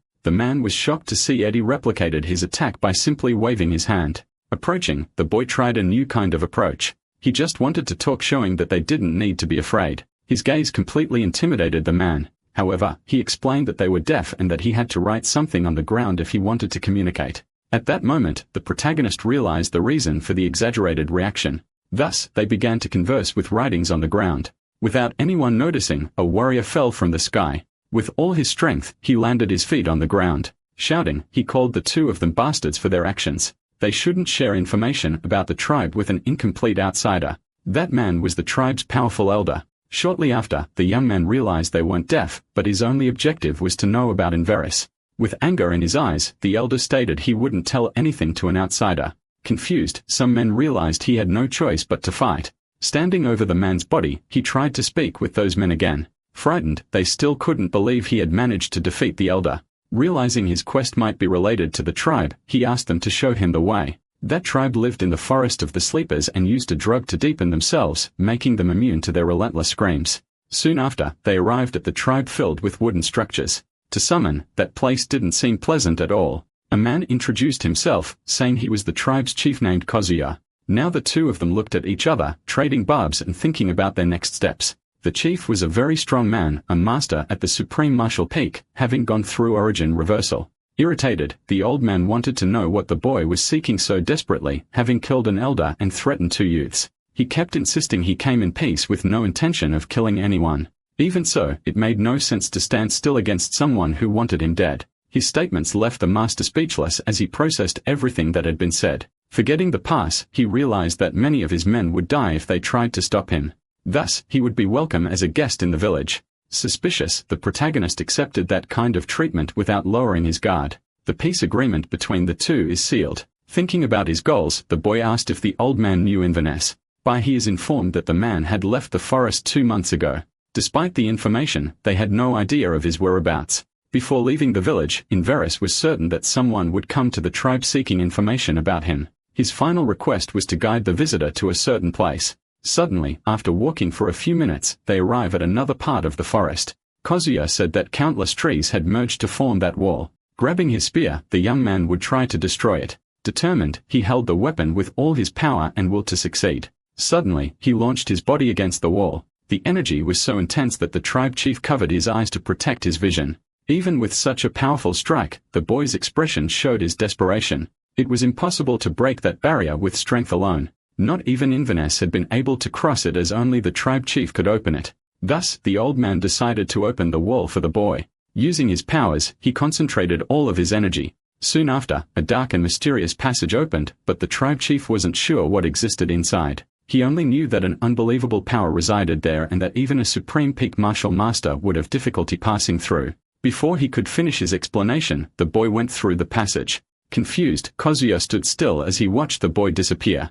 The incessant screams would destroy the sanity of anyone who heard them. It was a powerful mental attack, and just as Kazuya had said, even a supreme peak martial master would be unable to resist. But during 2100 years, Lee Summon experienced something worse in the realm of consciousness, with his mind destroyed and rebuilt, that led him to a solid state between sanity and madness. As he walked, he noticed a strange voice trying to speak to him. In front of him, something flickered through the smoke. That energy allowed him to enter, having mistaken him for someone else. Curious, that power asked if the boy was the one who had returned through time.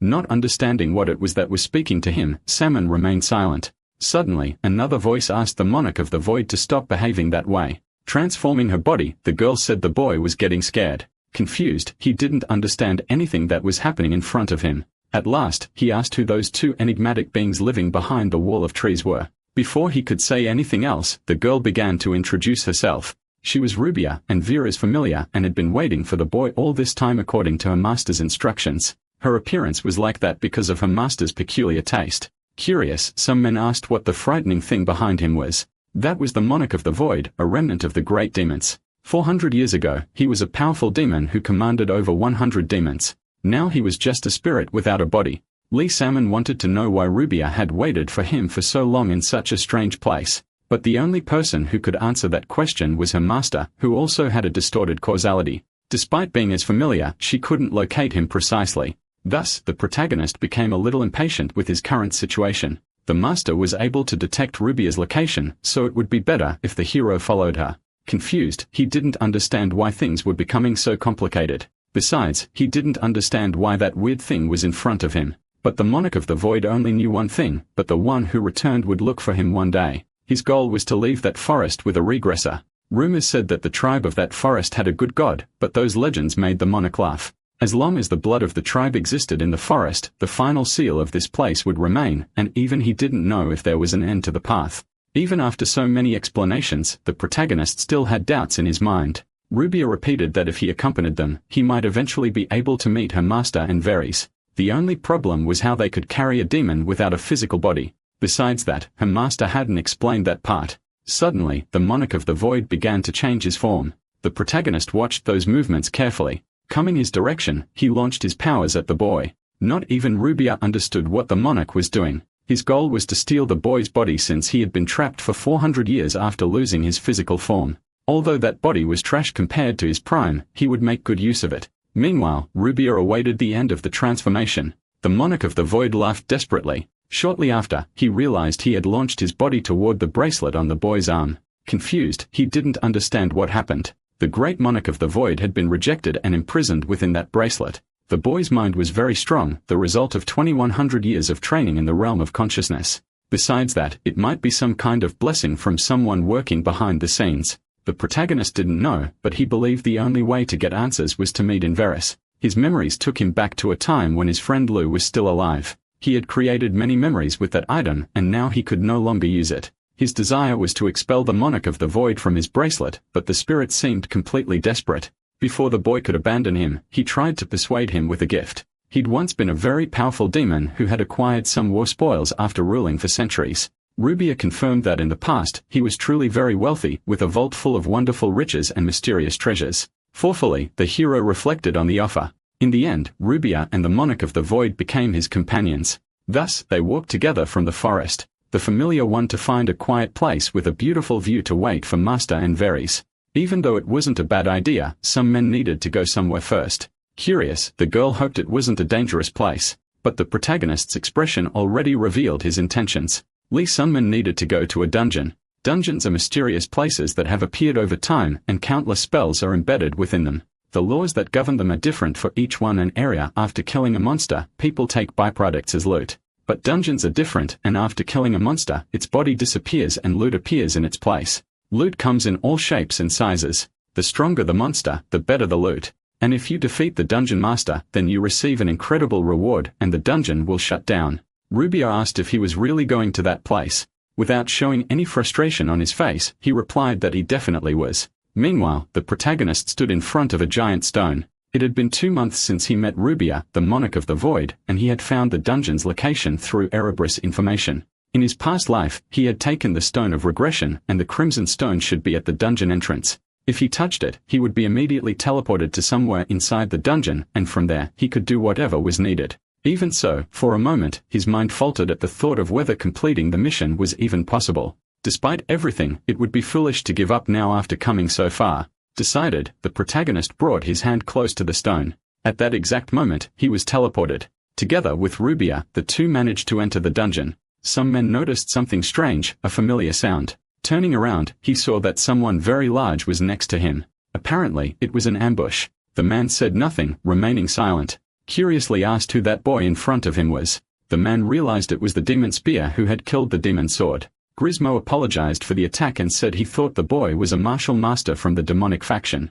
Grismo's martial prowess was at the supreme peak level in his past life. He had been killed by Wujia Hoyen. The protagonist was in that place to stop the little celestial demon. Grismo informed him that she was extremely dangerous, leading powerful individuals. The dungeon's rewards were grand, and if allowed, an invincible demon would be born. Thus, the two needed to stop her for the sake of peace in area. The demon saw Darka, the lonely grandmother, and the Iron Fist demon also entered the dungeon as her followers. With the Marim Alliance, they had Bakogo, the drunken expedient, the ace of expedients, and the supreme celestial swordsman. All of them were in the dungeon as well. Wujifuan had to be stopped immediately, and Grismo asked if he could count on the protagonist's help. At that moment, he fell into deep silence, but it didn't take long before he revealed he would do whatever he could for justice. Punching him in the back, the big man said he already expected that from the hero who had eliminated the cursed demon sword.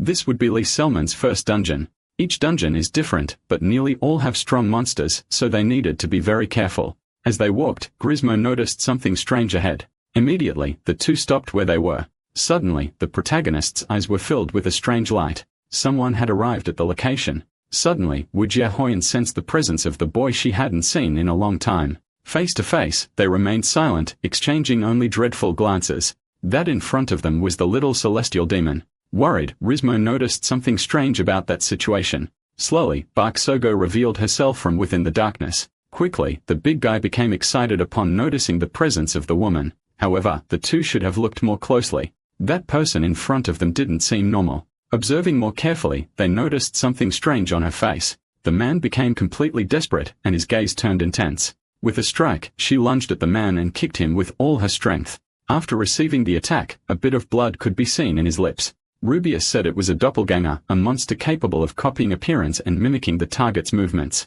That thing had just used a soul attack despite not having a soul. At that moment, the creature's attention turned elsewhere. With red eyes, it looked intently at the protagonist. Without thinking twice, he activated his bracelet and the armor appeared on his body. Angry, he couldn't believe his friend was being completely imitated. Rubia panicked upon noticing the full fury in her companion. Slowly, the creature began to move. Suddenly, thousands of attacks came toward the protagonist. The day he killed the old demon sword. That day back, Sogo had said that the boy had grown so much. For him, it was almost impossible to accept. That's why during those 2100 years, he worked hard so she would be proud of him and so he could hear those words again. He didn't want to hear them from a monster like that, so he spared no effort to defeat that enemy. He explained to Grismo that it was just a copy. A doppelganger that copied even the target's martial art, but was still far inferior compared to the real Sogo. Normally, doppelgangers can only copy appearance, not abilities and martial arts. Rubia said they didn't mean to worry, as she would now take on the role of guide. The voice said that little puppet was extremely arrogant. Without wasting time, the hero told the two of them to shut up and stop fighting. At that moment, he had a terrible premonition. They had just faced Sogo's doppelganger. Along the way, they might encounter a copy of someone else. Immediately, someone thought of Uji Hoyen, and his expression showed great nervousness in his veins. The Marim Alliance member, Jep Giondo, was killed. Meanwhile, his subordinate tried to defend himself at all costs. Enraged, the unmatched warrior of the Marim Alliance showed all his fury against that cursed monster. In front of him was the little celestial demon. Imposing, she appeared ready for her next relentless attack. With that appearance, the man assumed she had learned a few tricks. Determined, he sought to bring justice for all the brutally murdered souls. The warrior wished for Wujia Hoyen's death and screamed at the top of his lungs. The battle between the two began, but the little demon was far more powerful. Without moving, she launched a single attack, which was enough to make the man fall dead to the ground. Upon witnessing that scene, she remained silent. Pensive, her eyes revealed nothing. Suddenly, she thought that it had been 9 years since she last saw that person. On the ground, a copy of Lee Summon lay fallen, and she commented that she was glad it wasn't the real boy. Noticing herself, she thought she should have tied it up a bit more. Analyzing his body, she realized how much stronger he had become. She stated that if he died in that place, she would be extremely sad. Turning her back, she left the body on the ground and wished that Lee Summon wouldn't die. Laughter could be heard inside the dungeon. After an intense battle, Bak Sobo didn't show much exhaustion on her face. She knew she had been fighting doppelgangers. That was the copy of the weakest among them all, Jukyun-do. She held a highly pure elixir and realized the thing was inside the copy's body. Now somewhat lost, she didn't know where to go and needed to find the other Marim Alliance members. The way she was, she knew that if she encountered Wujia Hoyen or any of her minions, she would be unable to defeat them. Standing still, two other characters approached. They were followers of the little celestial demon, the lonely phantom, and the Iron Fist. The two realized the girl was completely alone. The magic stone that fell from the doppelganger of Baksogo's body was a crystal with great magical power. At that moment, a voice called him an idiot for asking why the protagonist didn't eat it. But that would only make the situation worse due to the instability of his core and the lack of balance between Ki and his body. Feeling his heart, it seemed perfect. And among the great demons, there had never been one with a heart as pure as his. However, the protagonist still seemed quite confused about the situation. In front of him, the Yokoball of the mountain continued walking calmly. He stopped for a moment, noticing the drunkard in front of him. Lying on the ground, the man had lost one of his arms. That was the member of the beggars sect, the begging one. The protagonist thought that he was one of the top 3 disciples. He had lost his arm after encountering a copy of the Lonely Phantom and received dozens of sword strikes at once. Realizing he was dying, he asked to borrow some potions. After drinking them, he thanked them for saving his life. If they had an elixir, they could reattach the man's arm. Grismo introduced the young man as the demon spear, Lee Summon, the one responsible for defeating the demon sword. Coming closer, the drunkard said he had heard many stories about the boy. Bak Sogo talked about him a lot, and besides that, the man said they had a good relationship. The girl stated that a good friend should always be ready to help and grew curious about the drunkard's relationship with Sogo. They exchanged barbs, each claiming to be closer to the woman. Grismo remained between the two, saying nothing. At that moment, the protagonist felt his face growing hot. A voice asked if someone liked the ghostly-looking girl and said it was fun watching 2 grown men fight. The drunkard realized he had been extremely rude to someone who had just saved his life with a potion. A voice said the two seemed to be having a lot of fun with the situation. That sweet tale of young love had completely blinded them. Coming closer, the follower of the little demon introduced herself as the evil old lady. Grismo noticed the enemy's approach and recognized her immediately. Annoyed, the woman said she could defeat him with a single blow. Some men realized she was another follower of Wujia Hoyen. Rubia informed them that the dungeon's structural analysis was complete. Now they were about to begin a fight. At that moment, Rubia displayed everything she had gathered. The blue dot was the protagonist, the yellow dots were other people, and the red ones were dungeon monsters. That data was enough for them to achieve victory. However, the 3 yellow dots were moving quickly, possibly indicating a fight. The hero's gaze became sharp as he looked at what Rubio was showing. The location was right next to that wall. Thus, one of those dots could be Sogo, and the girl might be fighting Wiggy or some other enemy. Thinking carefully, he decided he wanted to try breaking through that thick wall. Meanwhile, the other 2 were fighting against the evil old lady. Suddenly, they noticed an enormous amount of energy being used. Grismo told the old woman to brace herself for a massive impact. That wall couldn't be broken with normal strength, so the protagonist forced his spear as much as he could. Suddenly, energy began to form. His power was on a much higher level, but he knew he had performed that spell before. More and more, the spear gathered intense energy with vibrant colors. Grismo realized it was time to strike. Terrified, the old woman feared what was coming her way. Using all of his strength, the protagonist's face turned pale. Meanwhile, the enemy could no longer defend herself and could only scream. Shortly after, smoke could be seen seeping from the cracks with the explosion of the wall.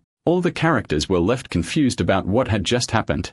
Sogo's face showed surprise. Now the hero would fight to save the woman from the enemies and positioned himself in front of her to protect her. Frightened, she could only say that the 2 hadn't seen each other in a long time. Meanwhile, updates for each character appeared on the screen. Lee's summon would not allow anyone to hurt back Sogo. Suspicious, the other 2 men didn't know him and thought he was someone from the Marim Alliance. Injured, the girl was shocked that her friend had been able to destroy that wall. Holding something in his hands, he said he was there to help. That was the gift from the Buddhist ambassador, kept all this time for fear of losing its power. However, he couldn't let a situation like that continue and decided to bite down on the sphere with all his strength. Upon swallowing it, his body completely transformed. Alert, the men observed the changes. Even eating only half of it, his internal energy was already refilling, confirming Huju's suspicions. The strongest would take care of the girl, while the other man would attack the cursed boy with his sword. On the other side, the 2 warriors prepared for battle. With a leap, the enemies tried to get closer to them. With his spear, Lee Summon tried to defend himself. The enemy's sword was very strong, and he commanded intense abilities. Upon realizing that the boy had grown much stronger, Bakogo was impressed. Holding her spear, the fight was still not over. The Vamist even thought that even though he appeared to be on a lower level, that guy was not easy to face. Even though he didn't seem like a returnee, he felt the boy had trained for a long time. Suddenly, some men jumped at the opponent who defended himself with his sword drawn. The 2 engaged in an intense battle with no time to rest. Neither of them managed to land a perfect hit on the other. Some men dodged the sword coming his way. Meanwhile, the Manza revealed an intense magic. At that moment, he began swinging his sword in every direction. The protagonist continued holding his spear with both hands. Advancing, he began to run very fast without stopping for a second. He heard the laughter and provocations of the bearded man coming toward him. Using the 9,000 martyrs in 3 seconds, he tried to injure his enemy. Even so, that sword made extremely abrupt movements. Confused, the character did not recognize that spear movement and could not understand its flow. Suddenly, a blow in his shoulder with immense brutality. Losing a bit of balance, he tried to stay on his feet. The boy managed to strike from below so suddenly. However, to him, that fight was nothing more than fun, and he began to laugh. Taking into account his martial arts skills, the young man was at the level of a master with years of training. Meanwhile, Park Seogo was fighting intensely with the other follower of the little celestial demon. Realizing he needed to get rid of Summon quickly, the man didn't want to waste any more time. There were 3 things the venomous demon didn't know. That the child before him was a friend of his beloved master, that the abilities he admired in his mind were refined by his master, and that his own life would be taken by his beloved master. The bearded man couldn't withstand the fatal blow dealt by his master even without understanding his motivations. Upon showing his face, Ouija Hoyen ended that man's life in a second. Amanda missed the arrival of the little celestial demon, and was extremely shocked that she was capable of ending the life of the venomous demon, his beloved follower. Even if she didn't like those men, they still considered her their master. Their only request was that she rule the world in some time that everyone could witness her reign. Therefore, the other didn't understand why she ended the life of the venomous demon who followed her so sincerely. Wujifuan did not show a trace of regret on her face. Angrily, the character realized it was no longer worth arguing. Because of everything that happened, Maing Tekken declared death to the little celestial demon, but he was the one who died. That Wujifuan was just a doppelganger, but the two didn't know it since they had never encountered copies in the dungeon. The demons who followed Wujifuan ended up dead. Meanwhile, the copy approached the two characters. Bakogo ordered Summon to flee at that very moment. He warned her about the hole he made in the wall and that if she entered it, she would find the drunk in the mountain Yakpo. The girl's mission would be to call them to help in the upcoming fight in order to have some chance. The protagonist claimed that Sogo was faster than him, so she would have to go. With a slight smile on his face, he asked her, please. Unable to go against her comrade, she decided to accept his request. As a final move, she threw him an elixir. Before leaving, she asked the boy not to die. However, the protagonist knew he wouldn't die, or at least he thought he wouldn't. Face to face, the two men shouted at each other. In the previous life, only Hoyen came out alive from that dungeon. When asked what happened to the others, she replied that they were all dead. Everyone who heard this thought the little celestial demon had brutally killed them all, but now some men knew the truth. The band Hoyen was wearing seemed to be an artifact that could expand and contract at will, firing power at speed. This time, the protagonist could prevent everything from happening. Prepared for the clash, he awaited the worst. However, he couldn't give up and decided to face his fears. With his weapon in hand, he approached the enemy. Despite his will, that force was extreme for him, and he realized it felt like his arm was going to fall off. Suddenly, the enemy launched him far away with a blow. So go.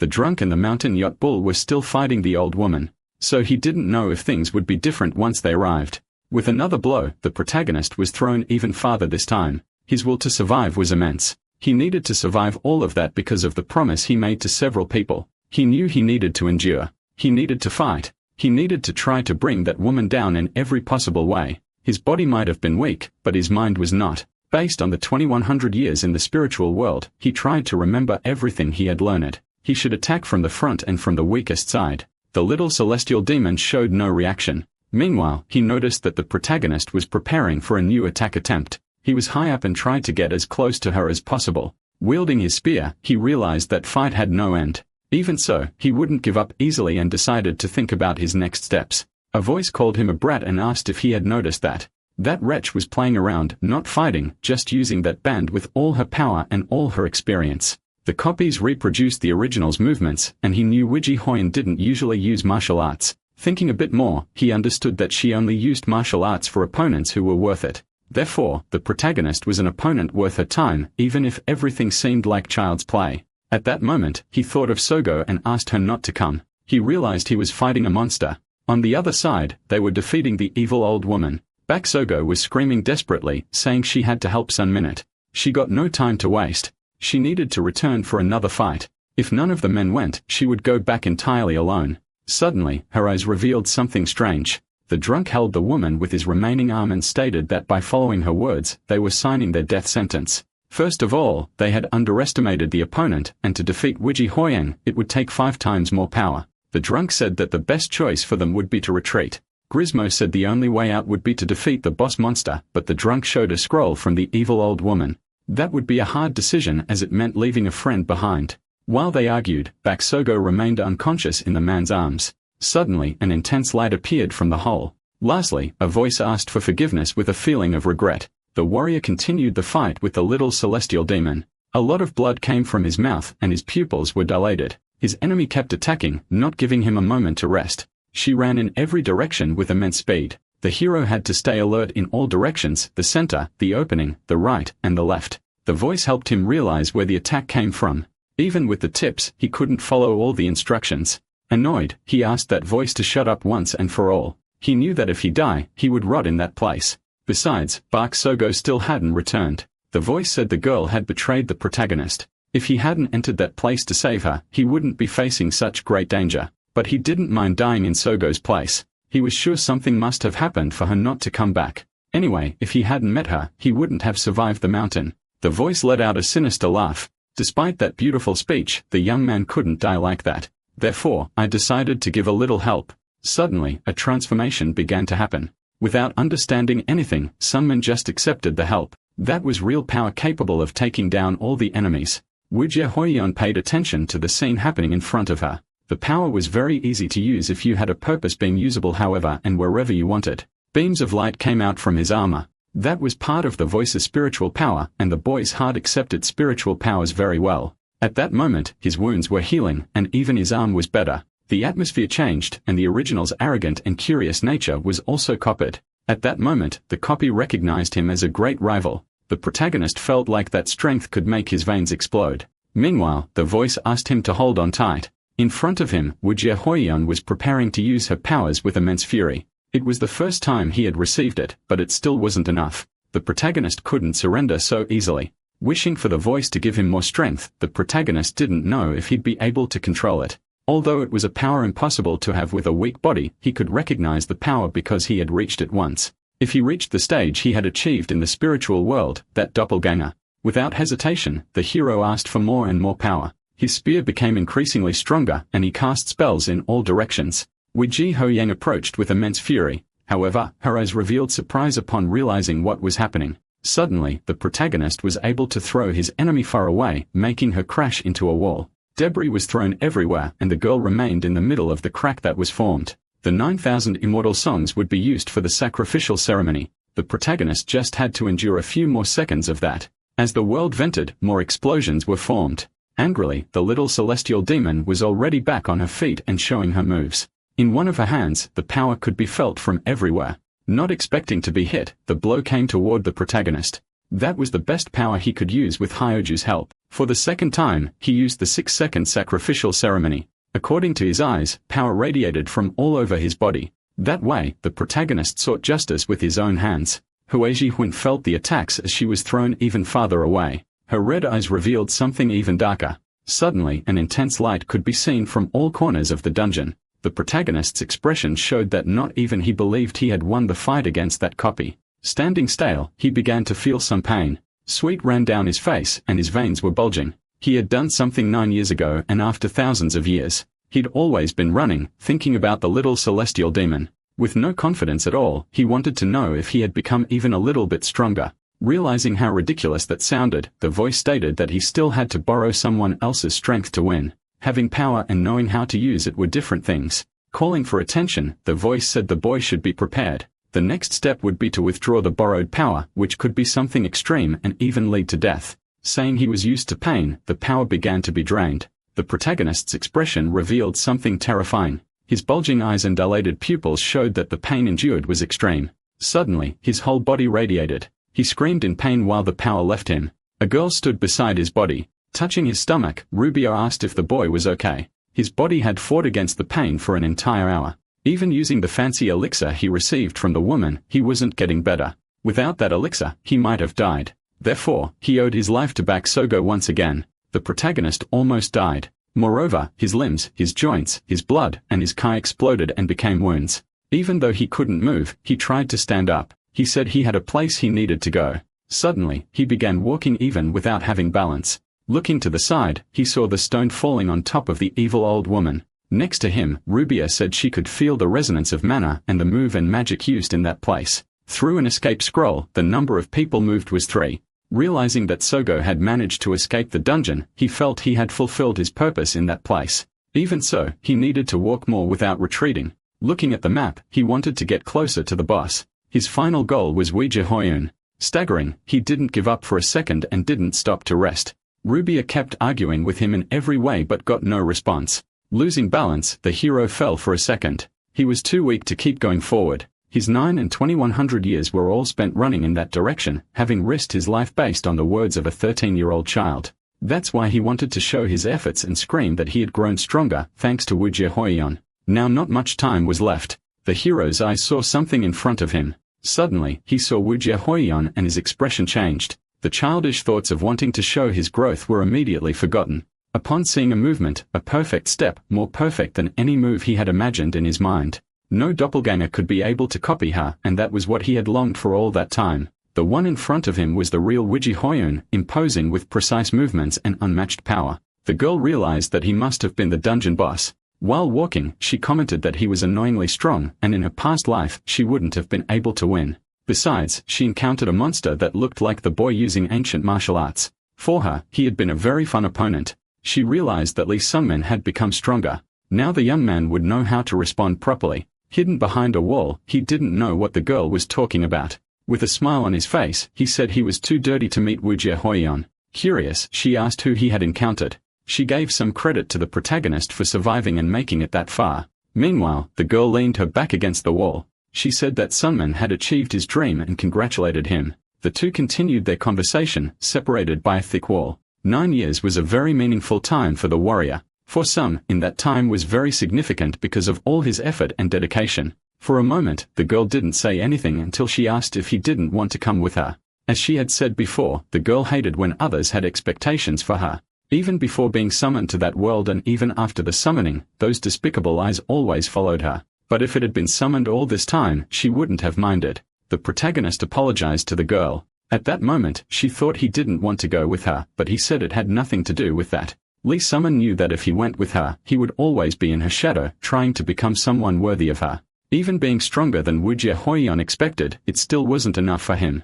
Smiling, the girl realized how greedy he was. 9 years had passed, there was only one more left until the time of the promise was over. Therefore, he would have 1 year to reach Wujie Hoyen's level and then the two could meet. After 10 years, the hero said he would go with the girl. A wide smile opened on her face. Leaving him alone with his greed, she decided to be patient for a while. Before leaving, she warned that it wouldn't be easy at all, and in 1 year, she would become even stronger than him. Noticing the boy's responses, Wujie Hoyen realized how much he had changed. The two stood up and prepared to leave. 1 year from now, they would meet in a promised place. Their expressions showed the goals of each one. In truth, the girl wanted to take him Mao even by force, wanted to look back and see his face, but she needed to be patient. 1 year from Mao, they could talk more, they could eat and drink together, openly discussing everything. Besides that, she realized she hadn't managed to say something to him. The light on her face reflected that she was already passing through the portal without saying that she missed him.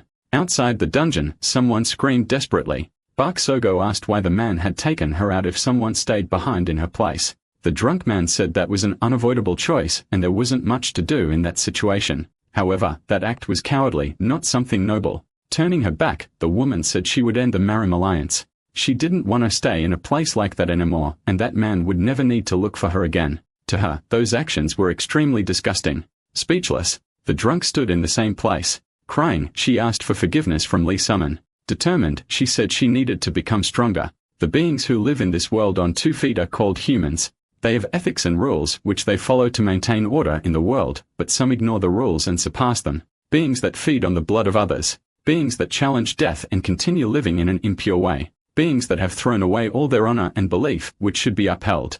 Beings known as nature's barbarians and who go to the moon. Beings that can't even be considered human. And those who remain on the edge, people call them non-humans. The protagonist's face revealed an expression of astonishment. Loss, he was somewhere he couldn't recognize immediately. He didn't know where he was or what that situation was about. Suddenly, a voice spoke to him saying he looked very pale. His attention was drawn to something coming from behind him. That was the voice of the monarch of the void. Curious, he asked what exactly that place was, and the monarch replied that it was his dream. Earlier, when he had borrowed his power, their spiritual worlds were connected, and upon sleeping, he entered his dreams. Right now, his body was experiencing the side effects of using his power, but he wouldn't die. Relieved, the hero grew nervous thinking he was still hallucinating since everything he did after the trial had been a delirium. The form used by the monarch of the void was just to make him feel more comfortable. At that moment, he tried to reveal his true form to the warrior. His energy dissipated around him. Shortly after, an enigmatic figure appeared in front of him. That was the great demon monarch of the void in his original form. Demons are beings that resemble humans. Even though it wasn't his real body, he was happy to use it again after so long. The monarch had a few questions to ask the young man. Curious, he wanted to know what the hell the boy was. The power he had been given shouldn't be something someone like him could endure. Even so, he managed to handle it well and used it as if that power had been his from the beginning. If it weren't for the monarch, the warrior would already be dead for being too weak. When the figure lent him his power, he could feel his emotions. Something an invincible being like him had never experienced. Despite everything, Summon had a strong enough mental barrier to prevent the monarch from taking over his body. At that moment, the character decided to explain what he was. He told the monarch that he was a regressor and spoke about all the training he received from the gods, Mercy and Dania. The protagonist's mental barrier and the talent he possessed not matching his level made total sense now. The monarch couldn't believe he had trained in the mind world for 2100 years, thinking it was pretty idiotic. In the end, the hero was much older than that enigmatic figure, but still just a child to the monarch. His body wasn't capable of withstanding all the experience and training done in the mind world. The big guy still thought the boy was weak even after living for 2100 years and continued to belittle him. However, those were the limits of a human. Therefore, the monarch of the void was convinced that the young man should become a demon.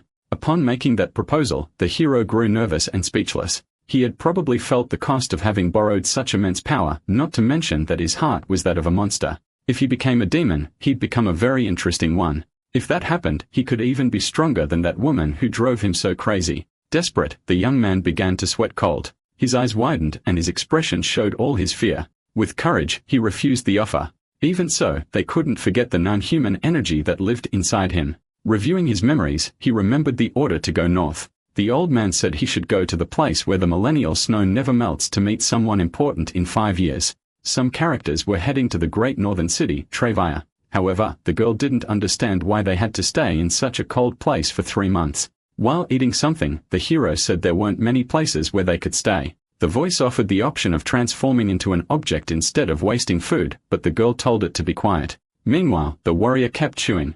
Since that day, 3 months had already passed. After escaping the dungeon, he had to pay a high price for borrowing the monarch of the void's power. Even without fully recovering, they began heading north, just as Master Bullion had said. The goal now was to reach the great northern city, Trevia, and after traveling for 3 months, they were almost there. According to Neville's information, there was a place that the bloodthirsty celestial demon once ruled. But after losing his arm to a little celestial demon, all kinds of demons and monsters began to spread. Trevia was the land of demons, an unorthodox and non-human faction even before the bloodthirsty celestial demon appeared. Trevia had always been called the kingdom of non-humans. In that place, there were demons like the monarch of the void, lichs, vampires, werewolves, all monsters that resemble humans. After thinking it over, the protagonist understood the reason. It had been a while since he started smelling dogs. In the middle of the forest, a few eyes could be seen in the darkness. That was living proof they were getting close to their destination. Suddenly, several werewolves began coming out from behind the trees and attacking the characters.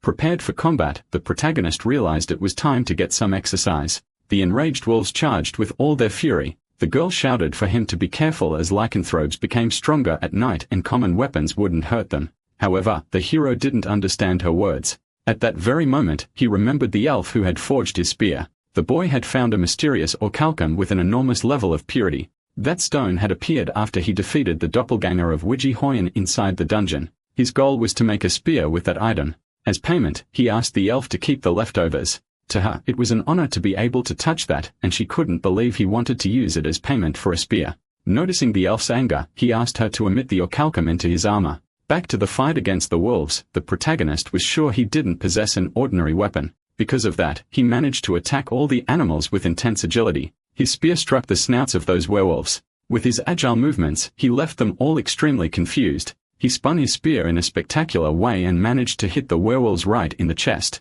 Suddenly, he realized he had already defeated half of them. Curious, he asked why those creatures had attacked. One of them noticed the boy's boldness and warned that he would not get away unscathed after everything he had done. The wolf stated that they attacked him for invading the territory of the Ghost Wolf sect, provoking the protagonist didn't even know the exact location of that territory. Because of the confusion caused by the boy, the wolves lost their source of income in the village. At that moment, he remembered hitting several people who wanted to sell the girl as a slave. Standing still, the wolf showed no reaction upon hearing those words. While striking another creature, he said they were the real villains of the story. The protagonist said that if they stopped attacking, he would leave the place. However, letting the boy walk away as if nothing had happened didn't seem like a plausible option. Unable to finish an entire sentence, the hero delivered a precise blow. Suddenly, he ended that wolf once and for all by cutting off its head. From his bracelet, the voice asked what was going through the boy's mind. But he replied that he didn't need to think when killing bastards like those. The voice said that with the amount of strength the protagonist had, you could easily kill 10 of them. Not understanding his words, the boy looked extremely confused. While he was killing those dogs, it seemed like he was being arrogant and just wanted to show off his strength. Besides everything, the girl at his side was extremely similar to the wolves. She explained that vampires and lycanthropes must serve a master and create inferior beings away from that place. In that case, because lycanthropes were inferior, they had a home very similar to theirs. If their lord was who the voice was thinking of, they could be in serious trouble. It could be someone the hero would be unable to defeat his current state, so he should stop acting without thinking. Sungmin was irritated upon realizing the monarch seemed to be saying that he should have let Rubia be sold as a slave. Crying, the girl began to feel guilty for the situation that had been created, but that fight would have happened anyway upon invading the territory. Without giving more details, the voice continued offering only a few warnings. In the world, there would always be someone stronger than Lee Summon. The worries of the monarch of the void came true sooner than expected. Getting closer, someone said it was a pleasure to meet them. The bracelet showed the despair and anger contained in the monarch of the void. A strange figure with white hair and mysterious overcoat appeared from the shadows. That was the leader of the Ghost Wolf sect. His name was Juan, known as the Mad Wolf. The warrior's reaction to that situation showed the nervousness rising on his skin. Looking around, the leader saw that all his followers were dead. Realizing that his family had been defeated, he asked who the boy in front of him was. Sensing a certain tension in the air, the hero said his name. Upon hearing that it was Lee Summon, the Mad Wolf recognized him as Phantom Spear.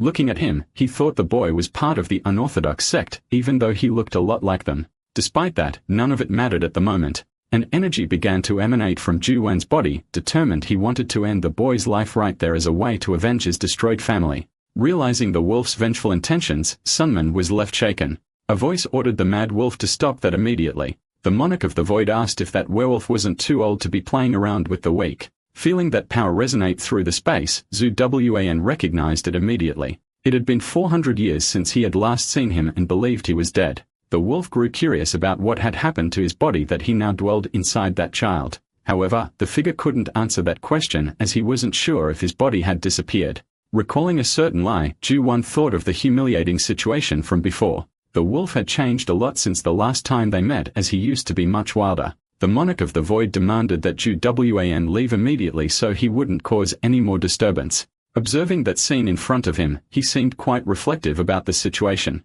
If he wanted to fight, the character wouldn't just stand. Even so, the wolf said he was just passing through and hadn't lost much. This time, he said he'd let it go. He asked if the warrior was heading to Trevia. As he left, he told him to be more careful on the way. Others wouldn't be as merciful as he was. Meanwhile, the starry sky reflected the almost instant disappearance of the Mad Wolf. If they had fought, the protagonist probably would have lost. Juwan was a monster who had accumulated power for over 100 years. Among non-humans, he was one of the strongest. Besides, he wouldn't even be alive if not for the Monarch of the Void, since he was weak like an insect. At that moment, the warrior decided to ignore the words of that voice that kept speaking to him.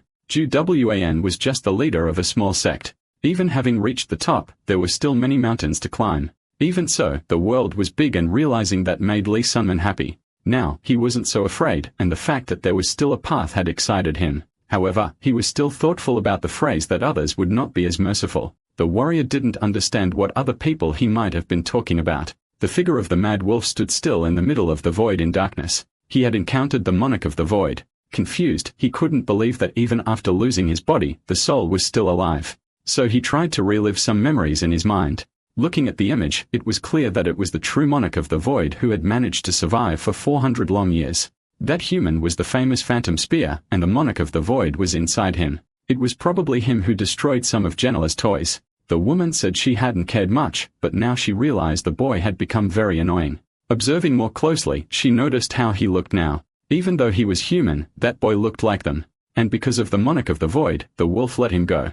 In any case, the woman would continue watching his journey toward Trevia. Despite everything, they couldn't be hasty because of the power that dwelled in that human's body. For now, those were the last pieces of information. If anything happened, the predators would notify Juwan. Finally, he'd found a heart thief. Neville showed that the document contained key information about Trevia with patterns and characteristics of the forces. The papers were handed to Lee Summon. Predators. No one knows when they were founded, but they've existed for at least 100 years. Vampires, lycanthropes, lichs and the like formed an organization created by non-humans, and the symbol was an inverted pentagram. Even though they didn't show themselves much, they were very powerful. The 5 leaders known as the Black Stars possessed incredible power, and he knew the risk was very high. Probably, the other guys mentioned by Juwan were those predators. And the Mad Wolf was one of the 5 leaders called Black Stars.